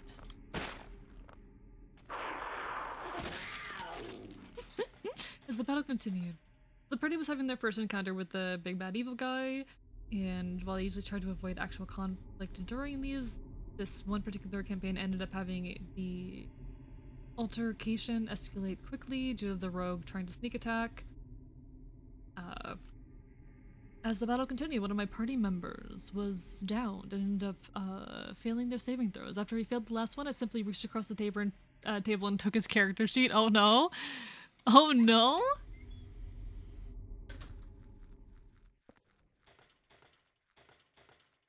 So I've never actually had a D&D character die. I've come close. Baby's bad. I've come very close. But I've never actually had a character die. In fact, I had a plot-relevant near-death. Like, this was a planned by the DM that I would almost die. The DM was like...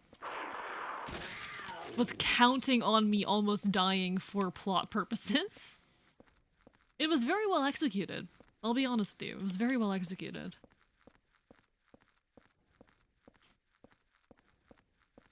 Aww. What the dog doing? We're not microwaving the child. We're not putting the child in the microwave.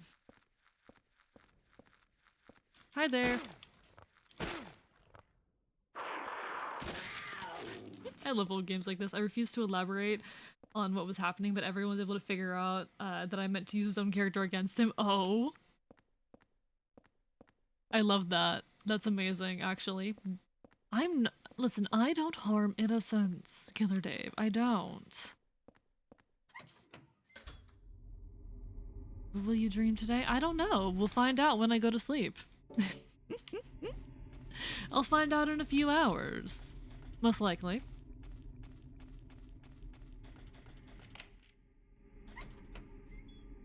Keep in mind that his character had been going through almost 5 years worth of campaigns. Oh, I love that, low-key.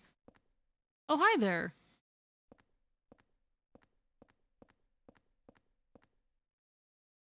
the gun Richard was using.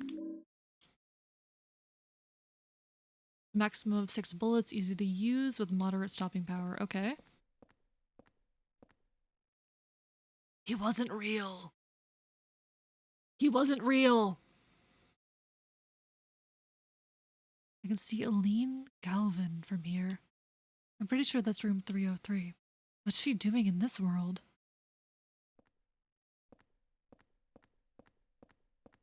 Return the next session with the new character that was built specifically to counter his old character? Killer Dave, you say that when I'm actually schizoaffective. Like, no joke. I feel like I should talk about it less than I have been, low-key, but we're already here. It's not that that I mind talking about it. I just worry about the impression it would give others. But maybe that's stupid of me. Welcome back, AV. Hello. I like talking openly about complex topics, including my own mental health, but I also worry sometimes that maybe I should be less open about it. I don't think it's a bad thing to talk about, though. I don't know, it's complicated, it's messy. The pain that leading up to the final confrontation, I isolated him from the party and made him fight a corrupted version of his old character. The pain that I put the man through? Hell yeah. Good shit. Good fucking shit.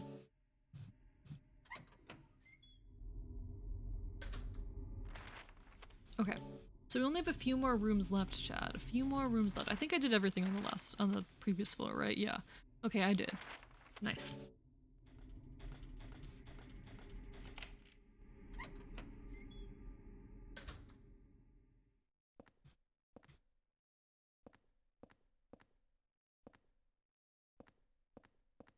Okay. Anything interesting in here? But no, I did once have a planned intentional character death in a D&D game.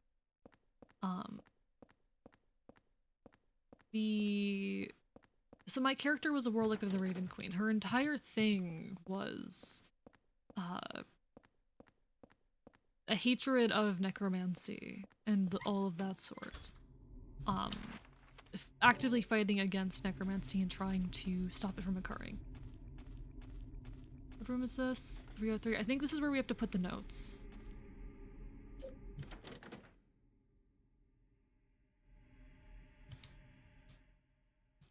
What do you mean you can't use this here? What door am I supposed to put these under?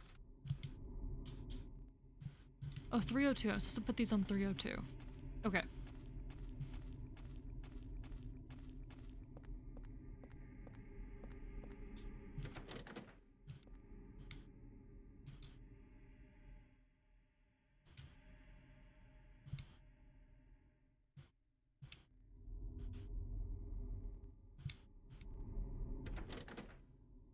Okay. What have I not done here? What have I not done? Yes, yes, even that kind of necromancy. Okay, but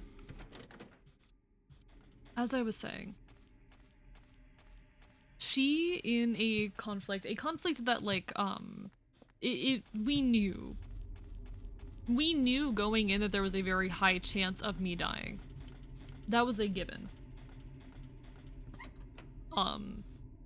This DM had some custom rules around like casting spells higher than your own spellcasting ability. Where like you could do it, but it could kill you. That was essentially the deal. Like you can cast this spell, but there's a very high chance it will kill you in the process. So, we do so. But I have to do this, so I have this spell that's significantly higher level than what I've got. I make my checks, I fail, I am actively dying. And the DM in intense detail describes how my character feels as she is dying. The way that she initially accepts it, as this is what was always meant to be, that death is this final thing, that she would always die. it was simply fate that eventually she would die. And then the sudden striking realization that for the first time in her life, she actually has something to live for. As she had recently reconnected with a family that she didn't remember having.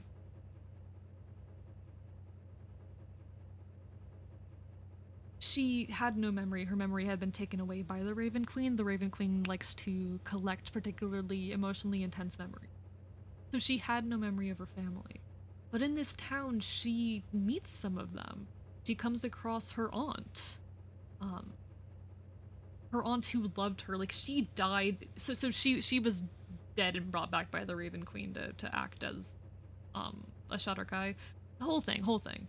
Long story. um but she had no memory of any of this. She had no recollection of any of this. And she comes across her aunt. She had died in her aunt's arm. Her aunt, seeing her, looked as if she was seeing a ghost. She, even in her sparse interactions with this woman and with her family, began to unravel bits and pieces of her old life. And as she is laid there, dying, actively dying, feeling the peace and acceptance of death around her, she has this sudden moment, this sudden realization that for the first time in her life, she has something she wants to live for. For the first time in her life, she doesn't want, not that she doesn't want to die, that she cares about living. For the first time in her life, she isn't willing to lay down her life. She gets revived by the cleric, who is also casting a spell way beyond his level and risks his own life in doing so. They both have like near death experiences, spend the next few weeks recovering, but it was very powerful, I think. It was essentially this like planned plot relevant death, all coming around to this conflict that she would have between her own desire to protect the Raven Queen's will versus her desire for her own life. And the fact that she has now betrayed her own ideals in an act to preserve that love of life.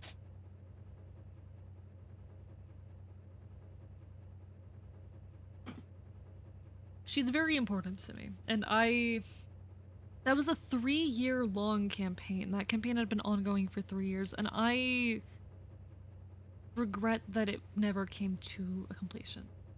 I wish that I had the power to write the rest of it, but I don't think I could ever do so satisfactorily.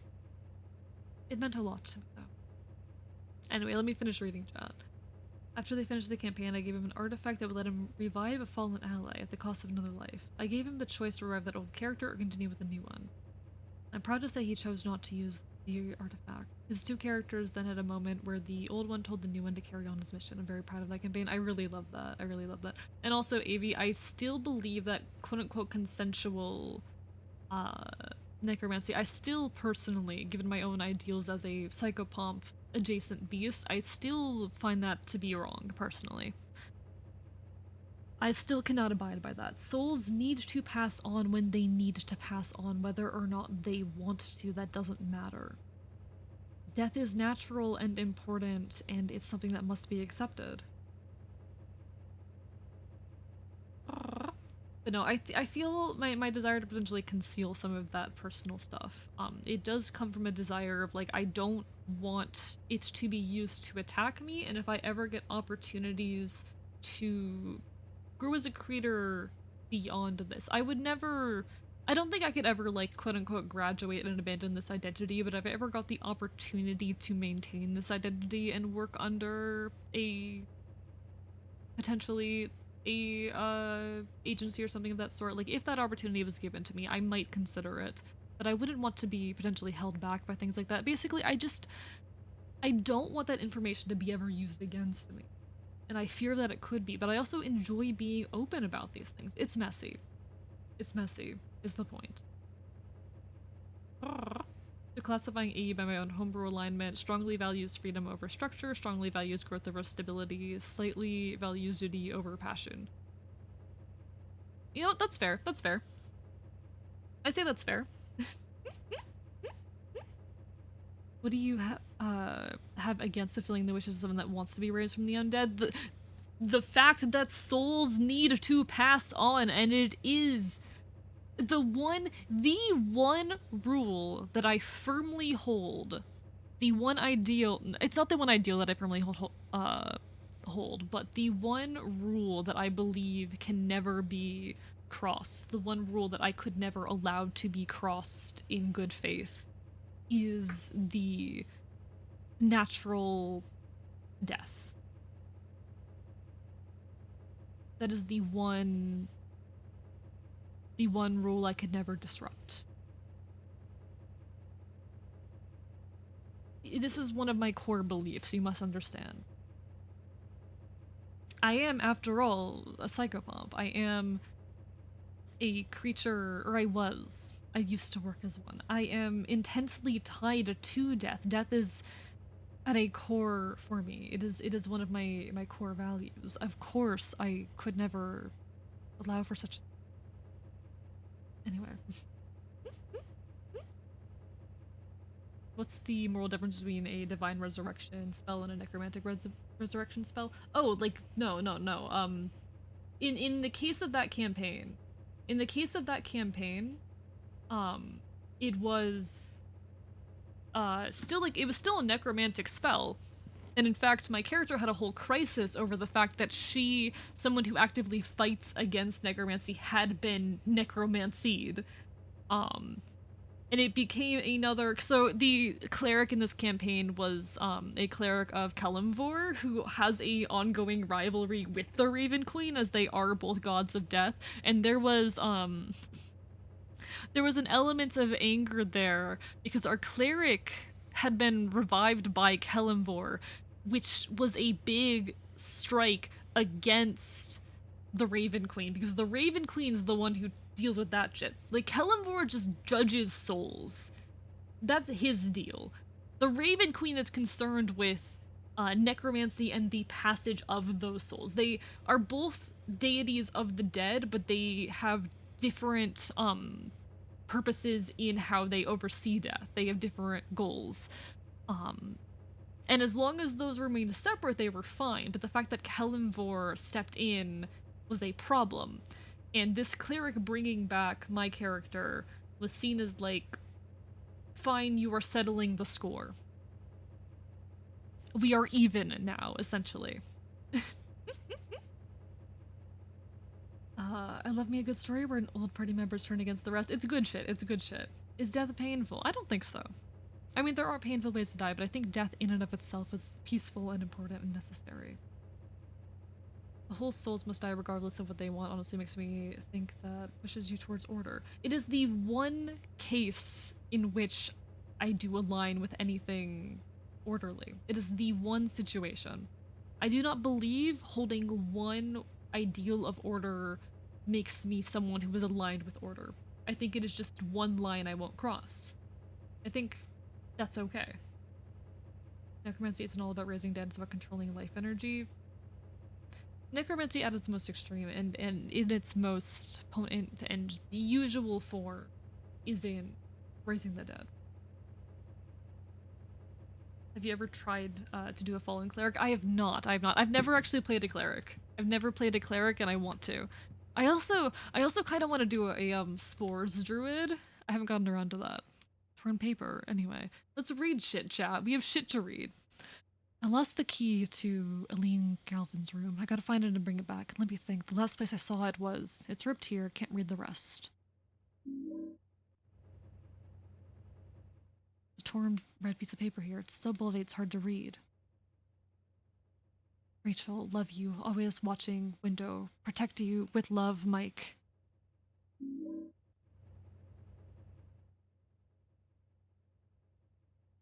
I think having that one rule requires several other sub-ideals that are also standalone ideals of order.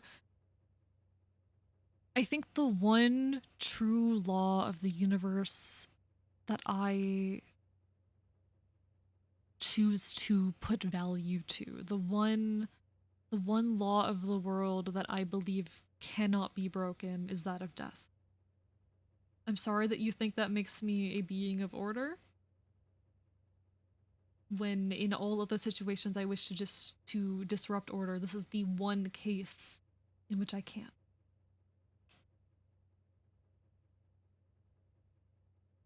I am not a being of order. I disdain order. Except for this one case. From my experience with near-death experience, death isn't as painful as much as it's just terrifying to suddenly realize you can't fully feel your body and you kind of panic, unable to express it. I've had a near-death experience. I made peace with my fucking death. Like, it was terrifying, the realization that I was dying. I made peace with it in that moment. I made peace with it. I picked up the key that Aline from room 303 must have dropped. I thought I'd return it, but she wasn't home. I guess I'll give it to her at supper. May 20. Who is that from? Who is— I don't know where I find the key to 303.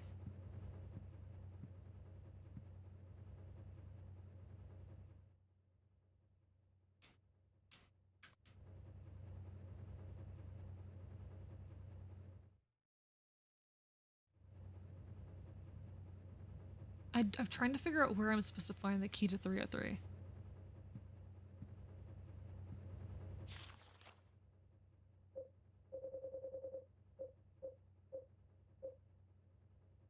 Umbilical cord, Mike's love letter.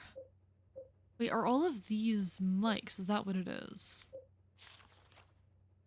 Found something that's extremely effective against the ghost. Don't need that one. Picked up the key that Aline from 303 must have dropped. I thought I'd return it, but she wasn't home. I guess I'll give it to her over supper.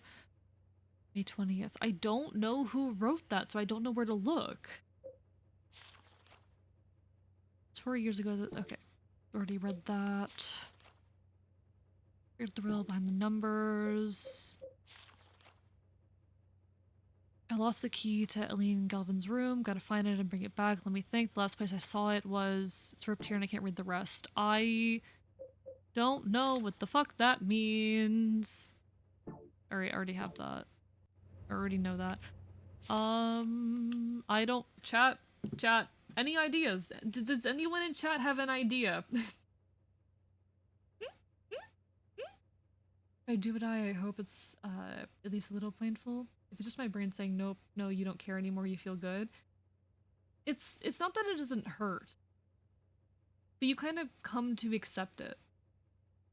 I think so anyway. Admittedly, this was not like a sudden near-death experience. This was me decaying in a way. This was a kind of slow death where I had the time to come to terms with it, but personally, you'd rather go down screaming? I'd rather go down fighting, but when my time comes, my time comes. I would not consider it a failure to go down fighting. To go down having served my purpose, having protected the people that I care about. If I go down fighting, good. I'm tempted to look this up just because I'm tired.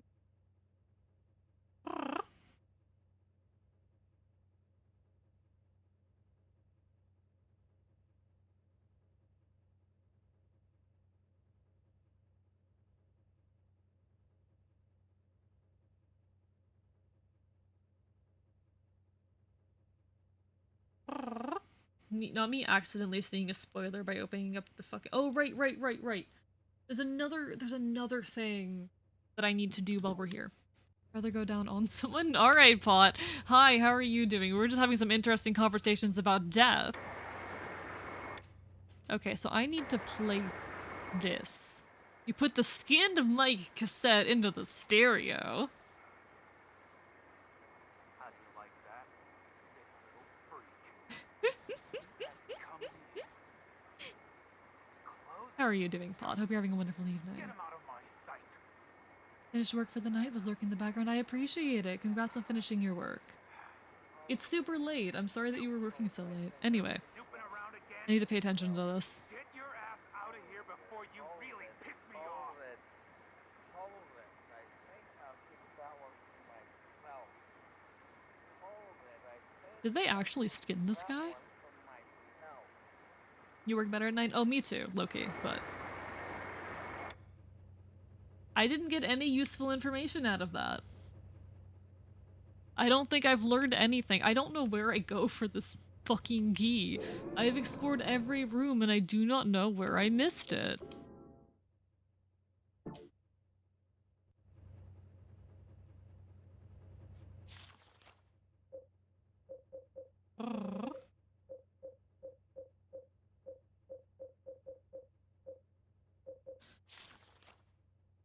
I lost the key to Lee and Gavin's room. I gotta find it and bring it back. Let me think. The last place I saw it was. I don't know what that means. I don't know where I need to go. Today was I procrastinated a lot this past week and now it's time to get ahead of schedule. Now, you know what? Fair. I need to have some of those nights, but the problem with having ADHD is that they don't fucking happen. ADHD is a curse. I honestly, I hate having ADHD. I hate having ADHD, it's very annoying. I don't want to look this up in a guide, but I might have to. You're at room 304 because you don't have the keys when you start up here. Checking inside, you'll find pistol bullets.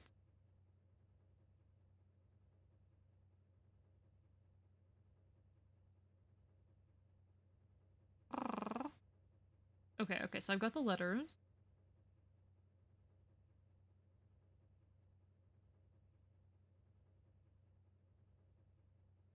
Wait. Oh, so I'm missing a letter. I'm missing a letter. Red diary scrap.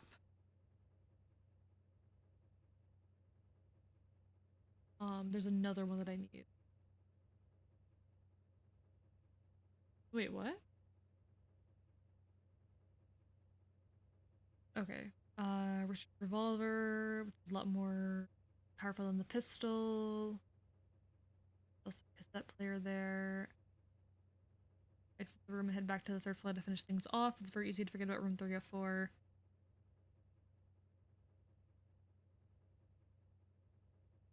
I've obviously missed something, but I don't know what it is I've missed. There's something I've missed. Something important.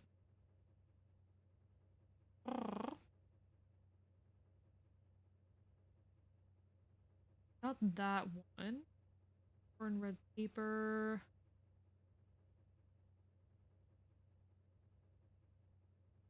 I don't know what it is I'm missing. Thank you for the stretch. My favorite idea that I've been trying to do well for a long time is some sort of warlock turned cleric or something. Then later down the line, the party is in trouble. The only way for them to throw it away and return to their dark past. I kind of vibe with that. Hey, if if a DM will let you do it, then do it, you know? What am I missing? I don't know what it is that I'm missing, chat. I don't understand what I'm missing. Okay, just that everything is all right. It's okay.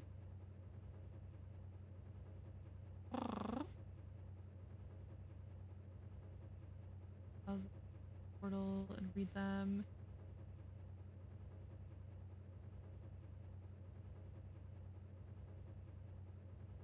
There's 3 red papers. You'll find the following. Okay, so I've read all of those. Okay. Moving to first floor's east wing.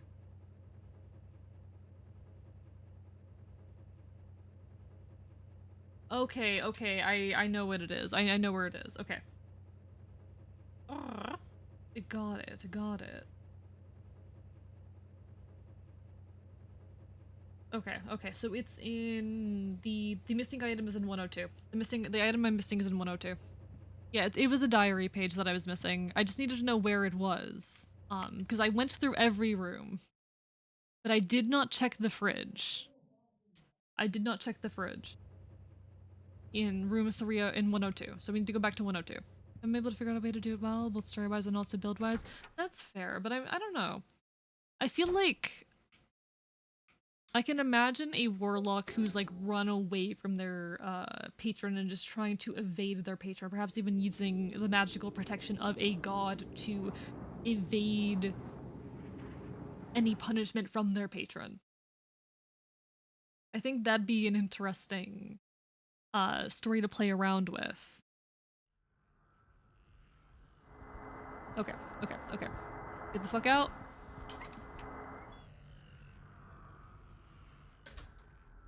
Need to go back down to the first floor, and we need to go to 102.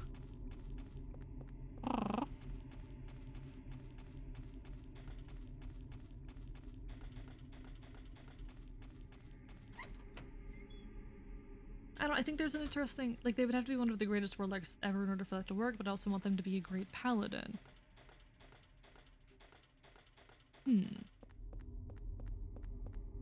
Okay, so the issue you're having then is them not being, or they're building a warlock that's powerful enough to be better than what they would have been as, oh, I hate that noise, as a paladin or cleric or whatnot. Is that the issue that you're having? Because that's a bit of a different situation then. Alright, we need to get to 102.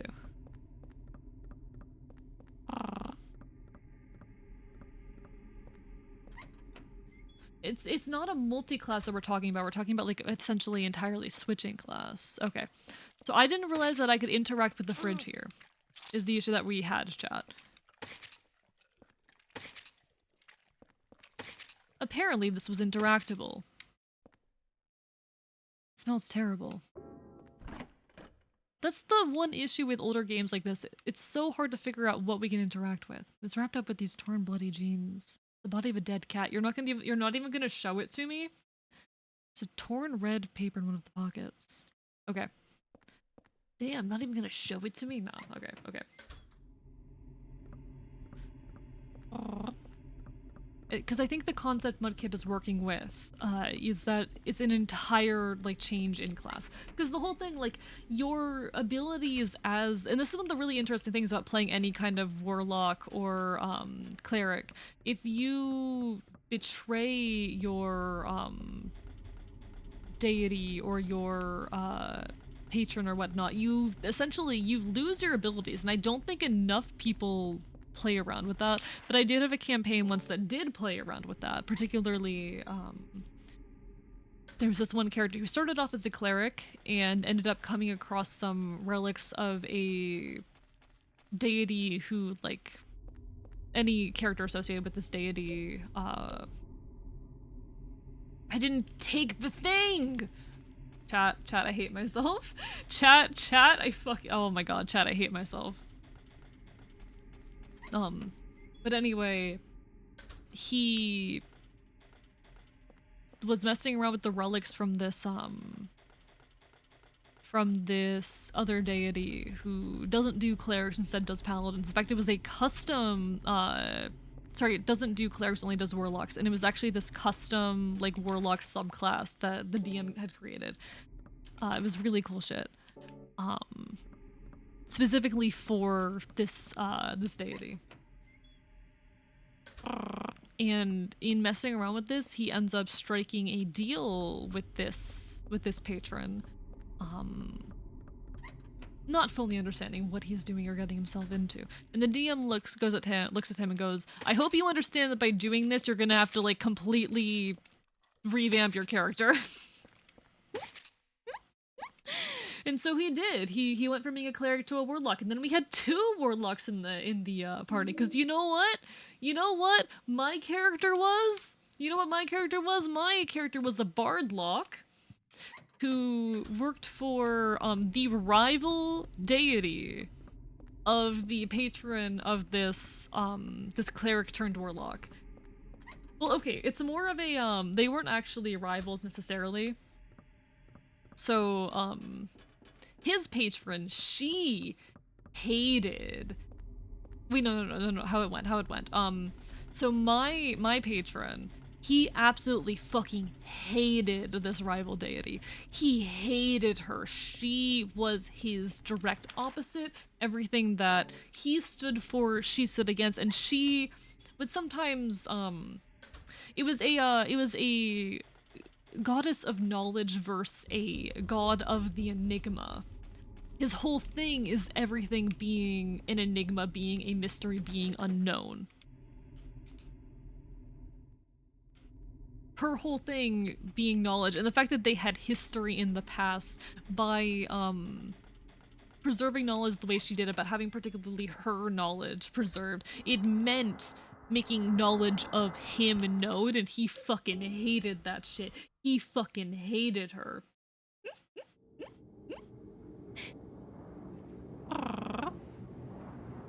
So immediately, and okay, she didn't actually have any hard feelings towards my patron. Like, she doesn't hate him. She thinks he is dumb and annoying, and that his entire goal is stupid and contrary to hers, but she doesn't hate him. However, she did have a particular vendetta against my warlock, my bardlock, because I was starting to learn her like secret language. I had picked up bits and pieces of her secret language that she used in communications with the warlocks that she is a patron of, etc.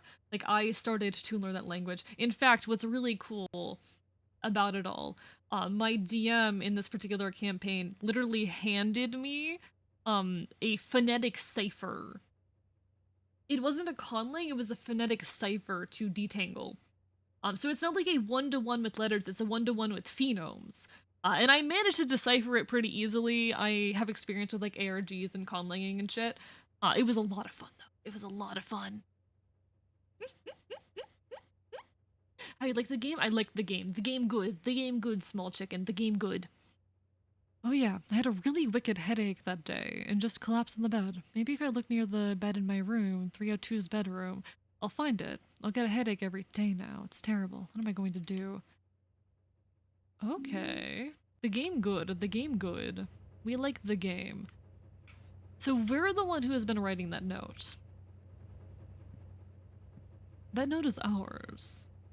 Like a redeemed warlock that chooses the path of righteousness, but then to save their party or perhaps even the whole world, rejects their deity to attain a stronger power and act of self-sacrifice. There's gotta be some way to figure that out.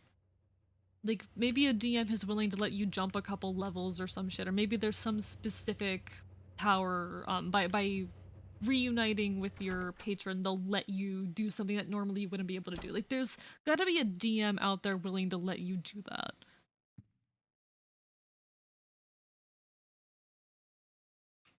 Okay, where do I find it?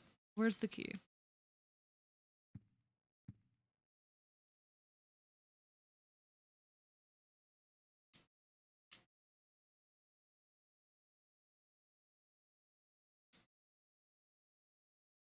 The red diary is set under my bed. How do I look under my bed?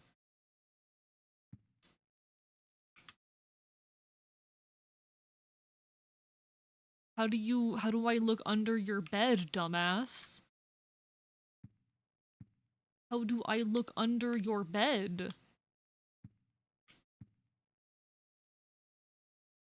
Hello? There's something on the ground. With a doll key. Key with a girl's doll keychain attached. Forget the reason engraved on it. I've been toying with the idea of an artificer who manages to channel the power of some deity and uses it to accomplish things that an artificer shouldn't be able to do. Like that episode of Rick and Morty where they go to Valhalla and channel the energy of Norse gods. I've never watched Rick and Morty, so I can't say anything about that, but I think it's long it's been since those sheets were changed. At least a week.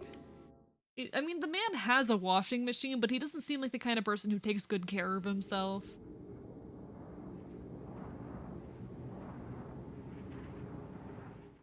Anyway.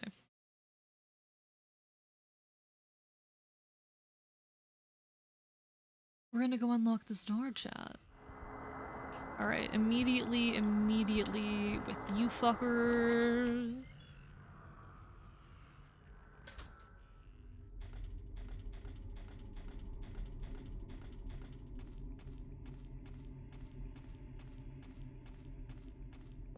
We have my door, and then we have the door that we're actually looking for. Hi there, Aline. Oh, damn! That caught me off guard.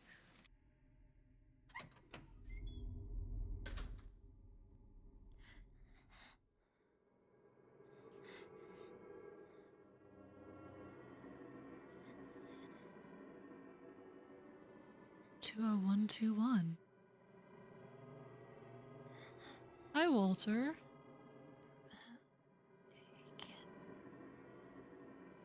Thanks.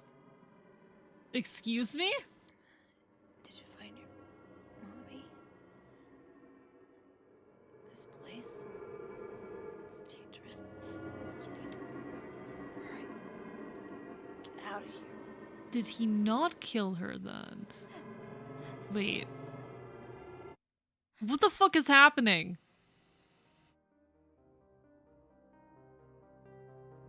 Was it the kid or not?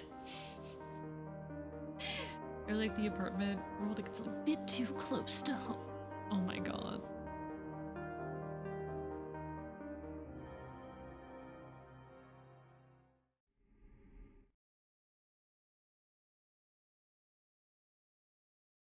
Alright then.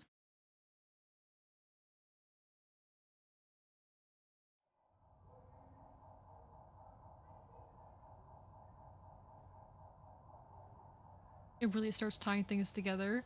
No, it really does. Like, I've had a handful of moments throughout the stream where I've been like, are you Walter Sullivan?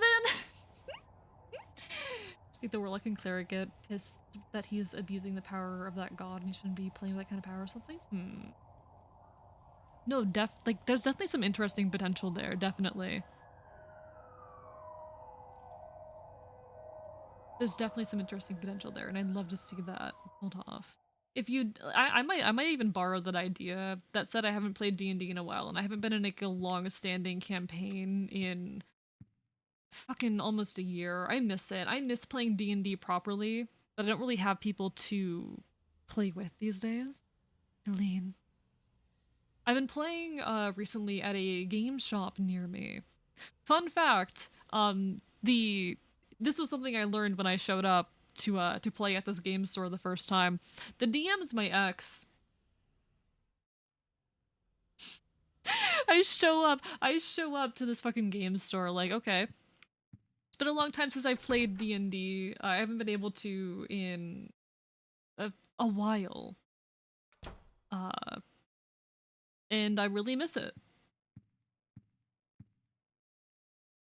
Fucking, and I show up to this being like, okay, it is time to play D&D for the first time in many months, and the DM is my fucking ex. D&D collab confirmed. Who would I collaborate with? Who the fuck would I collaborate with? Pot, what D&D players am I gonna fucking collaborate with?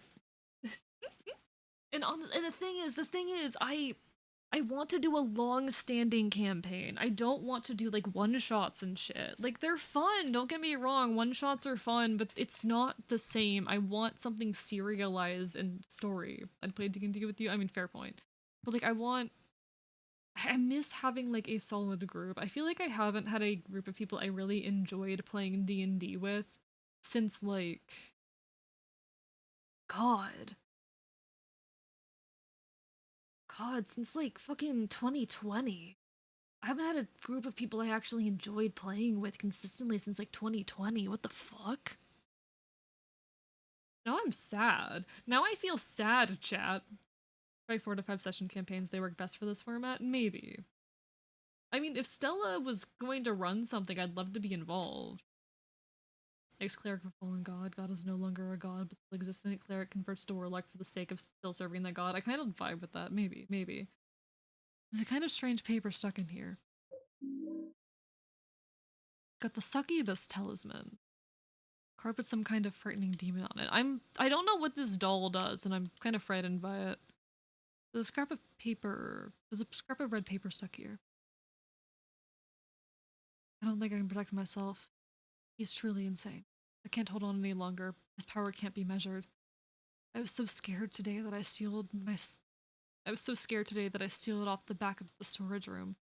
I wonder if Aline Galvin is okay. She has no idea what's going on. But she's in danger nevertheless. July 13th. You to horror? Oh. Now, if Stella was going to, like, do something and invited me, I'd 100% say yes. 1, 2, 3, 4, 5, 6, 7, 8,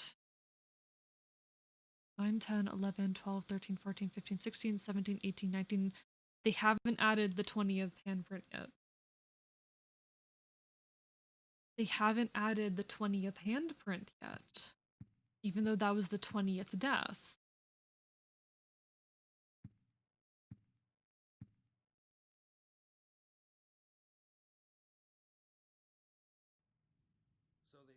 I knew it was gonna turn around and look at me. I knew it was gonna happen. I have been calling that this entire game. Well, they never got the scumbag behind round 2 a few years back. Maybe it's the same. The 21? No, it was he wants to kill 21. He wants to kill 21 people. I knew that doll was gonna turn around and stare at me. You know Sullivan killed himself. Fucking hate that.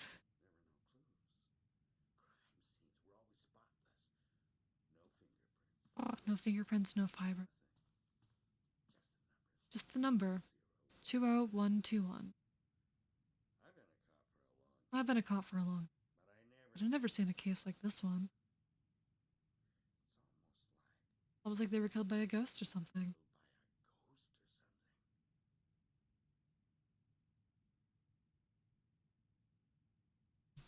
Alright, folks. Anything else that's changed around here? Anything else? Real quickly.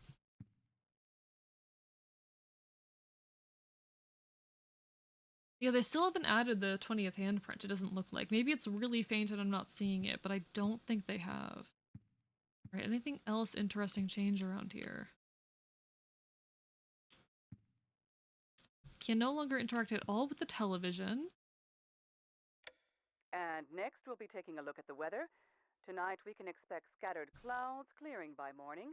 Tomorrow looks to be quite a nice day with warm and sunny weather. It's a fun fact, chat. I wear my headphones backwards, so directional audio always trips me up. And enjoy your weekend. Anything else to say? Nope. The message did not need a paragraph of XCOM explanation at the end. No, oh my god, am I gonna fucking read this? It was inspired by you, of course, and teensy bit by the chosen warlock from XCOM 2. The standard Advent prisons are referred to as priests, and they follow the elders as blindly as gods. But the chosen warlock genuinely understands the elders to a degree and is aware of some of the horrors beyond humans' comprehension tied to them. And yet he still chooses to worship them as gods, so he is the chosen warlock. Interesting. Or hear me out, wizard who, through his research, discovers the existence of an old forgotten god, then converts to serve this god. Nobody had ever heard of them, but they are actually one of the most powerful gods in existence, who has been waiting for the day people start worshipping him again. Interesting vibe. Interesting vibe. Doesn't look like there's anything too unusual happening out the window.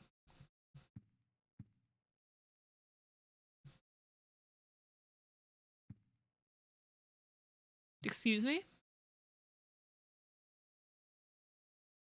Where's that noise coming from?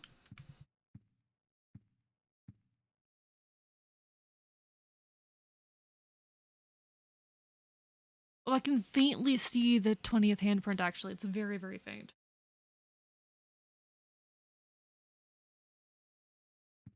I do think, though, folks, that this will make a good ending point. We're about 5 hours in.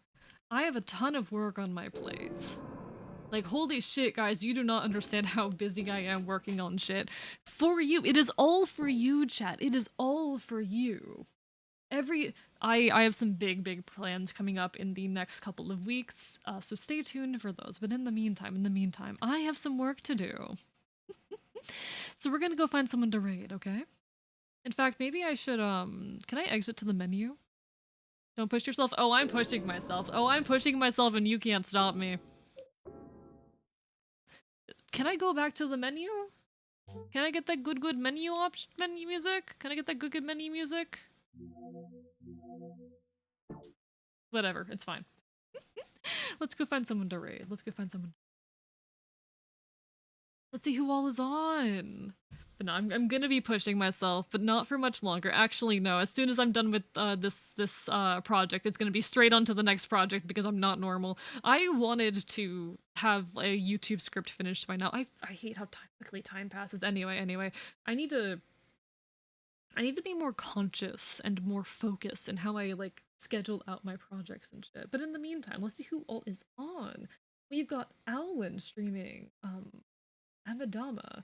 We got Snacko doing some Pokemon Fire Red. Is that a Nuzlocke? Oh, it's an Ironmon.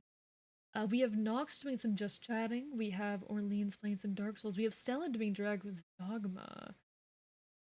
We have anyone else look interesting? Anyone else? We have Woo doing some Helldivers. That's an option. I haven't rated Woo in a long time. How long has Woo been going? Let me take a look. I think I might go after Woo. Does anyone have any opinions out of what I've listed? Stop redeeming text to AEs right before I end stream. I'm trying to find. Okay. Hello, and welcome to your new fire suppression department position. Now, you may be asking yourself, what does this new position entail? And let me tell you, it's very simple. We put out fires. Not physical fires. No, we leave it up to the Foundation Fire Rescue Department.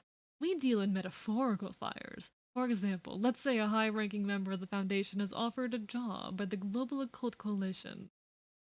Alright. Avi, why do you redeem a text to AE every time you hit 1k? Like the one who's playing Conquest. Is anyone playing Conquest? I don't know if anyone is.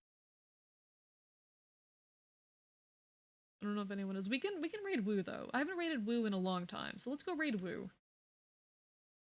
Alright, everyone, go give your love and support and appreciation to Woo. He is a flesh tuber, but I met him a long time ago during a Among Us collab, and he's pretty cool and he has a good voice.